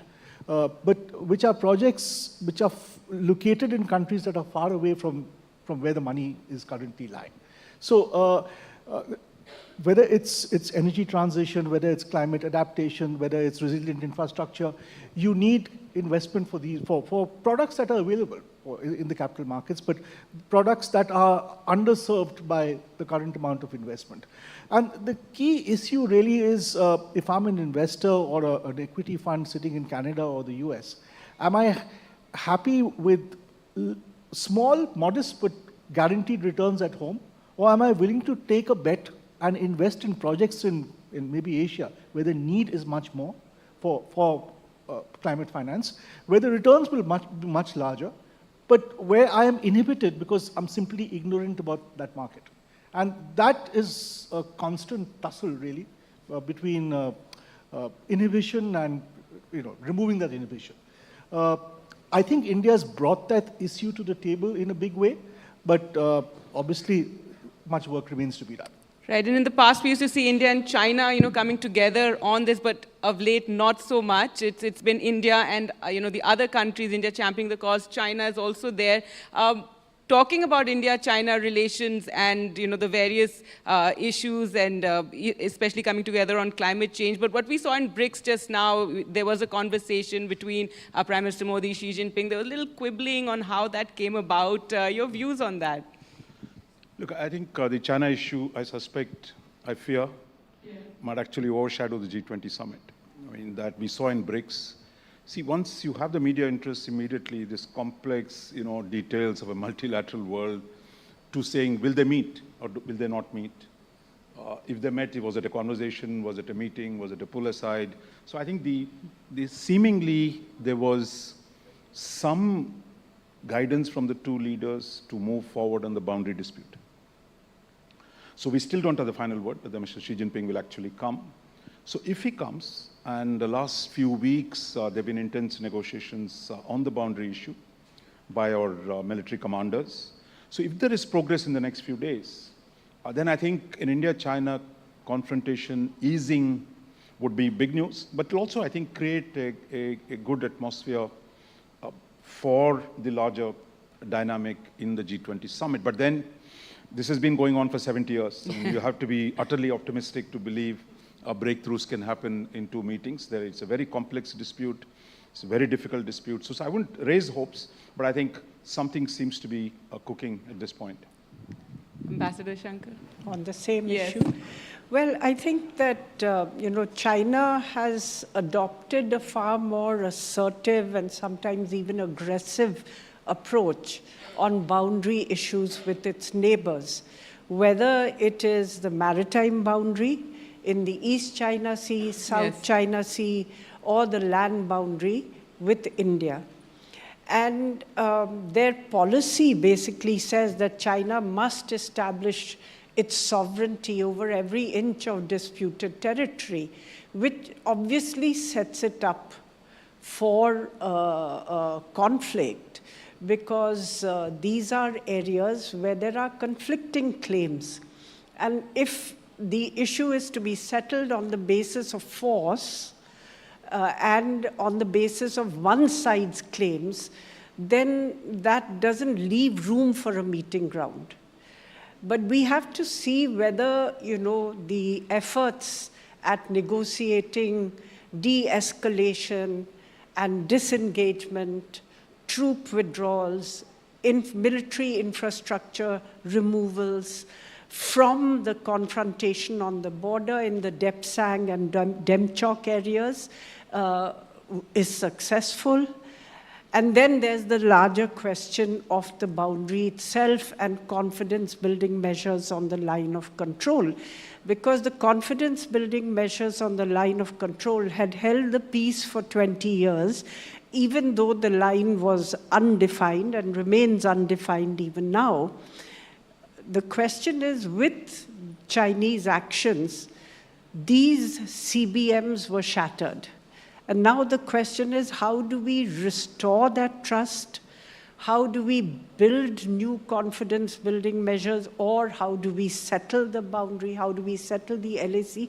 These are much larger questions which will remain open for much longer, I'm afraid. At best, at the present juncture, you might see intensified efforts to local de-escalation and disengagement and de-escalation. And what Raja Mohan felt that could this overshadow what we're watching at the G20 summit, or what is your view on that? No, well, obviously, I know we, the media, are always very interested, and the questions and speculations continue. Every SAARC meeting would be overtaken by the Pakistani and Indian Prime Minister's meeting. I guess this one will, to some degree, be hijacked by what the Indian and Chinese leaders say to each other. I think it was always on the cards that Prime Minister Modi and President Xi would interact in some form before G20 to, if nothing else, smoothen the pathway to President Xi's participation, possible participation.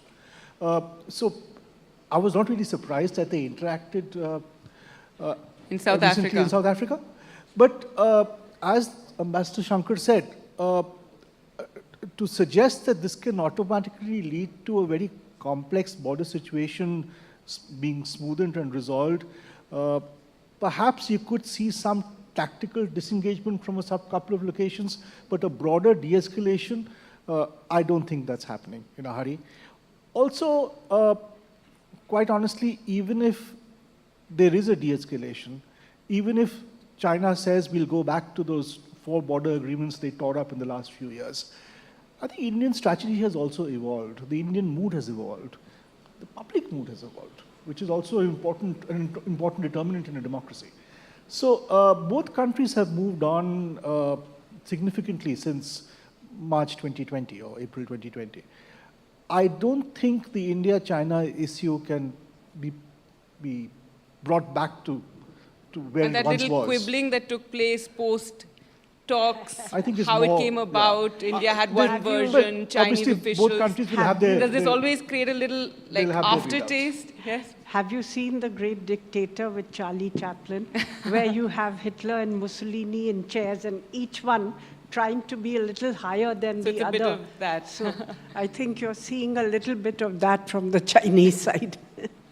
All right, well, let's move away from that. Talking about all these new groupings that we now have, and there are various cliques and groupings, and there's Quad, and there's BRICS, there's expanded BRICS. Now, does this create more confusion? I wouldn't use the word cliques. That's a Chinese word these days. So the Chinese say, look, when they sit with the Russians, that is not a clique, but when India sits with the Americans, it becomes a clique. So I think the Chinese attempt at presenting their views as global views, I think there is a backlash to it in Asia. They might do very well in Africa, where they're far away. But if you look at what's happened in Asia in the last 1 year, I mean, you have Japan and South Korea are almost like India, Pakistan. I mean, they have a huge historical problems. But today they've come together with the US to oppose China. So that's a trilateral that has emerged. There is the US, Japan, Australia, Philippines, because Philippines has been at the receiving end of Chinese bullying for almost 10 years. So finally you have actually they're standing up today. And then you have the AUKUS, which is Australia, US, UK, trying to develop nuclear submarines to deal with the Chinese maritime threat. And then you have the India in a Quad. Yes. And then we also have the I2U2, where India is part of, along with Israel, the United States and the United Arab Emirates. So I think small groups were always there. It's not some new thing that has happened. It is when one country tries to dominate a region, there are two kinds of reactions. One, which is to create an alliance of the kind that NATO and others. But what we're seeing today is really forming overlapping networks which can limit a one power from unilaterally trying to change borders, like what China does here, what Russia has done in Europe, that the need to protect sovereignty, territorial integrity of states. If that is the aim, how do you produce that result? Through deterrence. So that's the reason why you have new groups that are emerging. And I think those will be there. And my sense is Chinese don't like it, but because they say, look, it is their word or, my way or highway kind of an attitude. But I think the rest of the world is simply not going to roll over and simply accept the Chinese claim. So people will form associations, people will form groups to deal with what they see as fundamental threats to their national security. Okay, and I'll open it up also for more questions, but yes, to add comment. to that. I just say that in a situation where the world is in flux and the old settled relationships are shifting, I think you're going to see what I call the variable geometry of international cooperation. It's not going to be set-piece groupings of known powers. It will be shifting and overlapping groupings, but the world will eventually either emerge as multipolar or it will emerge as bipolar. And this is a kind of transitional phase where you're going to see a lot of fluidity. And for India, it's important to retain flexibility. I'd just like to point out to one thing here. There are old groupings, there are new groupings. Groupings will always be formed and reshaped in the international order, but the relative weight of groupings keeps changing.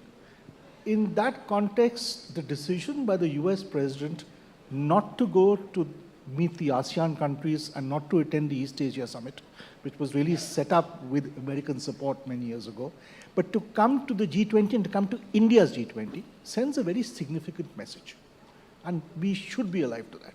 Yes. All right, I'd like to open it up. Any questions? Yes, go ahead. If we can get a mic here.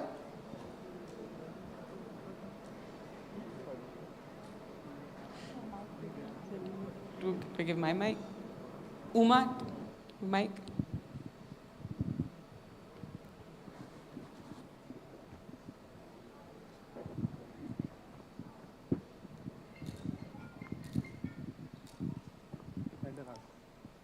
There's been so much talk about the G20, and recently President Putin has said that he won't be attending India's summit. So what do you reckon is the politics behind that? What would be your, from your experience, what would you consider is the rationale and the deeper workings guiding that decision?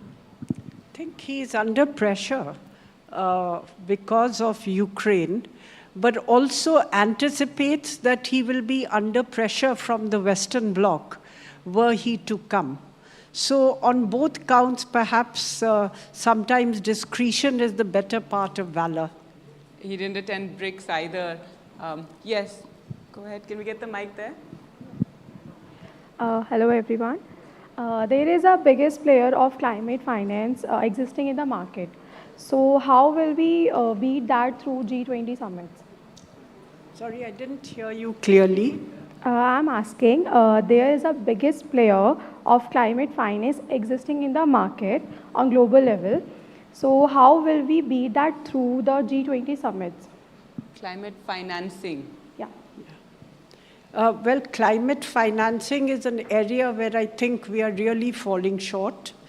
But some innovative suggestions have been made in this presidency of the G20 by India.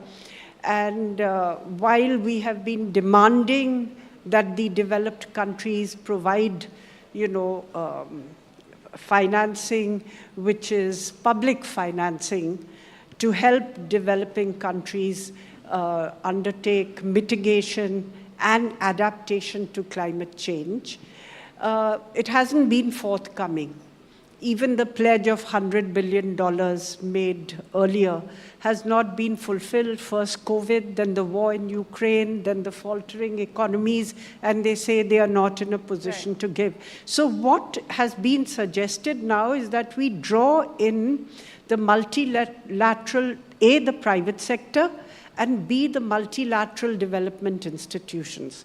Now, if we look at private financing for climate change, then it is not available in sufficient quantities. I think very little comes to the developing world. B, the costs of it are much higher than in the developed world because they see it as risky. So the risk, cost that you have to pay as developing countries for private capital for climate finance is very much higher. Right, so the suggestion is that the multilateral development banks or other institutions could provide an insurance cover or a guarantee to the private lenders, which would bring down their risk factor and therefore reduce the total cost of climate finance and make available more climate finance to the developing world. Of course, in addition, we would need subsidized public finance for various efforts, but this is a new suggestion and one worth considering, and I hope it remains on the agenda. This has been the huge challenge always, this climate finance. One last question. Yes, young man there. Hello, ma'am. Hello, sir. So this is Gaurang from Jagan Institute of Management Studies. My question to you is, how do you think this G20 presidency is going to affect the employability rate of India? Big concern among the very youth. crisp Ashok question Malik. to you all. All right, Ashok Malik, is something you'd like to answer? I don't think G20 directly affects employment, but I think this G20 presidency takes place at a time of great shifts in the global economy, in global supply chains. And as Ambassador Shankar pointed out, we are moving from a 20 or 30-year era when there was great sourcing concentration on one geography, China really, to a more diversified manufacturing ecosystem, where India will not be the only beneficiary, far from it. Mexico, Indonesia, Bangladesh, Vietnam, of course, are also vying for the same supply chains. But India can, because of its size, because of its scale, can certainly host a very significant quantum of the global value chains. And those will create jobs, both first-order direct jobs and second-order indirect jobs. But that process perhaps would be accentuated by the fact that we're hosting the G20 and we're coming into the limelight. But that is a broader process, a broader endeavor for Indian foreign policy and economic management, which I think will play out through this decade. Anything you'd like to add, Rajamohan, to that? I think the young people looking to see. India is quite well placed because at a time when the rest of the world, there is general stagnation. Even China is slowing down. So my sense is India's opportunities have grown significantly in the last few years. I mean, earlier, Ambassador Meera Shankar talked about Apple, Foxconn, the demand for India's technical talent. And everywhere today, our government negotiates this migration and mobility agreements to run the new technology industries. So US, you already see it's mostly Indians doing so well. And I think the demand is now spreading to across the world. If you've done IT engineering, of course, you are top of the list. But my sense is most of the skills that are needed in this new age will be in great demand. And I think India's population profile, as well as the latent talent in this country, I think they're well placed to take advantage of a new international situation. Let me just add here, I think that, you're seeing the world economy, the technology economy move towards digitization, and from digitization to artificial intelligence, and now space and quantum computing. There are a whole range of new breakthroughs which are on the horizon, beyond the horizon. And I think India has the possibility to scale up and master these technologies and to establish mutually beneficial collaborative arrangements with many of the developed countries, particularly the US, as we did with the IT sector, which grew on the back of linkages with the US economy. In that, we are helped by, say what the US Treasury Secretary Janet Yellen called the new US policy of friend shoring. That is, setting up offshore production or collaboration facilities in countries where they have mutual trust. I think that will benefit India. The big challenge is going to be not those who are highly qualified and can move up the value chain. The big challenge is going to be mass employment, because this is a factor all over the world, that new investments in manufacturing are now yielding fewer and fewer jobs with all the automation that is taking place. So it's a challenge not just for India, certainly very serious for India, but also for the world. And here we may have to look at much lower levels of manufacturing which provide mass employment and where we have been significantly weak. So like textiles, garments, leather, there are a range of areas which can provide agri-industries, which can provide mass employment. We have to also focus, along with the high-tech, we have to also focus on that. All right, and that brings us to the end of this session. I'd like to thank all the panelists for joining us today on the Conclave and talking about all these issues, answering questions. Thank you so much, everyone. Panelists.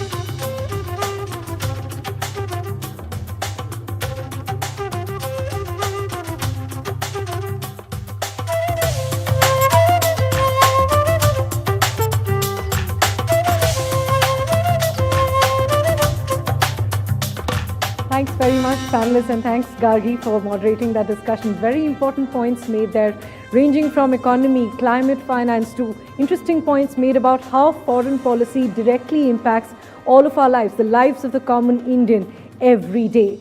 Now, from this conversation, of course, we are sure that there are more conversations being triggered, more thoughts being triggered. So to enable those conversations and keeping with India's culture of conversations over tea, we'll pause for a short tea break now for 15 minutes. I request all of you to be back by 4 p.m. for our next few sessions. We have a power pack section lined up with the top global voices. Along with that, we also have an exclusive interview coming up with the Power Minister, Mr. R.K. Singh. Please be back on time for those sessions. See you on the other side.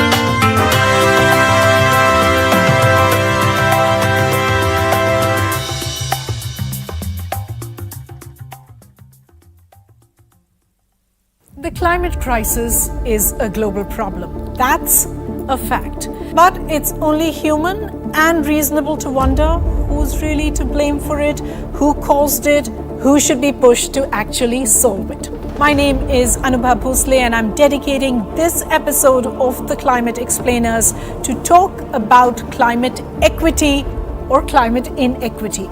Now, these words get thrown around so very often by politicians, presidents, diplomats. Essentially, climate equity means fair distribution of the benefits and burdens of climate change. This episode is going to have a strong India and a global South focus.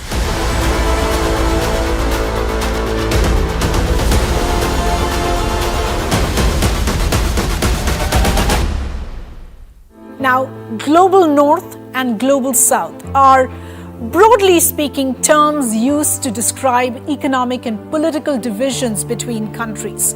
So, these developed countries would be global North, and these on your screen are global South. India is a global South country. Now, on climate change, there are major fault lines between the two. Historically, the global North has been releasing greenhouse gases by utilizing the planet's resources, particularly fossil fuels, for far longer than the global South. It's also a key reason why they are considered more developed. The US, for example, has emitted more carbon than any other country, accounting for 29% of historical emissions. Following closely are the 27 countries of the European Union, plus the UK, responsible for 22% of global CO2 emissions.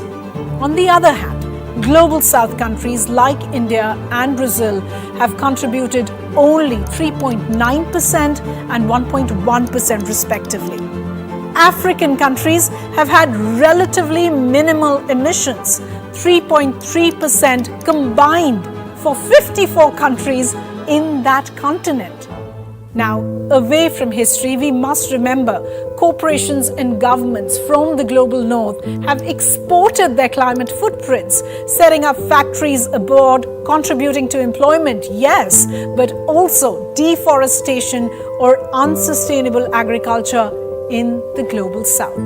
Now, to add salt to the wound in a sense, global North countries are pressuring the world to modify habits and practices for a greener world. In the global South, this would mean countries compromise on industrialization and economic growth.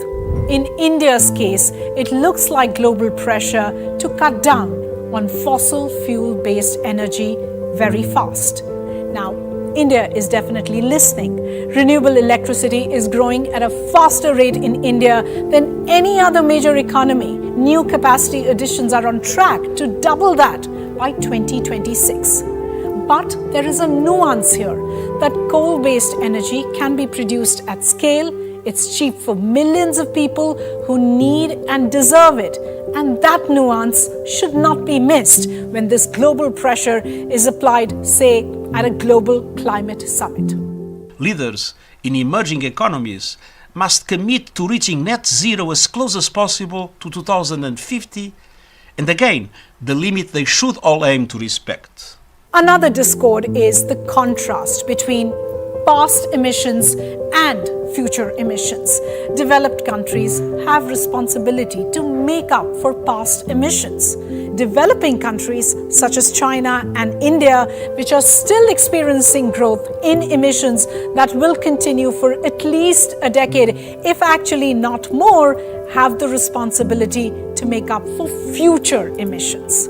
All of these levers, who polluted in the past, who's polluting now, and who will pollute in the future by choice or by necessity, bring us to a very key principle: common but differentiated responsibility.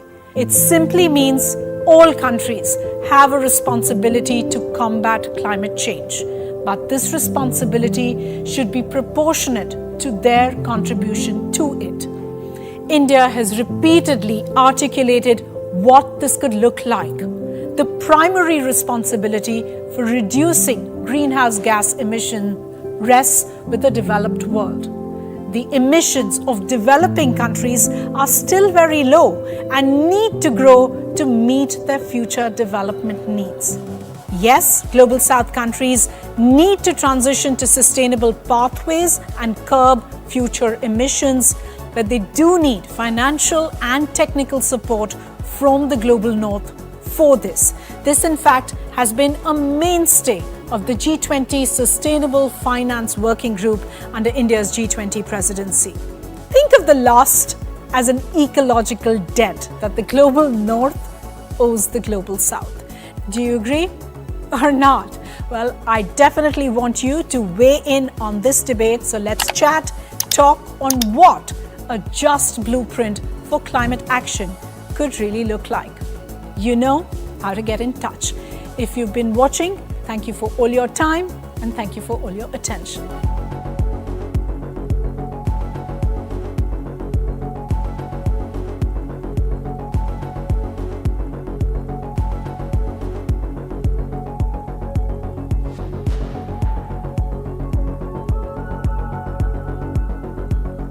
Hi, I have an exercise for you. Picture the world 0.4 degrees hotter in the next 10 years. Unless you're a scientist who worked on the IPCC's 6th assessment report or look at climate models in your free time, chances are you're never going to be able to picture it, visualize it, or appreciate the severity of it. By the way, the IPCC stands for the Intergovernmental Panel on Climate Change, and that's the last time you're going to hear me use this acronym in this video. Now, even till a few years ago, climate change was happening slowly. The ice caps were slowly going to melt, and somewhere in the decades ahead, our future generations, that's our grandchildren's children, were going to see the impact of it. It was a story that fell on deaf ears, mostly. We've come some way from it at least, but climate change is still a story that is somewhat invisible. It's huge, but tough to pin down. It's global, yet it feels like an intangible crisis. It can bring anxiety, but also a sense of inaction.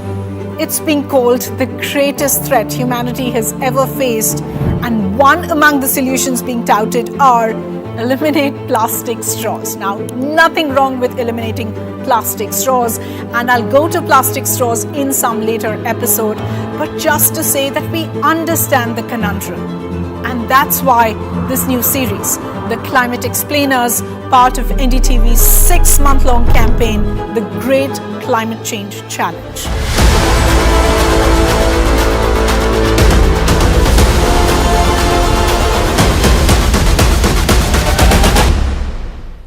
Over the next few months, we are committing to de-jargonizing climate change, explaining net zero, for instance, or what is global warming, why do people use it interchangeably with climate change.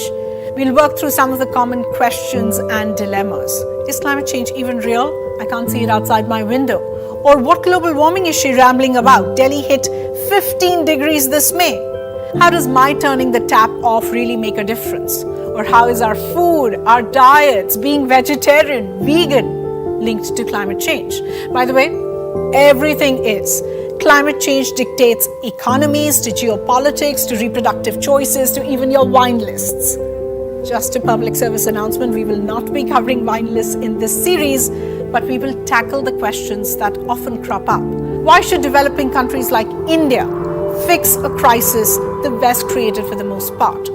Or the dilemma, economic development versus environmental protection. We promise to speak to you just like this, in a tone and tenor that is simple, clarifying, stripping off all that complex and technical vocabulary, and talking to you intimately with facts, science, and data, but also with a sense of hope and personal responsibility, with solutions, with stories in action, with promising technology, with changing attitudes, and my favorite, some art thrown in. All of this with a strong India and a global South lens. As I see it, it's a path filled with possibility, not a dead end.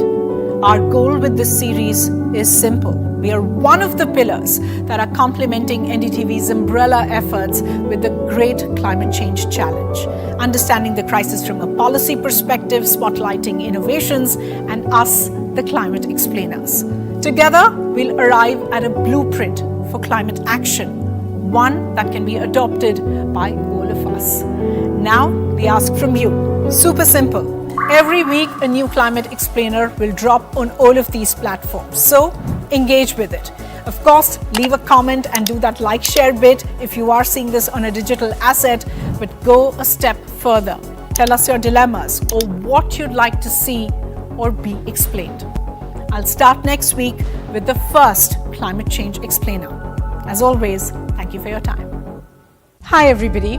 Whoever said money can't buy happiness was definitely not talking about climate finance. Hi, my name is Anubha Bhosle and you're watching a fresh new episode of The Climate Explainer. For the last 10 weeks, we have talked about all the things that can be done to slow down and adapt to climate change, whether it's by countries or by companies or you and I. Now, today I want to talk about what it all comes down to, and that's money.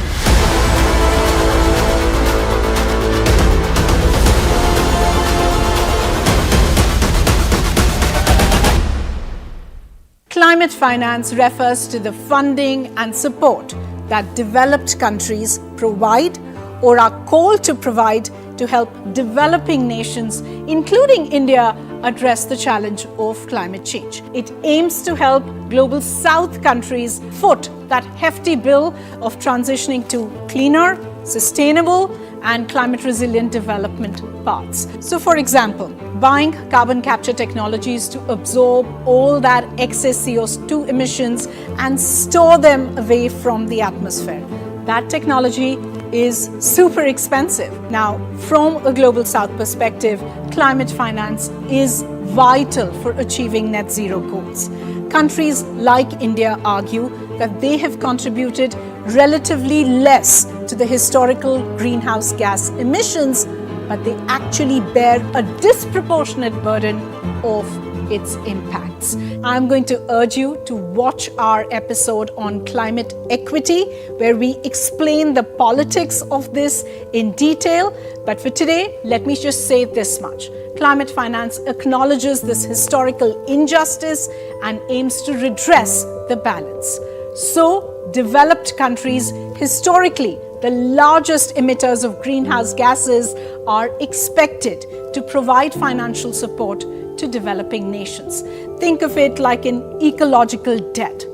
That's easier said than done though. Disagreements often arise on the scale and delivery of climate finance. So developing countries are going to argue that the commitments that were made by developed countries actually fall short of what is needed to address the scale of climate challenges. For instance, in 2009, developed countries pledged to mobilize $100 billion per year to assist developing countries in their climate efforts. Everyone agreed that it was a fraction of what's needed.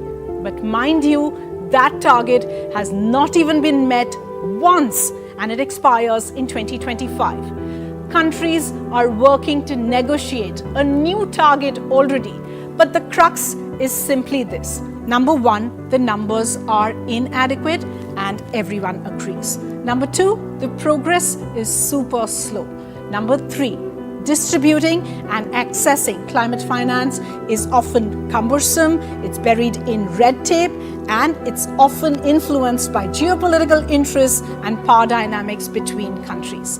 Now, this can lead to delays in funds either reaching the intended recipients or being directed towards projects where they are going to have the most significant impact. Countries, including India, are emphasizing for greater transparency, greater accountability in the disbursement of these funds. They also want a say really in how this money is going to be used. So Global South wants climate finance to support projects that promote sustainable development, for instance, that encourage low carbon technologies as the second. Now they want the money to deal with what are urgent climate impacts that they're already facing in their homes. But instead, a significant chunk of climate finance is earmarked for cutting down fossil fuel emissions, which developing countries say is the responsibility of developed countries first. Another important aspect is simply capacity building in these recipient countries. What do I mean when I say that? Well, many developing nations actually lack the necessary expertise and institutional frameworks to effectively utilize the climate finance that they get. So remember, just getting money is not enough. Technical assistance and knowledge transfer becomes extremely crucial to ensuring efficient implementation. If climate-related loans are not carefully managed, they could add to the burden of existing national debts, potentially hindering the country's economic growth and its overall stability. A recurring demand of the Global South is that they are owed these as grants and not loans, which need to be repaid. So, net-net, climate finance is critical for climate action and justice, but it often becomes intertwined with a lot more.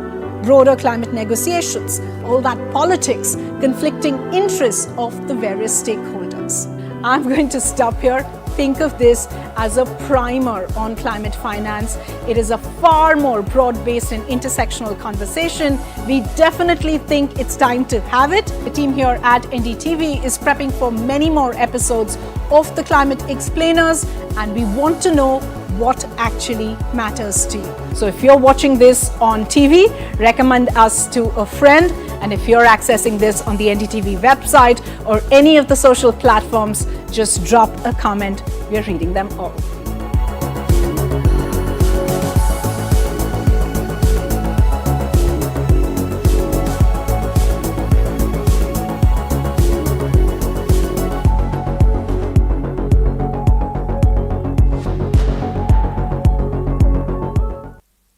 Hi, today I'm talking about net zero.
Ladies and gentlemen, I request everybody to please gather in the hall as our next session is about to begin in just a short while.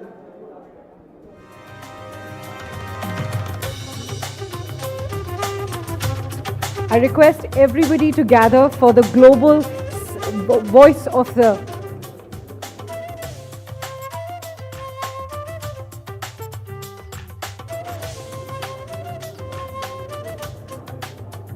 I request everybody to gather for the Voice of the Global South session that we now have planned. All our guests have joined us, and I request all the people, all our guests in the audience to please gather, to please be seated so we can start the discussion.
Already, I request all the members of the audience to please be seated so we can start the next panel discussion on India becoming the voice of the Global South.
It gives me great pleasure to welcome all of you to the Voice of the Global South session as a part of the NDTV Decoding G20 Conclave. Now, this tone for India becoming the voice of the Global South with the G20 presidency was set, or rather amplified, when the Voice of the Global South Summit was held in January this year, chaired by Prime Minister Narendra Modi. It was attended by 125 countries, including 18 heads of state and government level and others at ministerial levels.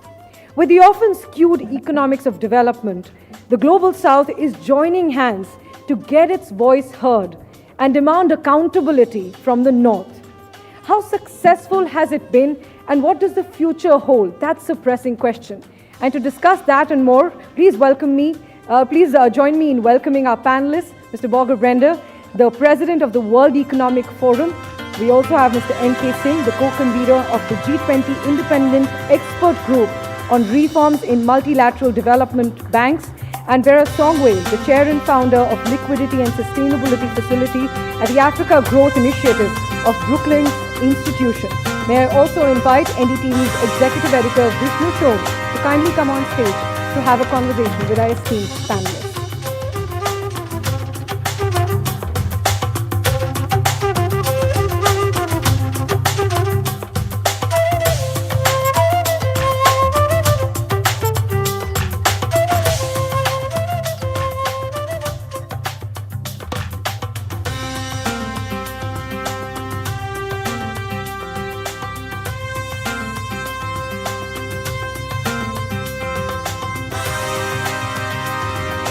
Well, I'd like to welcome you all once again to this session. It's been extremely productive, and I think what we've been doing is just looking at the entire G20 process. It is also important to remember that B20, which represents the business end of the G20 process, is something which is being looked at very closely at this stage in Delhi. And I think as part of the B20 process, there are several, about 10 key processes that they're looking at to make the entire G20 agenda accessible and relevant to more than 1 billion plus around the world, certainly in the G20 grouping. We've got wonderful panelists with us today, representing a cross-section of interests. Let me come to you first, Mr. Singh, and ask you this question. One of the key issues that G20 is looking at is the issue of inclusion. It's key, of course, to India's economic growth, but it is also a G20 agenda. How? Well, in multiple ways. First and foremost, that the digital story, which was rolled out in India with great alacrity, great success, is altering the architecture of governance. And the example of this altered architecture, of the empowerment which it has done in terms of gender empowerment, in terms of access to public services, in terms of the way in which the architecture of governance had hitherto been organized, being altered in fundamental, unrecognizable ways.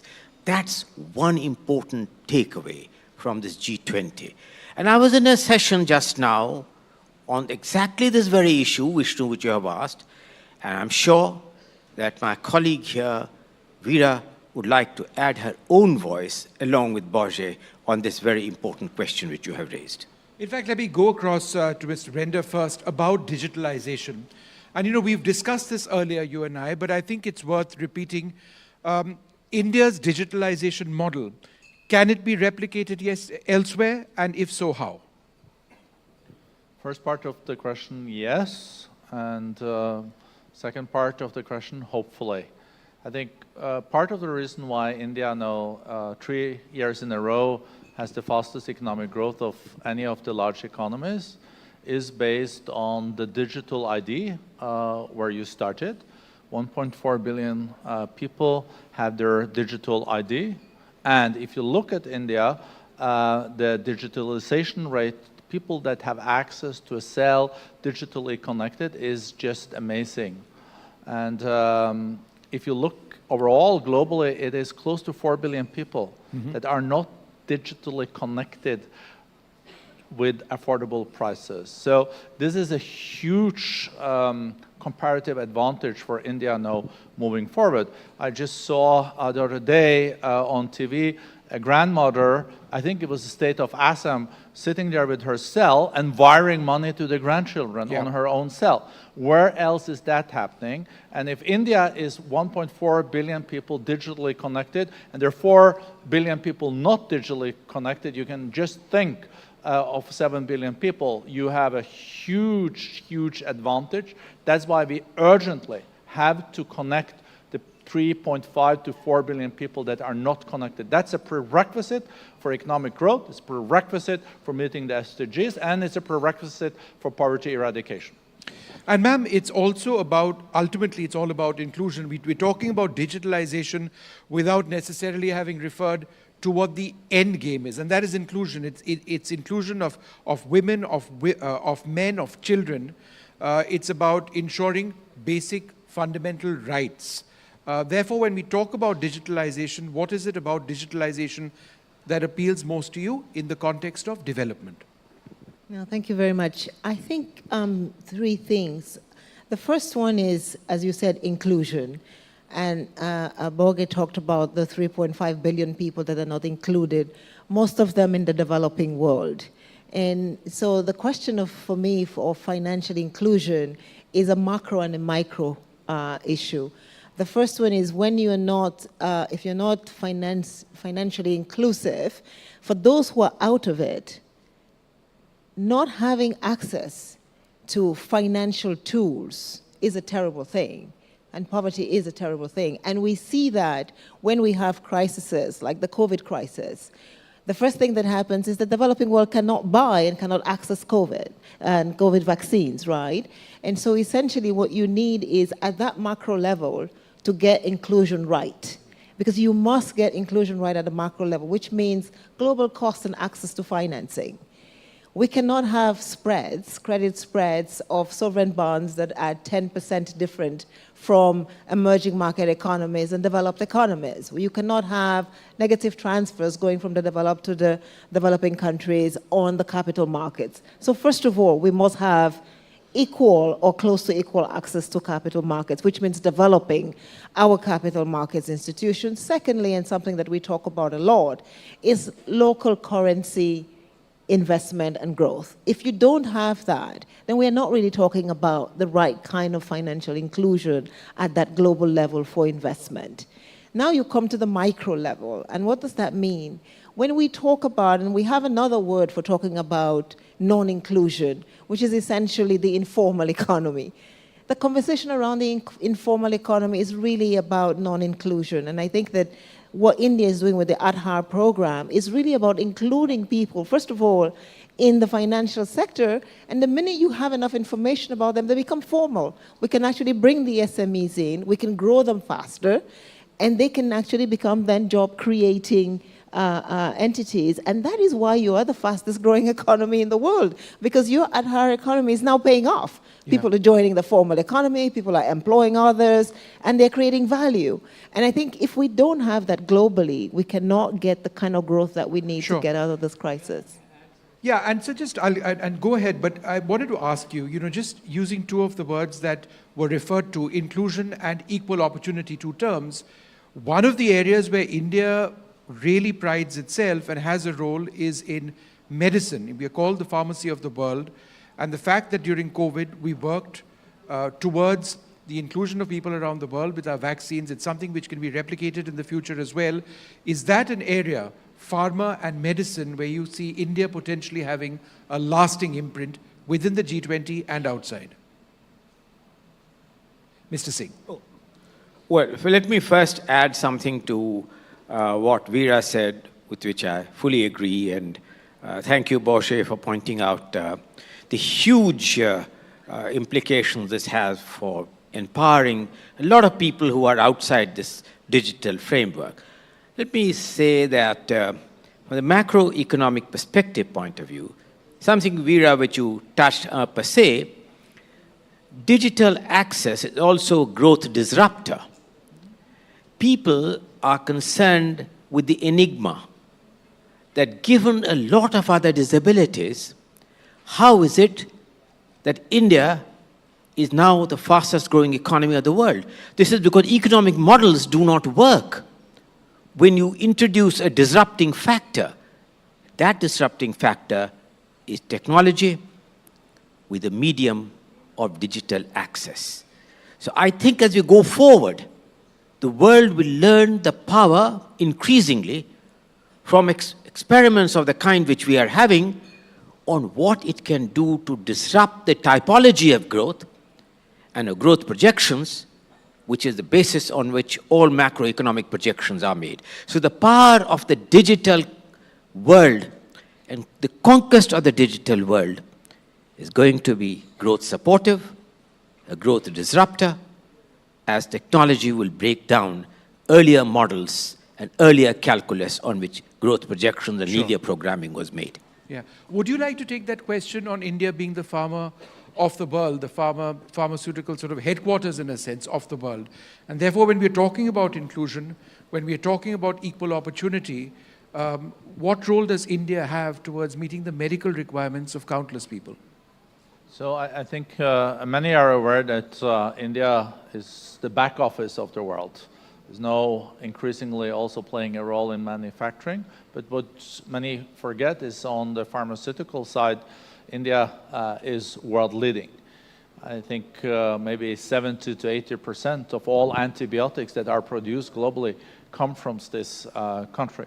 And this is a sector that also leads to the need for a lot of R&D and also investments. So I think India has a huge opportunity to go from manufacturing, also when it comes to pharmaceutical products, generic products, to also invest and be the developer and have the patents, and then you have the whole value chain. So I think this is another area where India has to go for the full value chain in the future, and to start with part of it also gives you insights where you can then leapfrog later on.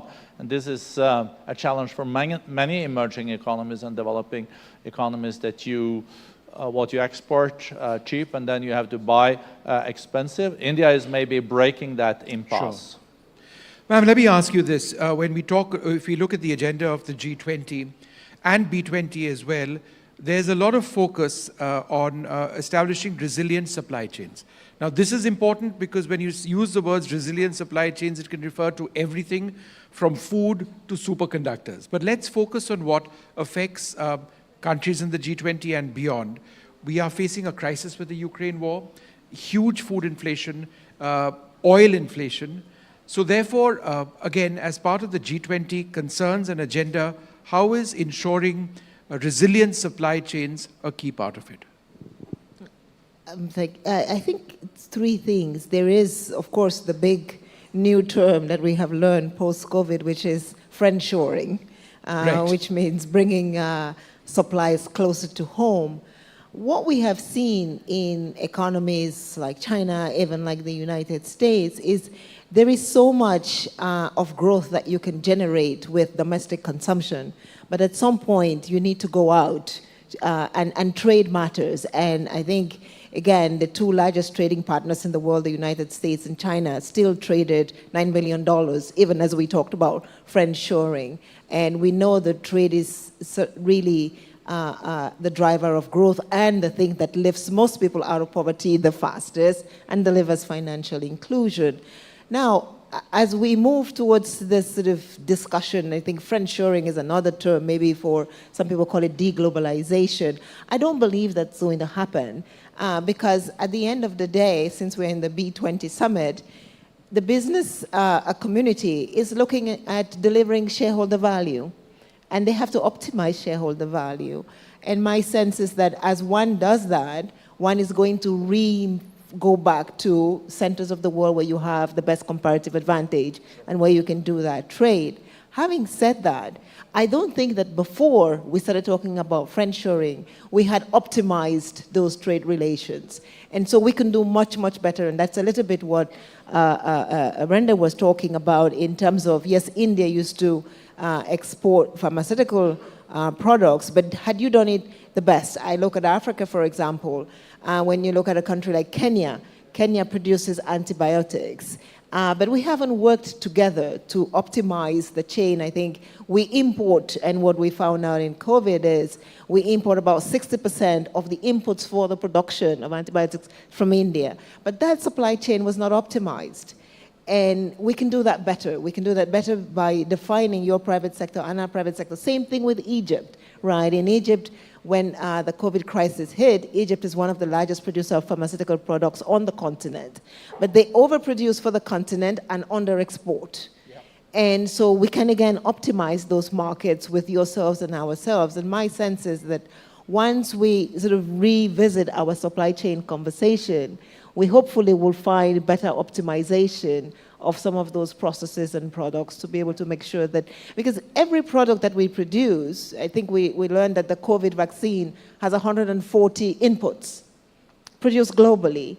And each one of those has a center where you can do it the best, the fastest, and the cheapest. And that's part of financial inclusion, is getting access to something at its cheapest cost. So my sense is we will work better on that. As a large country like yourselves, you can first optimize that just in India. Sure. And that's what's going to power your growth even better. Mr. Brenda, over the last several years, the World Economic Forum has obviously changed your agenda, your outlook to reflect newer concerns and newer realities. One of the realities, of course, is climate change and sustainable growth. Do you find the WEF's agenda in that regard very aligned, in a sense, to what we are seeing at G20? Very much so. I think we're on a daily basis seeing that this climate crisis is not something that our children or grandchildren will be faced with. That's what we used to say. We're doing it to secure their future. I think climate change is happening here and now, and we're paying a price. We see it, for example, affecting agriculture production many places. The reality is that the cost of inaction now clearly exceeds the cost of action. But we are not seeing enough action, but I think India's G20 presidency underlines also the need of a faster decarbonization. And I think we need to change the perspective.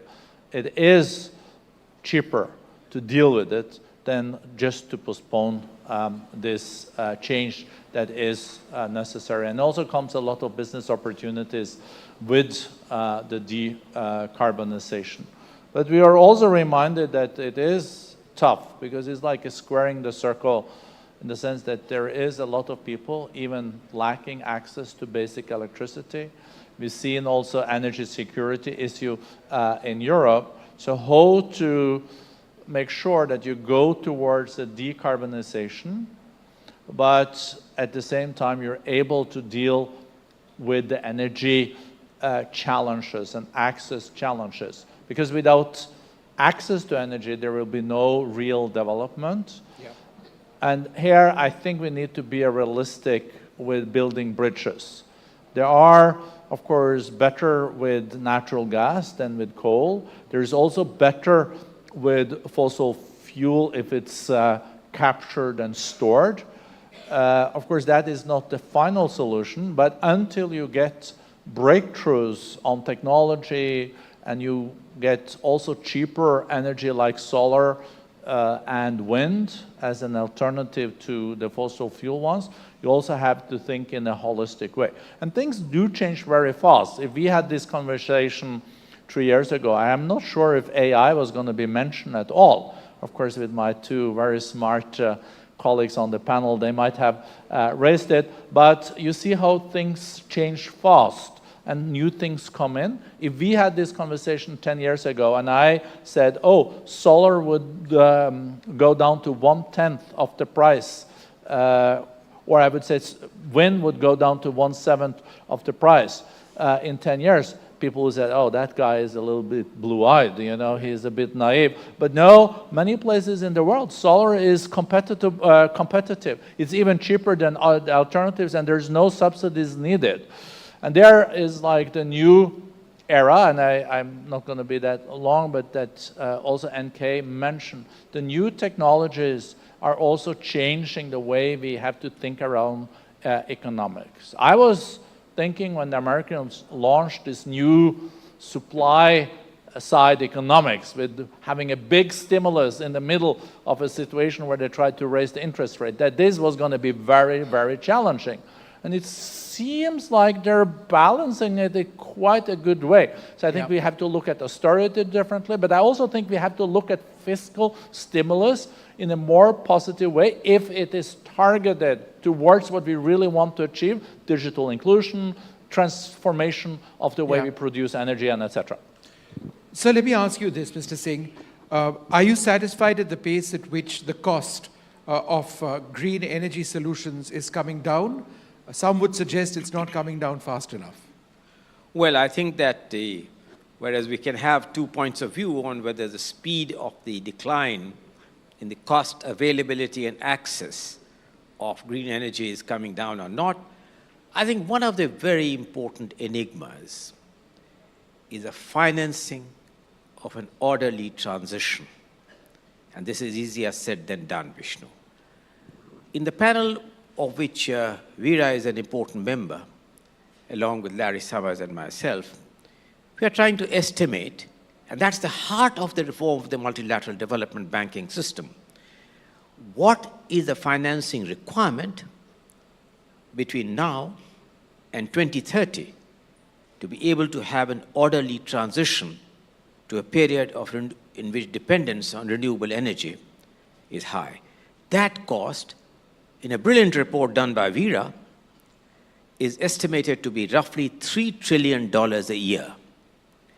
And $3 trillion, if we assume that $2 trillion out of the three come from domestic resource mobilization through much better economic management policy to growth and tax buoyancy and all the virtuous circles around it, that leaves $1 trillion. $1 trillion is a challenge which we are working on, of which 500 billion is from private capital, and therefore what kind of incentive structures and catalyzation can be done to private capital of $500 billion a year in terms of risk mitigation, in terms of other measures. And then the balance 500 billion, which we hope can come through tripling the lending capability of multilateral development banks. Now, to give you a ballpark figure, Vishnu, all multilateral development banks, and there are many more than you can count, they are much beyond Asian Development Bank, African Development Bank, the World Bank Group, the Inter-American Bank, the European Bank for Reconstruction and Development. That's a large family. If all of this is added, roughly speaking, they lend about $120 billion a year. The challenge that Veera and I are facing is how do you take $120 billion closer to $120 billion closer to $400 billion a year, which is tripling their lending capability. And what combination of measures will achieve that? What harnessing of innovative private capital, blended finance, hybrid capital, and what are those structures and mechanisms? I emphasize mechanisms. I emphasize mechanism because only yesterday and today, a mechanism was being talked about in the B20.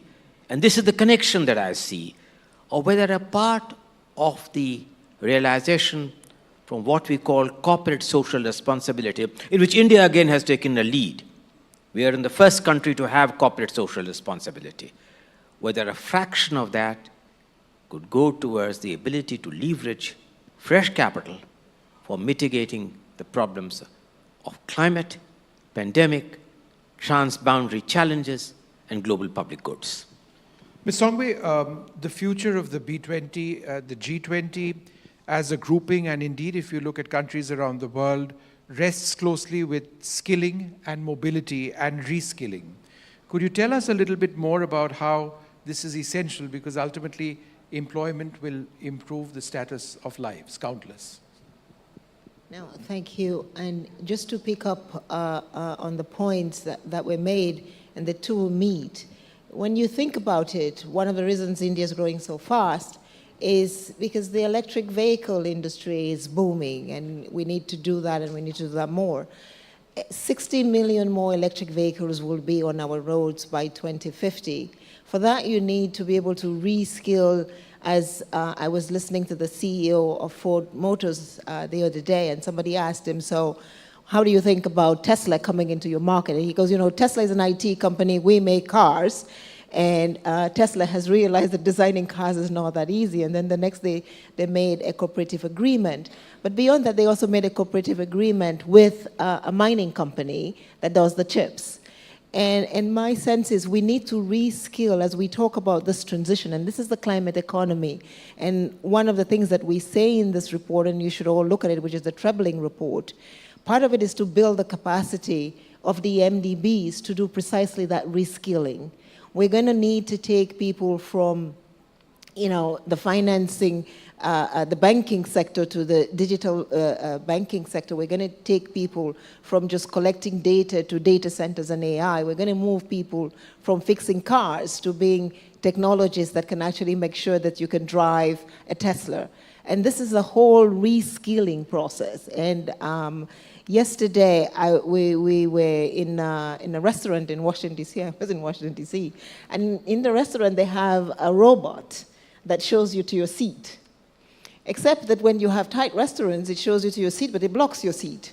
And so a human has to come and punch the process. But in Nairobi, we have a center called the iCloud Factory. And it's an amazing place. You go in there, and there's at least 3,000 young women especially, but also men who are in the university studying engineering. And they essentially program the driverless cars in California. They do the work for the football teams, and they sort of, and so my sense is the digital economy, the climate economy are going to be more job creating, but the only way they can do that is if we do this reskilling and we begin to train. It's not going to be a job destroyer. It's going to destroy some of the basic hand jobs that we do, but it's going to create a lot more jobs. And that is where we need the private sector. That is where we need multilateral development banks. And that is why we need the 400 billion. I want to end there. It's really in the report that we did on the trebling. It's really about trebling financing, but also trebling capacity. We must do the capacity bit. And the reason India is doing so well is you have done the capacity bit as well. If you had only done the IT bit, you would have gone no way. But measuring and bringing the IT bit, the capacity bit, and finally the regulatory bit together is what delivers value and growth. You know, we were talking about job creation. I know that the World Economic Forum deals a lot with artificial intelligence, AI, and its future and its potential economic impact. Are you someone who believes that that might result in a loss of jobs? I totally agree with what Overa said. If you can upskill, right skill people, there's huge opportunities also coming out of the fourth industrial revolution, including with artificial intelligence. So you also have to, you know, Churchill once said that the farther backward you can look, the farther forward you're likely to see. And if you go through, start with the Industrial Revolution and go until today, all the different parts of the Industrial Revolution has led to that some jobs will then be, you will have to change, and some jobs are lost, but all the phases have created new opportunities where you can produce higher up in the value chain, and when you can produce and increase productivity, that's also increasing prosperity. I don't think there is any reason why this new phase of the industrial development will lead to less jobs. I think it will lead to more jobs and more interesting jobs, higher up in the value chain, higher prosperity, and increased and productivity. So, but of course, there are some prerequisites for success here, and I'm worried that this winner takes it all that we have seen also when it comes to technology. We've seen it on the companies, and all this can continue. And here, I think we need to invest in developing countries also to give them the same opportunities, because there's then a lot of positive dividend when it comes to demography in these countries. And the young people are the ones that are really, really smart, and that we have to give opportunities in this new area. So of course, some of the old jobs will not be there in the future, but I think there will come better jobs. But, you know, you have when there are so fundamental changes, you have no guarantee, even if you're doing well today, that you will do well tomorrow. If you look at, for example, the 10 companies that have the highest value today, market value, 20 years ago, 4 or 5 of them did not exist. Right. So in 20 years, I'm pretty sure there will be new companies there that maybe are startups or unicorns today.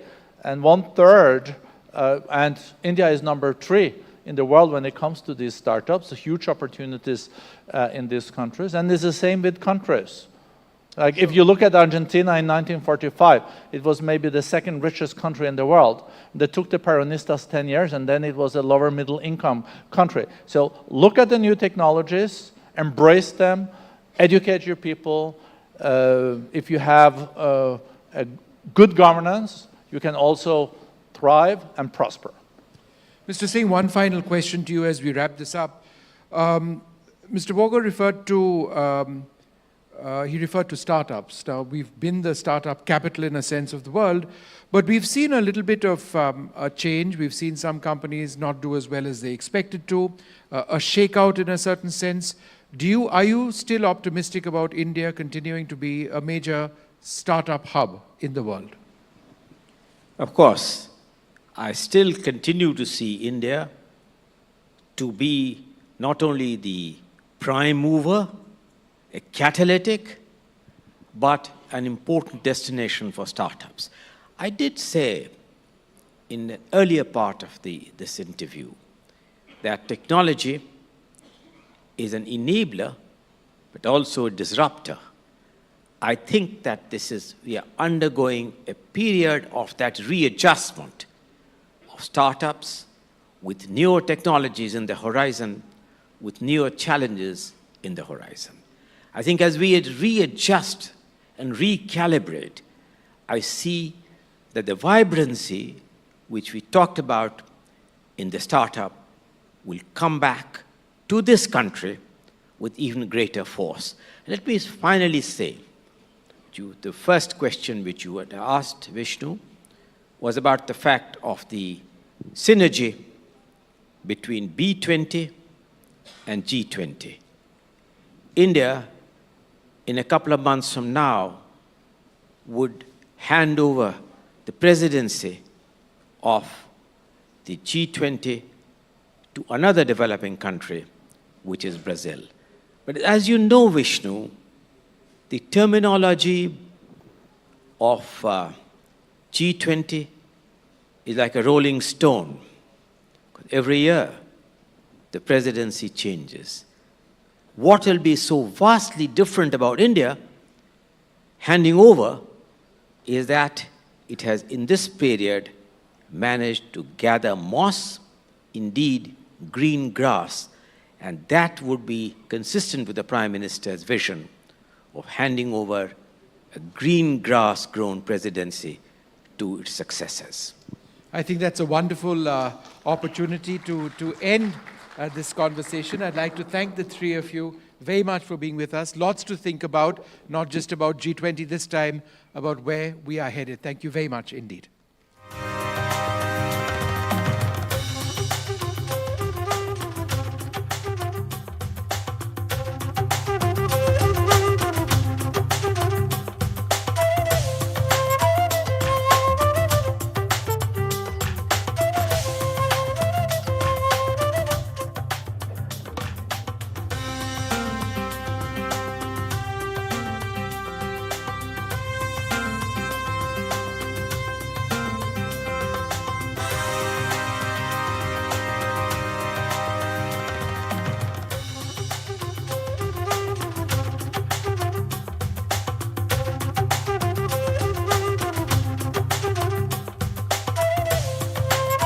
Thank you very much, Mr. Brende, Mr. Singh, and Ms. Songwei for joining us for that very insightful conversation.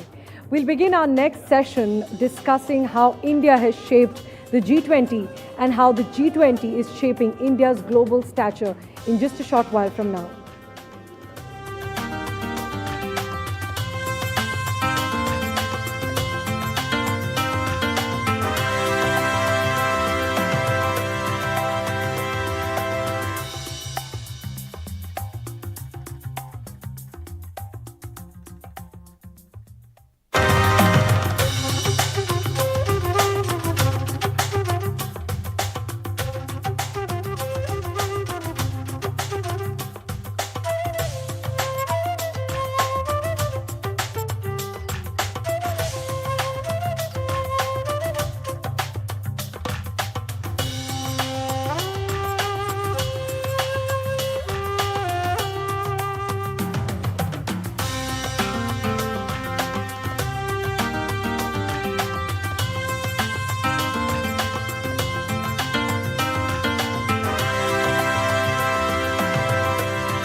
Hi everybody. Whoever said money can't buy happiness was definitely not talking about climate finance. Hi, my name is Anubha Bhosle and you're watching a fresh new episode of The Climate Explainer. For the last 10 weeks, we have talked about all the things that can be done to slow down and adapt to climate change, whether it's by countries or by companies or you and I. Now, today I want to talk about what it all comes down to, and that's money.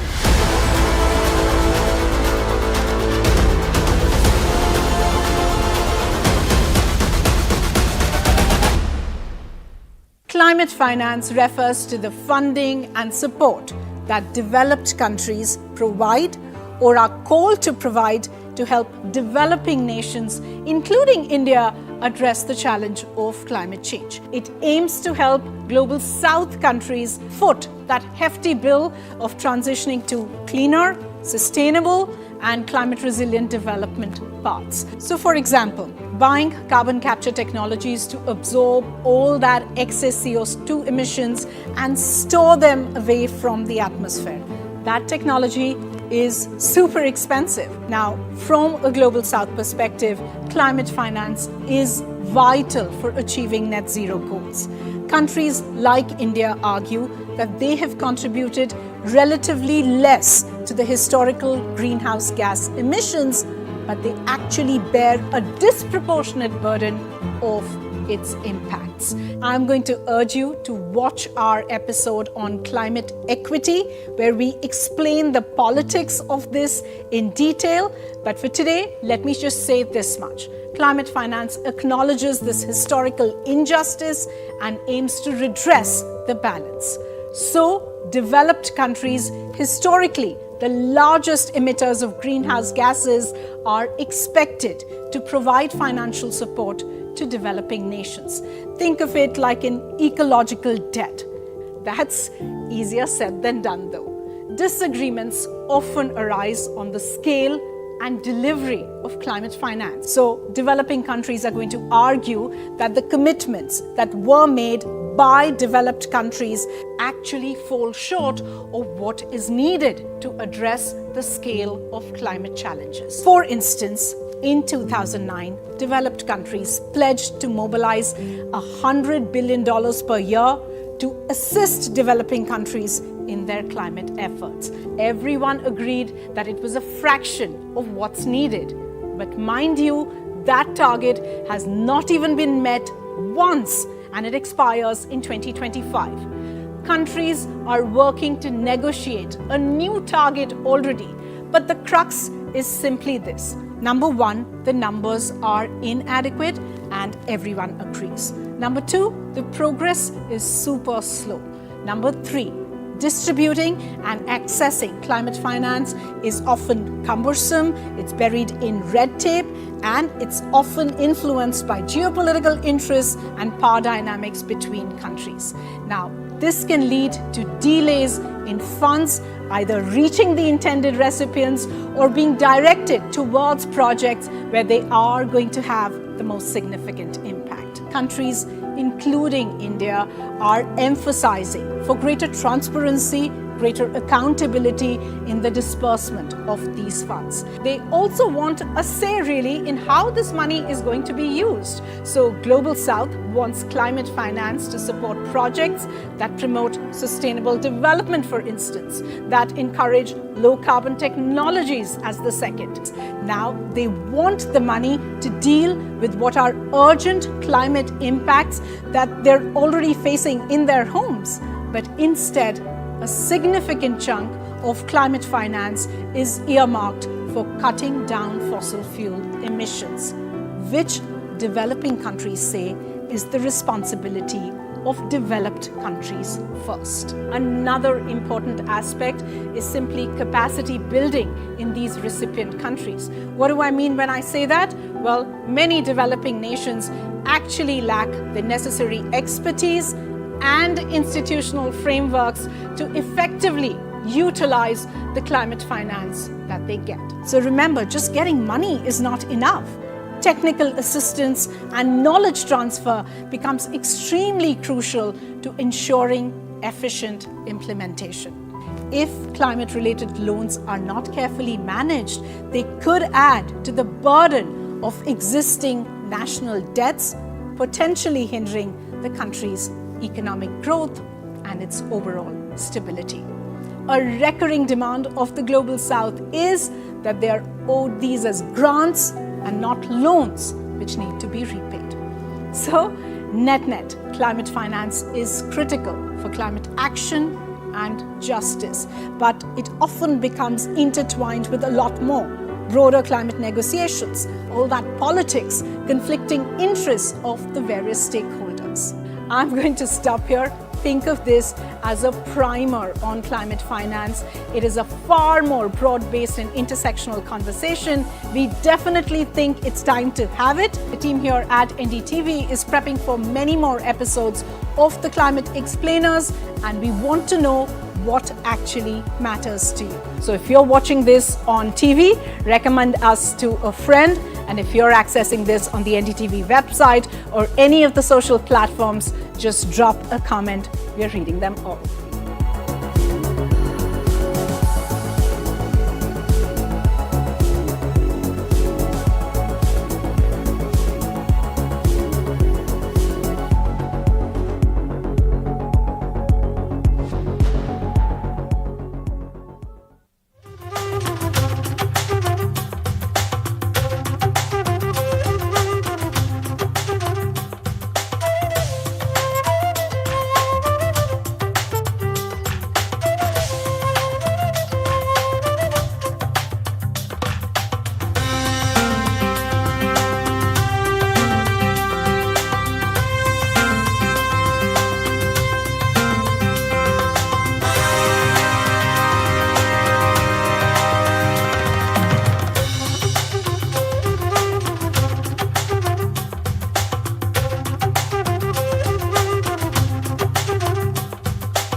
Ladies and gentlemen, I request all of you to be seated. The guests for our next very important panel discussion are just about to arrive. We will have among us Mr. Alexander Ellis, the United Kingdom's High Commissioner to India. And we'll also have Mr. Atul Keshav, the President of the US-India Business Council. They'll be in conversation with NDTV's Executive Editor, T.M. Veeraraghav. The guests for the panel discussion will be joining us in just a short while from now, and they'll be discussing how G20 has shaped India's future global stature and how India has shaped the G20 this time. Through the day, we have been discussing how India's G20 presidency has been unlike any other. How the G20 presidency, of course, rotates and goes to every member country one year or the other, but India's G20 presidency has truly been peculiar and truly been an outlier for several reasons. So while we've been pointing out how India's G20 presidency has been different, in the next session we will discuss how India's G20 presidency shapes India's future as a global emerging leader and how India has made G20 different this time. Please join me in welcoming the United Kingdom's High Commissioner to India, Mr. Alexander Ellis, who's in conversation with NDTV's Executive Editor, T.M. Veeraraghav.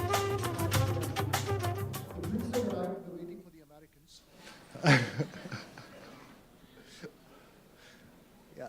So we're just waiting for our other guest, Atul Keshav.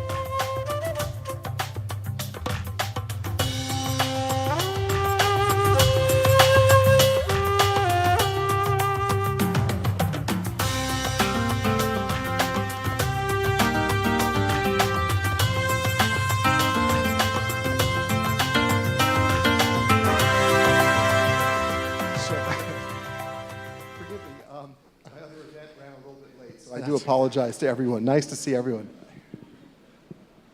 Right. Thank you, too, for joining us. I don't think there's been a busier time for diplomats in New Delhi, at least in the recent past, right? So you all must be in huge demand at the moment. Yeah, I mean, I think India is in huge demand, to be honest. I've never seen such interest in the country. And I think that's for a number of reasons, That's partly about a UK thing as we look to India to create a kind of stronger and deeper partnership, which we've been doing over the last 2 or 3 years. It's partly because India is growing, and it's partly because India has the G20 presidency, and we can talk a bit about that. And also long term, this is going to be the center of the world, India and the Indo-Pacific, whether it's in population, whether it's in terms of economics. India will be one of the 3 defining countries of the rest of my life, alongside the United States and China. Okay. All through this morning, we've had several aspects of India's G20 leadership being discussed. Some say digital, some talk about the emerging economy, some talk about the power that India has become. According to you, what would be the defining aspect of India's G20 leadership? Whether it is cultural, whether it is psychological, what's the impact of this leadership from your point of view? It's a little early to answer the question because, of course, we have the summit coming up in 2 weeks' time. But I would say that India has broken the mold on how you do a G20 presidency. I don't think any succeeding presidency is going to be able to go back to the past, because what India has done is to have take its huge scale and apply it to the G20. That means we've been to the most amazing parts of India. I was in the Andaman Islands at the start of the G20 presidency. It was a fantastic privilege to be there. Everywhere from Lakshadweep as well, there's been a meeting there, all over the country. And so that scale, and the great thing is it's brought a lot of people here. I'm sure it's true of the States as well. Today we've got the Global Chief Executive of HSBC, the Global CEO of BP are both here. I've had a cabinet minister every week for the last few weeks. Some of them are learning about India. Some of them know about India already. It was great to take our finance minister, who 30 years ago, like me, had lived in India, to come back and see Bangalore 30 years later. So the scale and the application of the scale, but also the ambition. And the ambition to tackle the big problems of the world. And I think Amitabh Kant spoke a bit about that this morning when he talked about global hunger, the fact that you have more people in poverty, the fact that you have low growth in some parts of the world. Finally, I think India and the G20 Sherpa has brought tremendous energy. We always talk about now moving on to renewables. I think if you wired Amitabh Kant up, I think you could probably power most of Delhi off that man's energy. You, Atul? I'm a retired diplomat, so I'll give a business perspective because I now work for the U.S. Chamber of Commerce. I think India's vision that it has set out in its G20 year through all of the various events is very positive, it's very compelling, and it's very focused on the human being. You know, I grew up in Africa. I was born in Africa, grew up in Africa. Of course, I'm an American. I have an Indian parentage as well. And I see how what India is doing for its own citizens is potentially scalable for countries all around the world. You look at the fintech here, the digital empowerment, the environmental stewardship. These are positive visions. And so this G20 year has been remarkable, not just for all of the reasons that Alex has mentioned, but for the fact that it focuses on the human being. And this is where your business community and the American and British and other business communities help fuel the innovation that is going to help us all to live happier, more prosperous, and frankly, more meaningful lives. And the other great thing about the Indian vision for the G20 in this year is that it also focuses on the future freedom and happiness of humanity. And at the U.S. Chamber, we do believe in the founder's vision of life, liberty, and the pursuit of happiness, and we see that in everything that India is doing. So I really applaud what India has done. Okay, interesting points both of you have made, but as you go forward, and this is a year ago, we started having the Ukraine conflict. Has there been a change in the way India has been seen since then, or is that still the elephant in the room? I'm very careful not to mix India and elephants in any metaphor, which I now try to produce. So the interest in India and India's power in the world is a long-term thing. Yeah? That's already there. It will grow a lot over the next decade. As I say, India will be one of the 3 most impactful countries in the world. Russia's invasion of Ukraine shows the very contested world we're in, where an autocracy can basically invade a democracy and try to take its territory. We thought we'd kind of put an end to that in Europe, and Europe has had the most terrible experience of that, and thanks to the support of the United States, got over that experience. So it's a very shocking thing to see inside Europe. What you also see is the global consequences of what at first was described as a European war. But let's look what's happened. Besides the terrible human damage done to people in Ukraine and to the territory of Ukraine, including its infrastructure, its dams, and so forth, that invasion has pushed up grain prices. Now, Russia firing missiles to try and wreck the ports of Ukraine to push up grain prices even further has an impact directly onto inflation in the Punjab. So this is a global issue. And I agree with what the Indian government said at the start, where you've got to respect territorial integrity, the rule of law, and the UN Charter. Now, the doing of that is tough. But I think that India will remain an extremely central country for the world. And we have to come together to find a way of dealing with what Russia has done in Ukraine. Okay, taking that question one step further, one of the concerns has been that when you see foreign policy purely from a particular prism, are we then recognizing the predicament, if I can call it that, for a country like India in a situation of this nature, and how will this possibly be a barrier or a hurdle as you move forward? So I think a lot of countries have been thrust into very difficult situations because of Mr. Putin's misadventure in Ukraine. If you look at the fuel prices and the food prices that the High Commissioner mentioned, it is having an extremely deleterious effect in countries in South Asia, in Africa, all around the world. And these are countries that don't have India's strength, they don't have India's prosperity. And so I think the collective, the world collective, has been trying to address these very dire implications, these global implications of the war.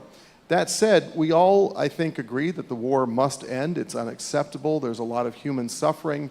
And that's where we have to focus on mitigating that human suffering. And that includes coherent economic policies that boost economic growth so that countries can get over, in many cases, foreign exchange crises that have happened. India, of course, has over $600 billion in foreign currency reserves. It doesn't face that crisis, but many of its neighbors do. And India has been exceptionally generous toward its neighbors. And the United States and Great Britain and others have worked very hard to try to mitigate that human impact. Also, I think there's a realization that countries have to develop closer relations. So, for instance, this year in my country, we had the great honor of welcoming the Prime Minister of India for only the third official state visit by a leader from India in the entire history of our relationship. It was, I would say, a sixer. You guys knocked the ball out of the park, out of the stadium, and had a magnificent visit that resonated so well with the American people and focused our future effort on the things that reflect our shared values, our shared work program, and bring us even closer together. So when these problems happen in world affairs, the challenge is how to react to them. And I think the US and India are reacting in a very constructive and positive way, looking at a very future-focused frame about the happiness of our countries, our citizens, and frankly, all of humanity. Would you see that as a fundamental change in the Indo-US relations, post this visit? The fact that, okay, we have our sticking points, let's keep that aside, but we can't allow that to have an impact on the other aspects of our relationship, which has become essential for both sides. So the wave chop in international relations is only getting higher.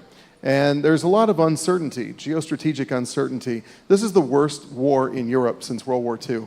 And it has not been a short war. It is indeed lingering in ways that make life very tough for Ukrainian people and many others besides. But there's also geostrategic uncertainty in the Indo-Pacific region. And so I think that pragmatic, forward-leaning countries that are democracies like the United States and India find that they have even greater relevance for each other, including in things like the Quad with other democracies.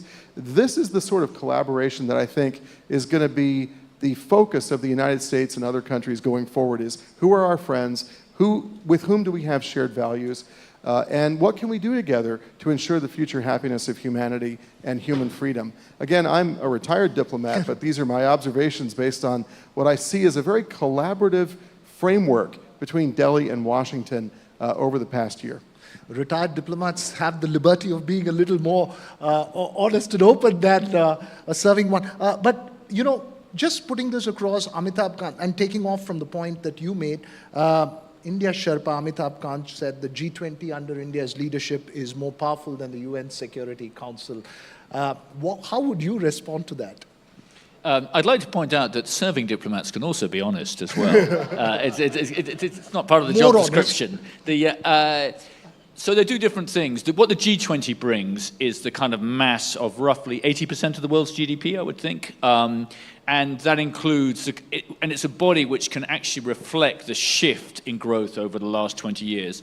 20 years ago, the sort of G7/EU GDP was about, I can't remember how much it was the world, but it's roughly, it's dropped quite a lot. And, the new countries have grown a great deal.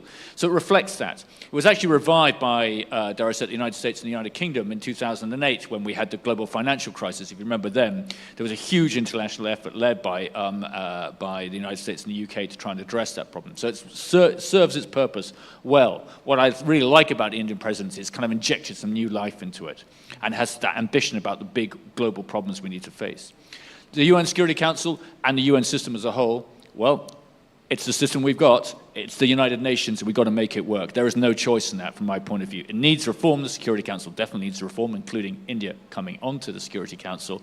But you have to make work what you have, because at the same time as the world's probably more divided than when I'd been kind of working professionally. I joined the Foreign Service in 1990.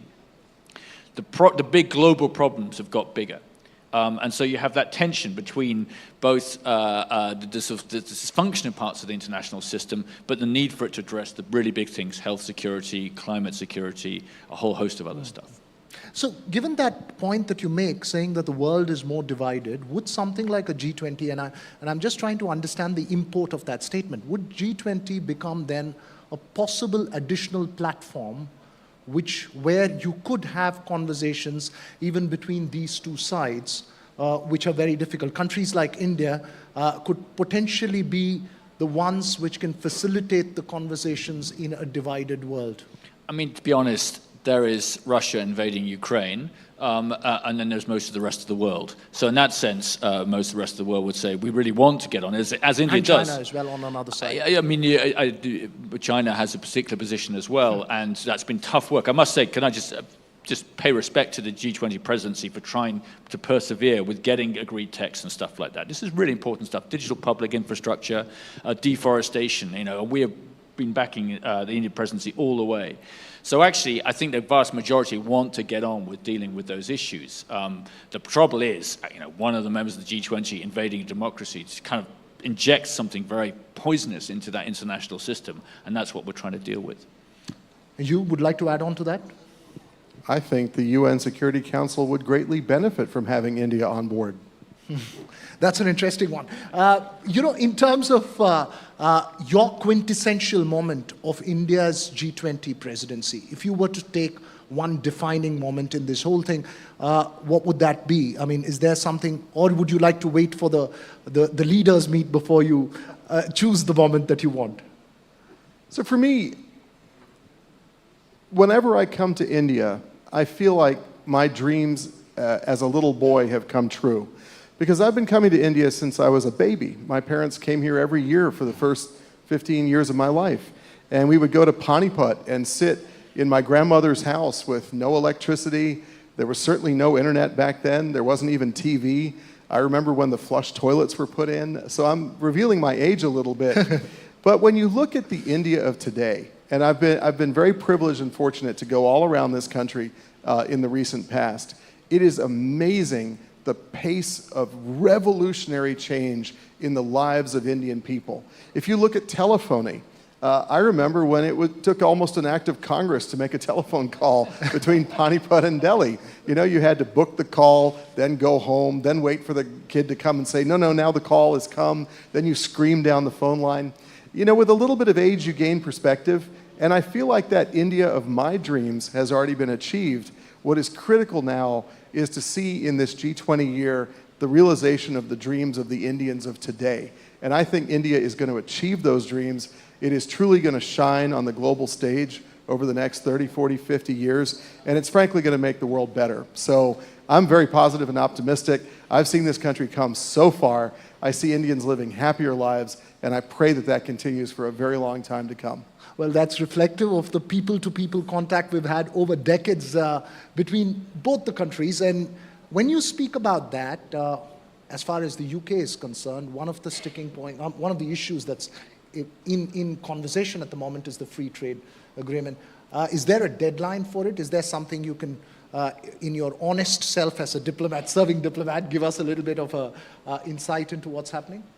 I've just come out of the meeting between our two trade ministers, Piyush Goyal and Kemi Badenoch. That was a very good meeting. Our minister would always say text before time, that you have to get the text right rather than setting artificial deadlines. I think, firstly, we have come a long way. We actually closed the majority of the chapters of the FTA. Secondly, they were now discussing today some of the tough stuff which we need to deal with to get this deal right. It has to be a deal which works for both sides. But I think, thirdly, I saw kind of determination and ambition on both sides to get this done. It's a huge opportunity for both sides. It provides a lot of economic benefit. It'll increase trade and investment, and that's got to be good for both of our countries. I think it has a strategic benefit as well. Going back to what Atul was saying earlier about the kind of world we're in, that between two democracies, which are the fifth and sixth biggest economies in the world, you can create a trade deal. I think that sends a pretty powerful signal to the rest of the world about what can be done. Okay. And in terms of increasing free movement between the two countries, it's again, it looks very differently when you look at it from an India point of view, and looks very differently when you see it from a Washington or a London. What steps do you think are being taken, or the concrete roadmap for that?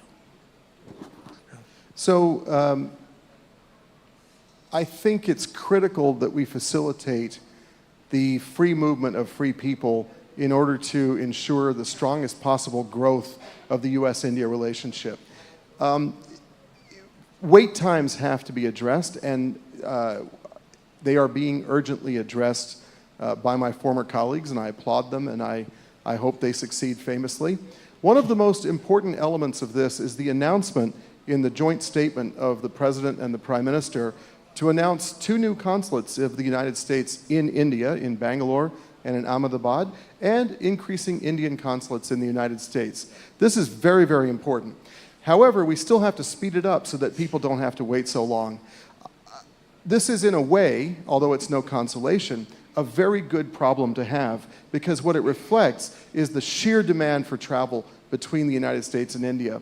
And you see all of the proliferation of nonstop flights between our 2 countries, something unimaginable when I was a kid. You had to transfer Frankfurt at 2 o'clock in the morning. And so we've come a long way, but we urgently need to fix the problem. And I'm very happy in my conversations with my colleagues, former colleagues at the US government, that they understand the problem, they're working very hard on it, and they're putting real money and resources into trying to address it.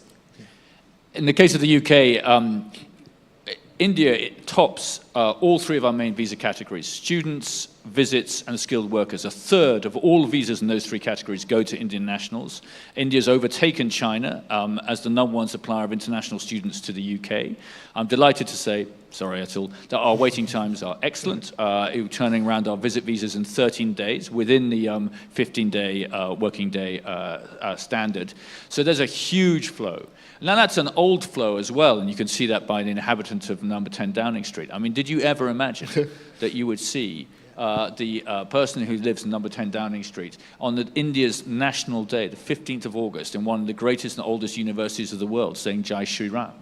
Yeah? I think Lord Curzon would have...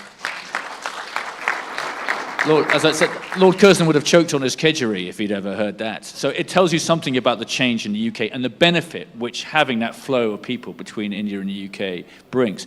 We do have one problem, and the problem is I want more British people to come here.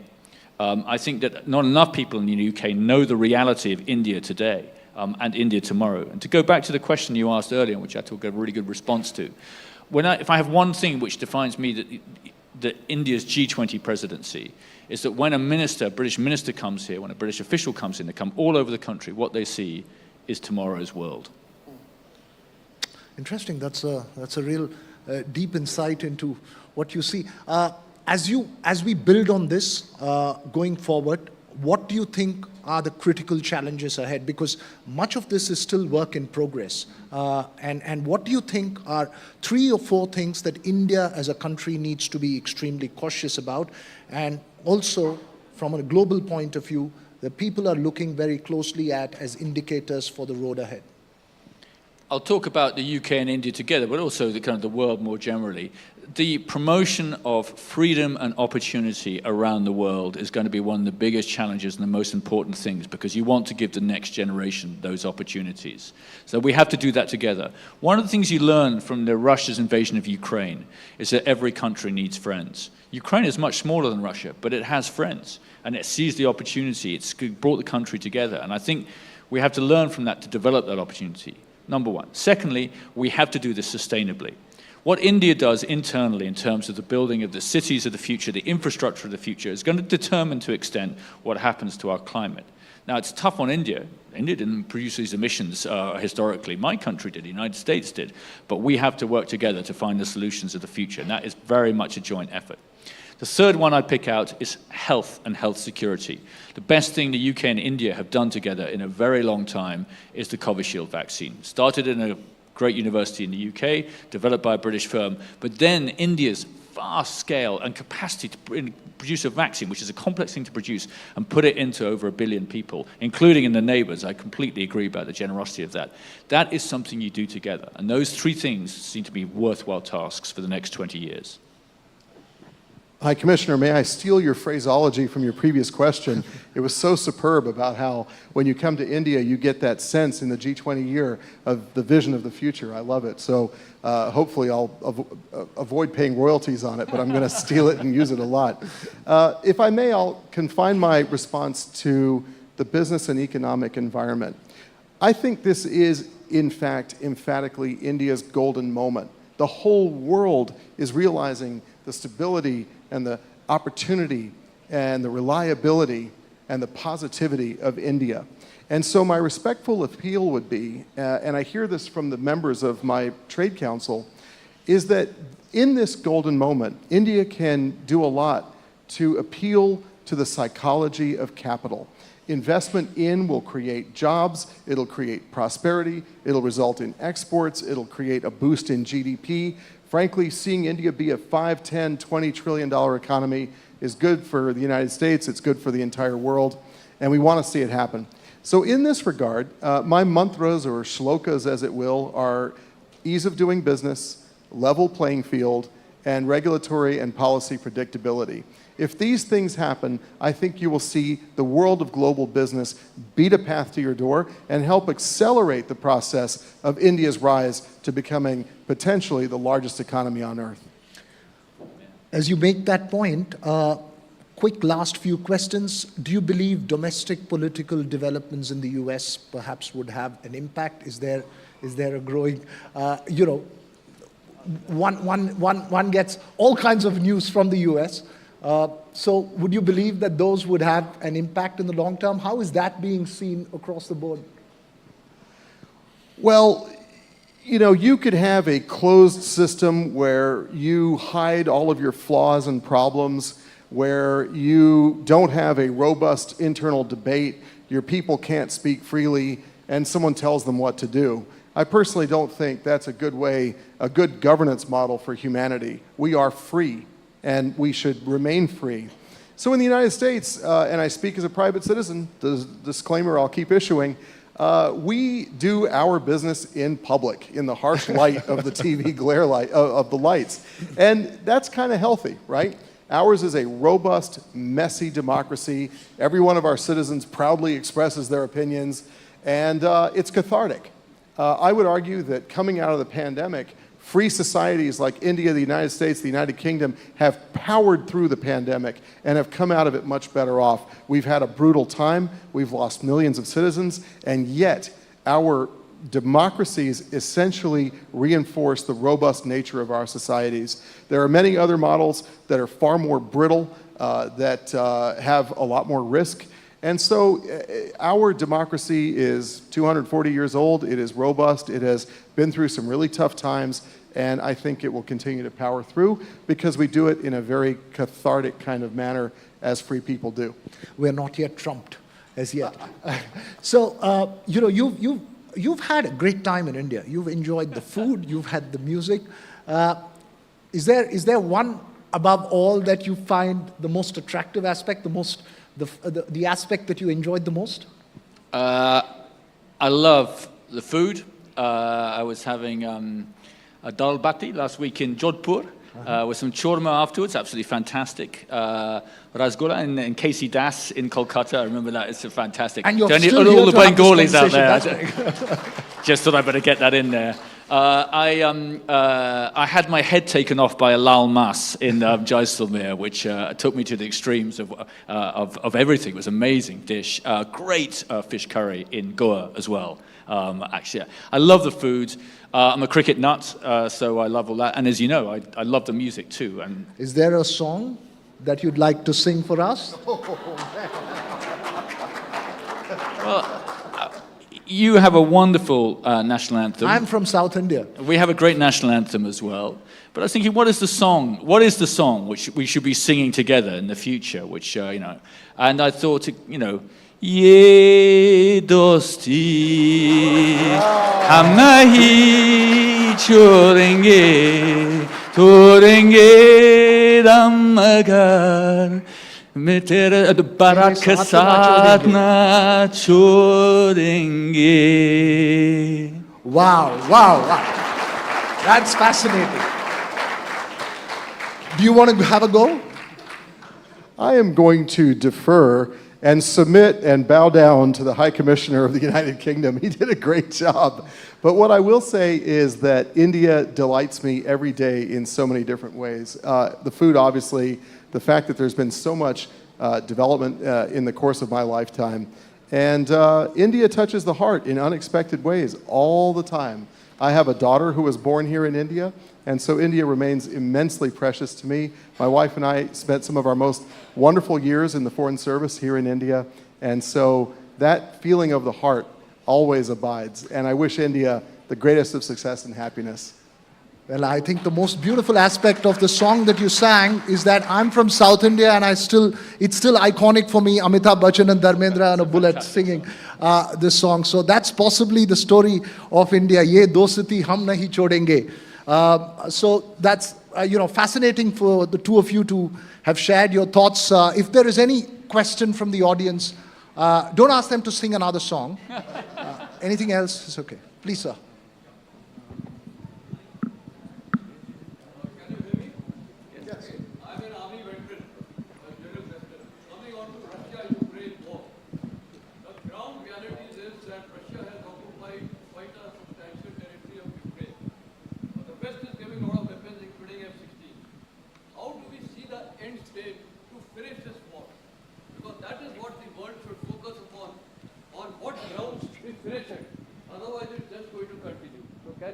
Both of you, can you throw some light on that? Sir, could you repeat your question? Because we have a television audience watching this as well. And shall I answer the question by repeating the question? The question was about how do you end the war in Ukraine, given the situation on the ground, sir, if I understand, General. And, well, there's a simple answer, which is Russia goes back to its own territory, and Ukraine is allowed to live in its own territory. And I think anyone in this room is going to be sensitive to autocracies deciding arbitrarily to invade democracies. What you have to have is to look at across the whole thing, and actually Zelensky's produced a peace plan, others have as well. But you have to, if you concede the principle that an autocracy can occupy a democracy's land and stay there, then that is a very concerning principle for the world as a whole. In the end, it will require international support. That's why I think India was right to reference the UN Charter in its first statement it made about it. We are going to have to find a way to deal with this. But it is tough.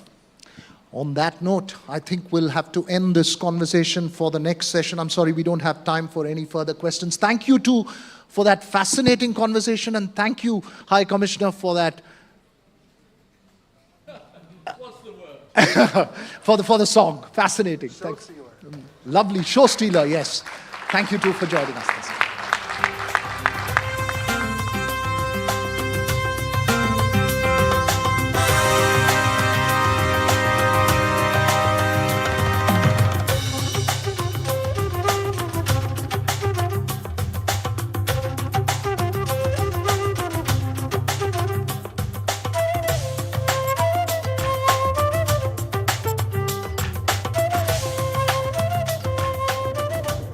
Thanks very much, gentlemen, for joining us. Ye dosti hum nahi todenge. That's the message coming in straight from the United Kingdom for India ahead of the G20 summit.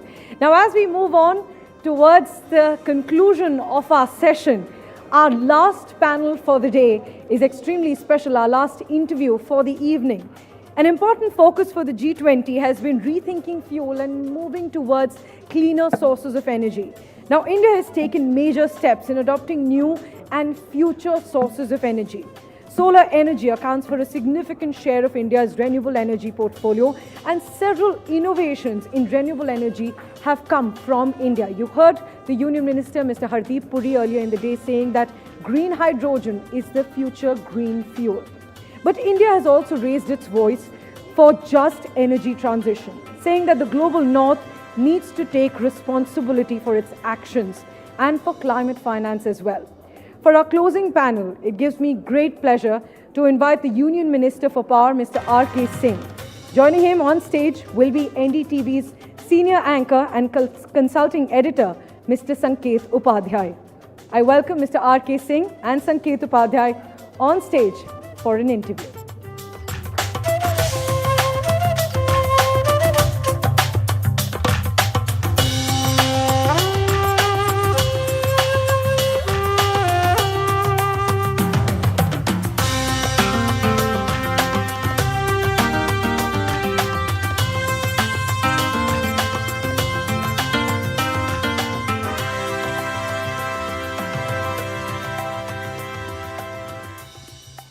Once again, welcome back to this grand finale on the G20 Conclave right here on NDTV. आज दिन भर हमने तमाम लोगों की बातें सुनी और मकसद ये बातें सुनने का सिर्फ एक था, ये जानने के लिए कि ये जो G20 समिट होगी भारत में, उसके पीछे का उद्देश्य क्या है, जो बातें हो रही हैं वो क्या हासिल करेंगी। अंत में बात है पावर की, और पावर सत्ता हथियाने वाली पावर नहीं, पावर मतलब बिजली, ऊर्जा.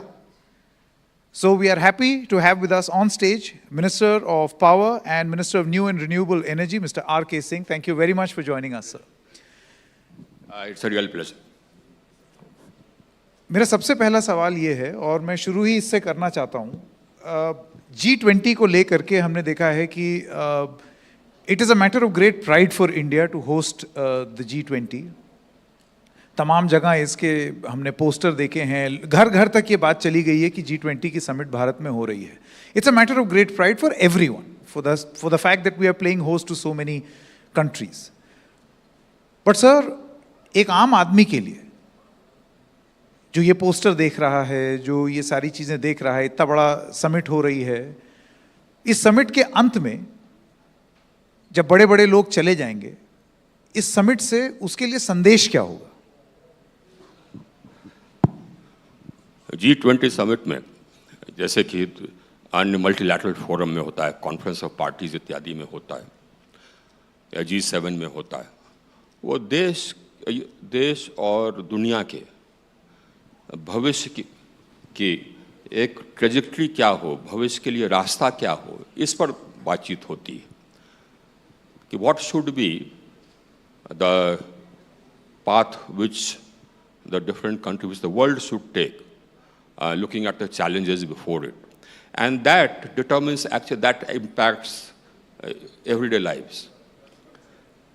जैसे कि मैं अपने क्षेत्र को ले लूँ, ऊर्जा को, बिजली को, ऊर्जा को, तो ऊर्जा किस प्रकार का हो, यह हर एक आदमी को इम्पैक्ट करता है. It impacts every person, because everybody uses energy. Everybody uses energy. Whether that energy comes from fossil fuels or non-fossil fuels is a question which has an impact on what your cost of electricity will be.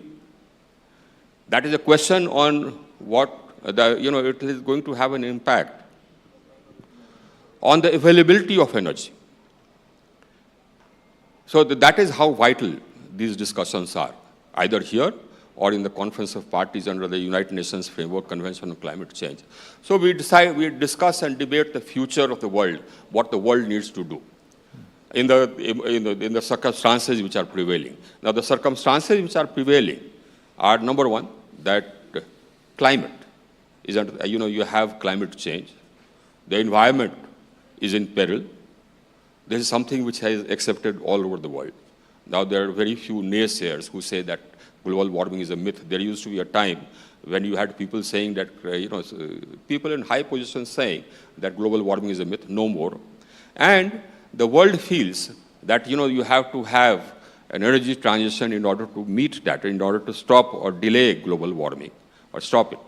And that impacts everybody. वो सबको प्रभावित करता है कि हम किस तरह से एनर्जी बनाते हैं. अब जैसे मैं बता दूं, अगर आज आप कहेंगे कि फॉसिल फ्यूल बिल्कुल रुक जाए, तो 24 घंटे बिजली मिलने में कठिनाई होगी, इसलिए कि रिन्यूएबल एनर्जी दिन में है जबकि सूरज है. When the sun shines, you can make solar. When the wind blows, and the sun shines only during the day, it doesn't shine at night. And when the wind does not blow, you don't have energy. So you need storage. Now, storage is expensive. And the world has not addressed it. The developed world, I have a grouse with the developed world for that. They've been talking about how important it is to stop global warming and how important climate change is, but they did nothing about it. So storage is absolutely essential if you want round-the-clock renewable energy. And today the price of storage is, I had a bid of 1,000 megawatt hours. It was one of the largest bids in the world. And the price came to 10 rupees per kilowatt hour. Whereas my renewable energy cost is 2 rupees 60 paise per kilowatt hour. So you get 1 unit of energy for 2 rupees 60 paise. To store it for 1 hour, you need to pay 10 rupees. So the total cost comes to 12 rupees 60 paise. Now, that's not viable. So you have to add volumes for storage. Now, we are doing that. But if the developed world had started doing this when they had started talking about the climate, then today we would not have had such a situation. So actually, whatever we discuss has implications for the common man. It has implications for the rate of growth of the country. because you can't have growth without energy. I mean, there won't be any industry without energy. I mean, your ventilators, your lifts, nothing will run without electricity. And therefore, I mean, energy security is the most important thing. Now, I'll tell you one thing, that what we have done is that we have emerged as a country whose rate of transition is one of the fastest in the world. Our rate of renewable energy capacity addition is the fastest in the world, not one of, but is the fastest in the world. We have achieved our NDCs 9 years in advance. And all this while making sure that electricity is available for our growth. And I mean, and that growth is actually substantial. You have our country growing at 7.2%. My power demand grew at 6.7%. You know, the difference between the growth between 2021 and 21-22 was 6.7%. And the growth between 21-22 in demand, I'm saying, in the growth between from 21-22 to 22-23 was 6.3%. In 23-24, in the first quarter, the growth was 7.8%. In July, the growth was 9.7%. In August, the growth has been 21% in demand terms and 16.7% in energy terms. And that in a huge country whose total demand, and the peak demand is 234,000 megawatts. You have to add, I think, most of the countries of Europe to come to that.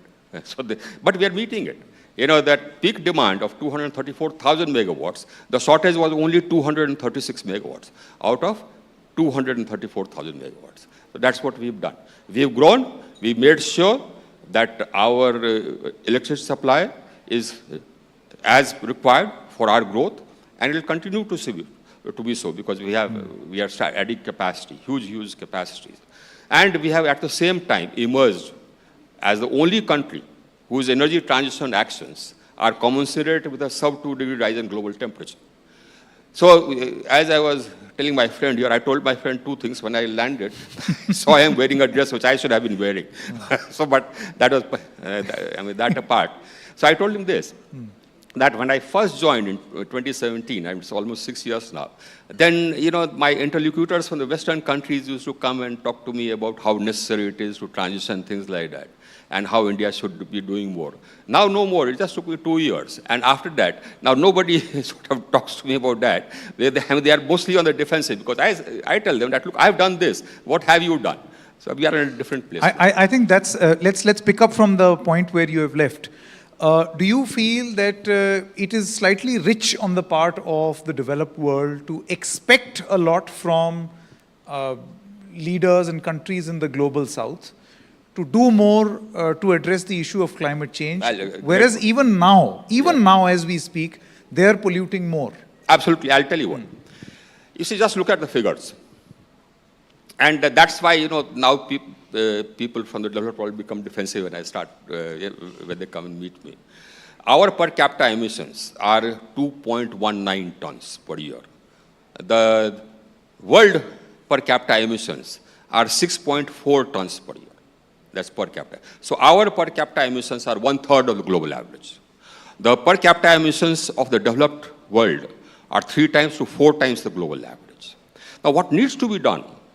I mean, if you want to actually limit the global rise in temperature to 1.5 degrees or less, then the per capita consumption has to come down to 2.4 tons. We are very close to that.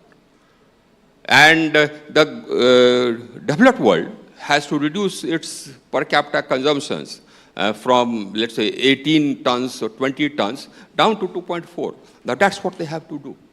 But despite the fact that we are one of the lowest emitters in the world, as I said, we had pledged, what we pledged in COP21 in Paris, that by 2030 we'll have 40% of our capacity coming from non-fossil fuel sources. We achieved that in 2021, 9 years before the due date.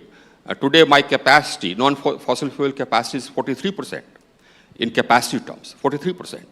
And that's why in Glasgow, we upped our ambition and said that by 2030, we will have 50% of our capacity coming from non-fossil fuel sources. And believe you me, I mean, I'm very close I'll be very close to achieving that, give a year or so. And by 2030, I will have 65% of my capacity coming from non-fossil fuel sources, because I already have about 187,000 megawatts of non-fossil fuel capacity. I have about 88,000 megawatts under construction of renewable, non-fossil, 88,000 megawatts. That's, already 276,000 megawatts, 276 gigawatts. And I have about 50 gigawatts under various, the bids, etc. So I'll cross that target. 50%, I'll reach 65. Instead of 50%, I'll reach 65%. Emissions intensity we have reduced. We had pledged that by 2030, we'll reduce our emissions intensity by 33%, despite the fact that our emissions intensity, as I said, per capita emissions are one of the lowest in the world.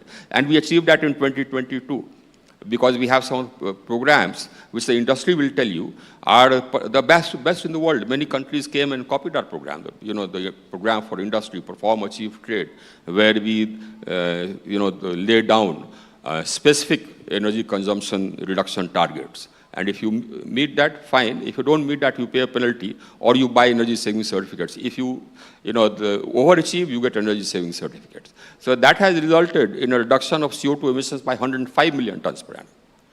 105 million tons of CO2 reduction per annum. That's one program. The LED program has resulted in emissions reduction for almost about 103 million tons per annum. Our star rating program, 5-star, air conditioners, 5-star fridges, etc.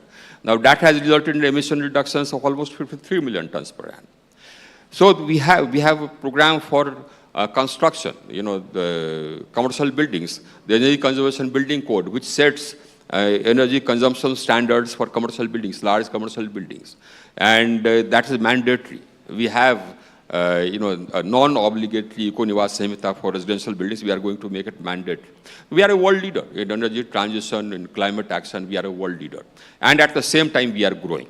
Now, one more thing you must understand, and this is something which I tell the audience everywhere, because unless we know what we have done and what we are doing, we'll not know what the discourse is about, what the narrative is about. And believe you me, that the narrative being spread out by some NGOs in the developed world are totally misleading. And they don't tell you, talk about these figures. They'll, for example, tell you that, look, India is a huge country, therefore its total emissions are high, high. But that's besides the point. I mean, that is ridiculous. You don't decide about the emissions depending on the size of the country. A small island will be consuming huge quantities of energy per capita, yet its overall emissions will be less. You have to, talk about it in per capita terms, like you talk about GDP. So the narrative, has to change. And unless until we know the facts, that narrative won't change. So that's why I say this, that we are in a good pace as far as energy transition and climate action is concerned. And that was one of the vital points for discussion in G20. And it will remain a vital point for discussion in all multilateral fora, because climate change is a challenge, which is looming. It's there, it's right in front of you. So it will be a vital point. Mr. Singh, these figures that you have presented are impressive, no doubt. The fact that we are 9 years ahead of our own target and our own schedule that we promised to the world. We promised, NDC, not our own. It's an NDC. Yeah. The promised, yes. I'm just quoting a report in the Reuters from the 6th of April, 2023, not doubting these numbers that you have presented, because you're the master of what you're learning. But according to this report, fossil fuel power output rose fastest in 3 decades. Emissions from power generation rose to 1.15 billion tons. Coal-fired power output was up 12.4%. Gas-fired output down 29%. Share of coal in overall power output was up to 73.1%. You can challenge these figures. I will take no blame for this because it's not my report. This is the Reuters. And it also says, if you allow me, that renewables output also rose by 21.7%, the share up to 11.8%. Do you feel that while you present impressive numbers, 73.1% coming from coal? Let me tell you this. This just shows the narrative which is being spread around. Now, if you have an economy which is growing at 7%, The electricity has to grow at 9%, 10%. I just gave you the growth figures. Now, if that grows at 9%, 10%, then the coal and the electricity from coal will also grow. My PLF has gone up to 70%. It used to be around 50%. It has to grow if I have to meet that demand. Of course, it will grow. But the point is that our renewable energy capacity is growing faster. As I said, today, we have almost 177,000 megawatts which are pure renewable, solar, wind, hydro, biomass, etc. So that will grow, but the wind will, but the thermal will also grow. Now the thermal will grow because, as I said, the sun does not shine at night, the wind does not blow at times, so you have to rely on thermal unless the battery becomes cheaper. And we are talking about a country which is going to grow, keep growing, and it needs energy. And they are talking about countries which have reached, almost the pinnacle of their growth. They are developed countries. So that the paradigm has to shift. That narrative has to change. You must realize one thing. And some figures are wrong. For example, today. And his figures also don't add up, let me tell you. You have 73% coming from fossil, not coal. Okay. So the the correspondent who wrote that, he didn't which is why I said, he didn't know what he was talking about. So fossil includes, so he didn't know what he was talking about. I mean, the Reuters correspondents can also be ignorant. See, you must get rid of this mentality, that if it is a Western-based source, so it must be sacrosanct. I will place these figures in doubt. Listen to me, and that whatever they say is sacrosanct. Forget it. That's not so. For example, I'll tell you. Actually, let me first answer this. So my total fossil fuel energy is 73%. But that is not only coal. That also includes gas. I have about 24,000 megawatts of gas-based capacity. And my non-fossil fuel energy is in the region, varies day to day depending on the wind, etc., or the sun, about 24%. So the electricity which you see, 24% of that is already renewable. Now tell me what? And 43% of my capacity, 43.5% of my capacity is already non-fossil. Now tell me what?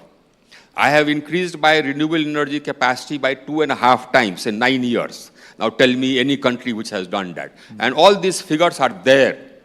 So tell your Reuters chap to remove his dark box and look at the figures. And one more thing I'll tell you. I will meet the requirement of energy for my growth. Why? I have a right to grow.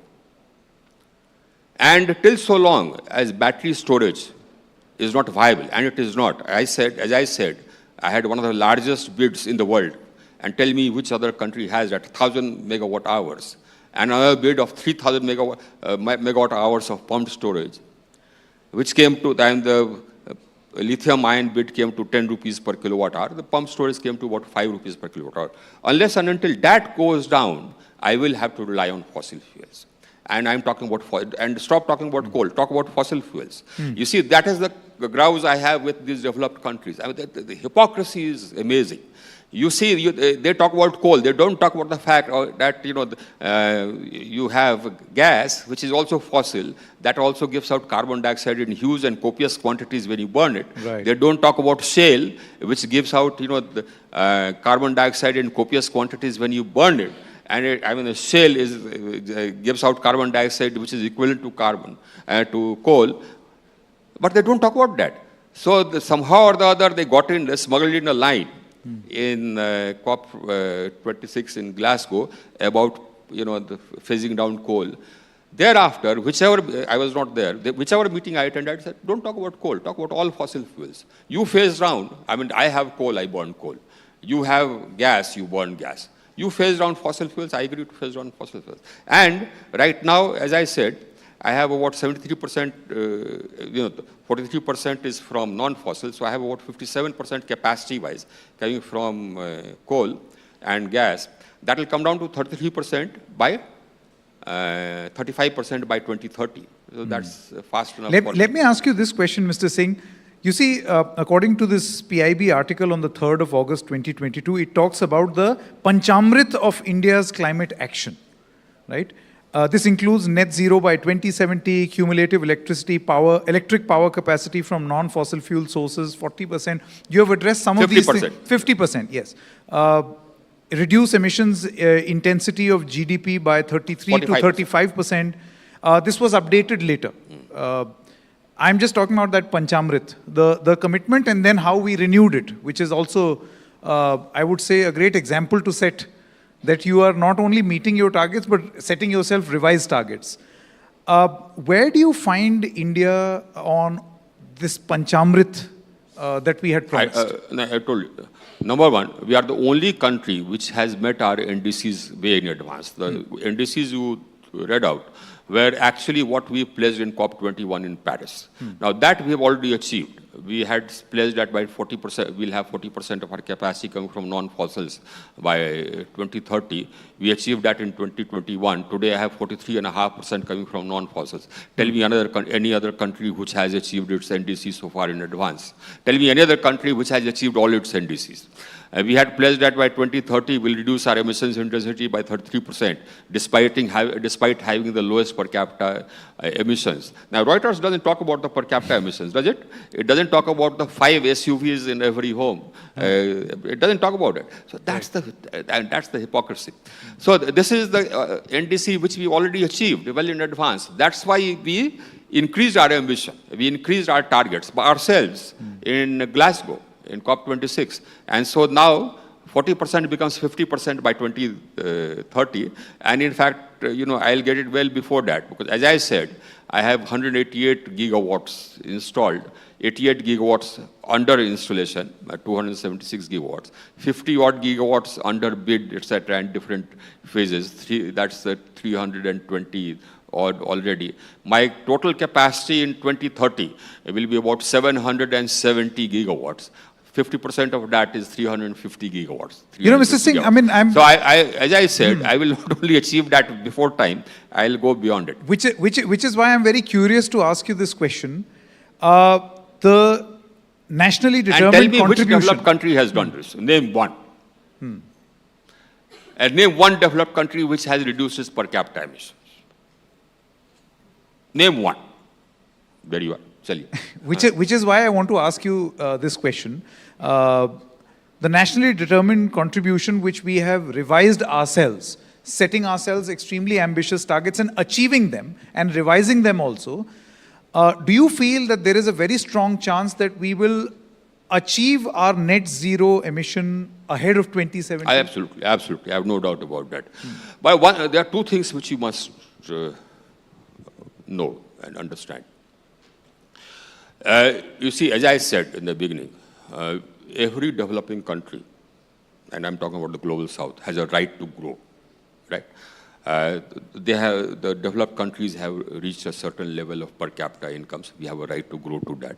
Now, growth entails consumption and emissions. Now, I'll need to add millions of square feet, trillions of square feet of real estate. My housing will grow, my buildings will grow. That needs cement. That needs steel. Now, if I make steel, you have emissions. If I make cement, you have emissions. And therefore, unless and until CCUS, carbon capture and sequestration, becomes viable, that carbon dioxide will be there. And that's one of the wages of growth. You must know one more thing, that our population is about 17% of the world population. Our contribution to the legacy carbon dioxide load, which has caused this rise in temperature 0.89 degrees, is just 4%. That's where we are at. I mean, you won't have Reuters talking about this. You won't have that. And despite all this, as I said, we have emerged as a leader in energy transition. Despite the fact that our contribution to the legacy carbon dioxide load is, 1/4 of what our population is, less than 1/4 of what our population is. So we'll grow. We'll need more cement. We'll need more steel. We'll need more aluminium. Now, CCUS, and I've been asking questions to all my interlocutors who come from abroad that, okay, you're talking about net zero by 2045, 2050, one or two countries 2045, some countries 2050. How will you do it? I mean, unless you have storage which is viable, which is affordable, you don't have round-the-clock renewable energy. If you don't have round-the-clock renewable energy, then you can't sort of phase out fossil fuels because you need electricity at night, even for heating, lighting, whatsoever. So it's one of my interlocutors, minister in a large developed country, he said that no, we'll go nuclear. How? I mean, that country has about 40% of its capacity coming from nuclear. I said, how much nuclear capacity will you add? Where will you store the waste? There's a question mark. There's a question mark. He talked about small modular reactors. Now, small modular reactors are only still under development, still under research. So what's your path to net zero? CCUS, you don't have any commercial scale CCUS, even in your country, which is developed, which is a huge country. You just have pilot scale. I also have pilot scale CCUS. And even if you have CCUS, where do you sequester it? CCUS means carbon capture and sequestration. Where do you sequester it? So the answer was that we'll sequester it in the voids left by pumping out oil. So I said, what's the guarantee it won't leak back up? I mean, so these questions are there. So net zero has questions. Storage. Unless and until you have storage, you don't have round-the-clock renewable energy. If you don't have round-the-clock renewable energy, you don't have, you can't get to net zero. And storage is expensive. The lithium ion, I mean, the total capacity around the world would not exceed, I think, about 20 gigawatts or something like that. We are setting up, we had a PLI for battery storage. We are coming out with another PLI for battery storage. We are building capacities. The developed world did not do that. The 88%, 90% of the lithium processing is in one country, in China. The developed world talked about climate, but they did not add capacity. That's why we are where we are today. That's why the storage is not cheap. So these questions, they don't answer. They don't have answers for that. We are adding capacities. We'll continue adding capacities. Would you want to raise these at the forum? I do that. I do that. That's all the time. I do it all the time. So that's why they become very defensive when they come in front of. Do they still like you? For being so straight. I don't. But my constituents like me. I won elections twice. Good. That's good. That's I think that's good. Me. That's all that matters. The people who need to vote for me, they vote for me. So fine. Yeah. It's interesting. You mentioned a word called nuclear. Now, I just thought in 2000, that in the erstwhile UPA government, that government went big on betting on nuclear energy as perhaps the way to meet India's energy requirement. Where are we vis-a-vis, attaining these goals and using nuclear? Yes. I mean, we want to expand nuclear, no doubt about that. My current nuclear capacity is about 4,700 odd megawatts. You think it should increase? Huh? You think it should increase? Yes, absolutely. We want, we have nuclear capacities under planning stage and construction stage of about 15 gigawatts, 15,000 megawatts. We want to do more on this. But we have to keep that in mind, the safety aspects. So that is something. But we are nowhere near where the developed countries are. I mean, you have France, which has almost about 55% of its capacity of its energy coming from nuclear. As you have another large country in the United States, I think almost about 40% of its capacity is coming from nuclear. So our nuclear is minuscule. And the rate of growth of capacity is also, slow for many reasons. One, of course, was when you have, the NGOs kicking up a row as soon as you start constructing nuclear power plants. You had Conclave, etc. That huge row. I was Home Secretary then, so that huge row broke out. And I was curious to find out, who was financing this. Once I started investigations, the row died out. And you have the plant there. Similarly, you look at the developed world, they have exploited 89% of their hydro capacity. When we started adding to our hydro capacity, you had NGOs sort of demonstrating. And, we went before I carried out a survey. I not carried out a survey. I actually engaged an IIT to carry out a survey, independently, of the impact of hydro projects on environment. and the results, are totally different from what has been portrayed. That survey report I have released, in fact, I'll send that to you. The survey found that wherever hydro projects have been constructed, the incidence of landslides has decreased. It's not increased, it has decreased. Now that's news, yes, Mr. Singh. It found that the environment around that project improved. The water retention capacity, the flora, the fauna has improved. No, Mr. Singh, many environmentalists will not agree with you. Because many environmentalists it's a research. It's yeah. not my data. Yeah. And research by an IIT, and the figures are there for everyone to see, and we have released it openly. So let anybody, till now, nobody has come up with figures. That's very interesting. Yeah.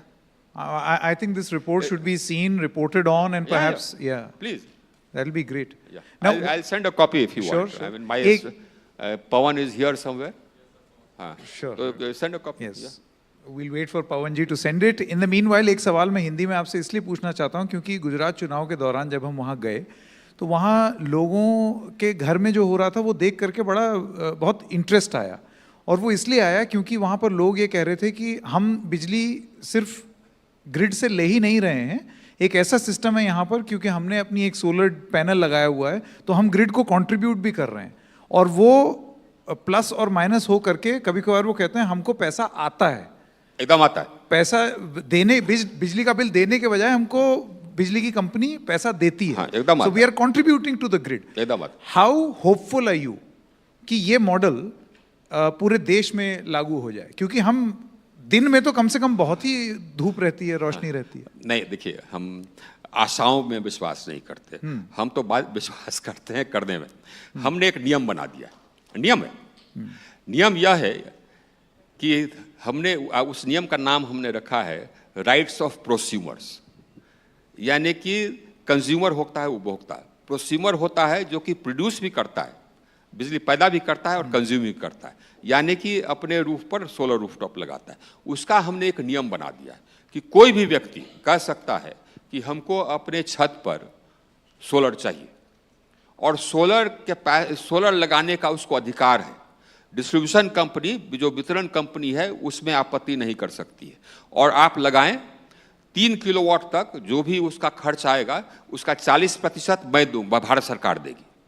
हमने एक पहले तो होता था कि हम राज्यों को कैपेसिटी देते थे और उनको कहते थे कि आप लगवाइए, उसके बाद वो तो हम करते ही हैं, उसके बाद फिर हमने एक पूरा वेबसाइट बना दिया. आप कहीं भी देश में कहीं भी हो, आप उस वेबसाइट पर जाएं, आप उसमें अपने घर का पता होता इंडिकेट कर दें उसको और आ जाएगा कि हमको सोलर लगाना है कितना किलोवाट का. इंसिडेंटली मैं बता दूं, 3 किलोवाट तक 40% हम देते हैं सब्सिडी और 3 किलोवाट से लेकर के 10 किलोवाट तक 20% हम देते हैं. तो उसमें प्रथम 3 किलोवाट के लिए 40% दे देंगे, अब बाकी 7 किलोवाट के लिए हम 20% देंगे. और ये नेट मीटरिंग होगा. नेट मीटरिंग का मतलब है 500 किलोवाट तक. नेट मीटरिंग का मतलब ये है कि अगर आपका कंजम्पशन है सपोज 200 यूनिट है तो आप 200 यूनिट वाले ब्रैकेट में हैं और आपके सोलर जो पैनल है उसने प्रोड्यूस किया ये करीब 150 यूनिट प्रोड्यूस किया, तो आपको पेमेंट करना होगा सिर्फ 50 यूनिट के लिए. और वो 50 यूनिट पेमेंट करना होगा वो लोअर रेट पर क्योंकि आप उस ब्रैकेट में आ जाएंगे, तो आपको बहुत सारा ये गेन होगा, बेनिफिट होगा. तो डिस्ट्रीब्यूशन कंपनियां नहीं चाहती थी इसको, इसीलिए हमने नियम बना दिया. ये आपका अधिकार है, वेबसाइट है. एक तो ये स्टेट्स करती हैं, हमने टेंडर करने का स्टेट्स को कर दिया है, अब वो कर भी रही हैं, लेकिन वेबसाइट पर जाएं, अपना इंटीग्रेटर चुनें कि हाँ साहब सो हमको फलाना कंपनी चाहिए इंटीग्रेटर, वो आकर करके सर्वे कर देगा और आपको बता देगा कितना किलोवाट लगेगा, आप ओके कर दीजिए, आकर के लगा देगा. और ये अपलोड आप कर दीजिए कि लग गया तो आपके अकाउंट में पैसा सब्सिडी का पैसा. मतलब सिंह साहब ये कोई भी कर सकता है, ये कोई भी कर सकता है. अब कोई बैंक अगर लोन नहीं देती है आपको तो हमको बताएं, क्योंकि सभी बैंकर्स को बैठा करके हमने उनको तैयार कराया है कि आप फंडिंग करेंगे, financing. I think this is a great point on consumer awareness where you can actually not just consume power but be a producer of power also. और ये हम होर्डिंग अब इंडिया में सब जगह लगाने वाले. वैसे तो सब जगह लगाने के लिए मैंने अपने मंत्रालय को कहा कम से कम 6 महीना पहले, तो अभी तक लग ही रहा है. मैं उसको फिर चेंज कर रहा हूं. आपने अपने मंत्रालय की क्लास ले ली. Mr. R.K. Singh, thank you so much for your pleasure. time. Thank you. Thank you.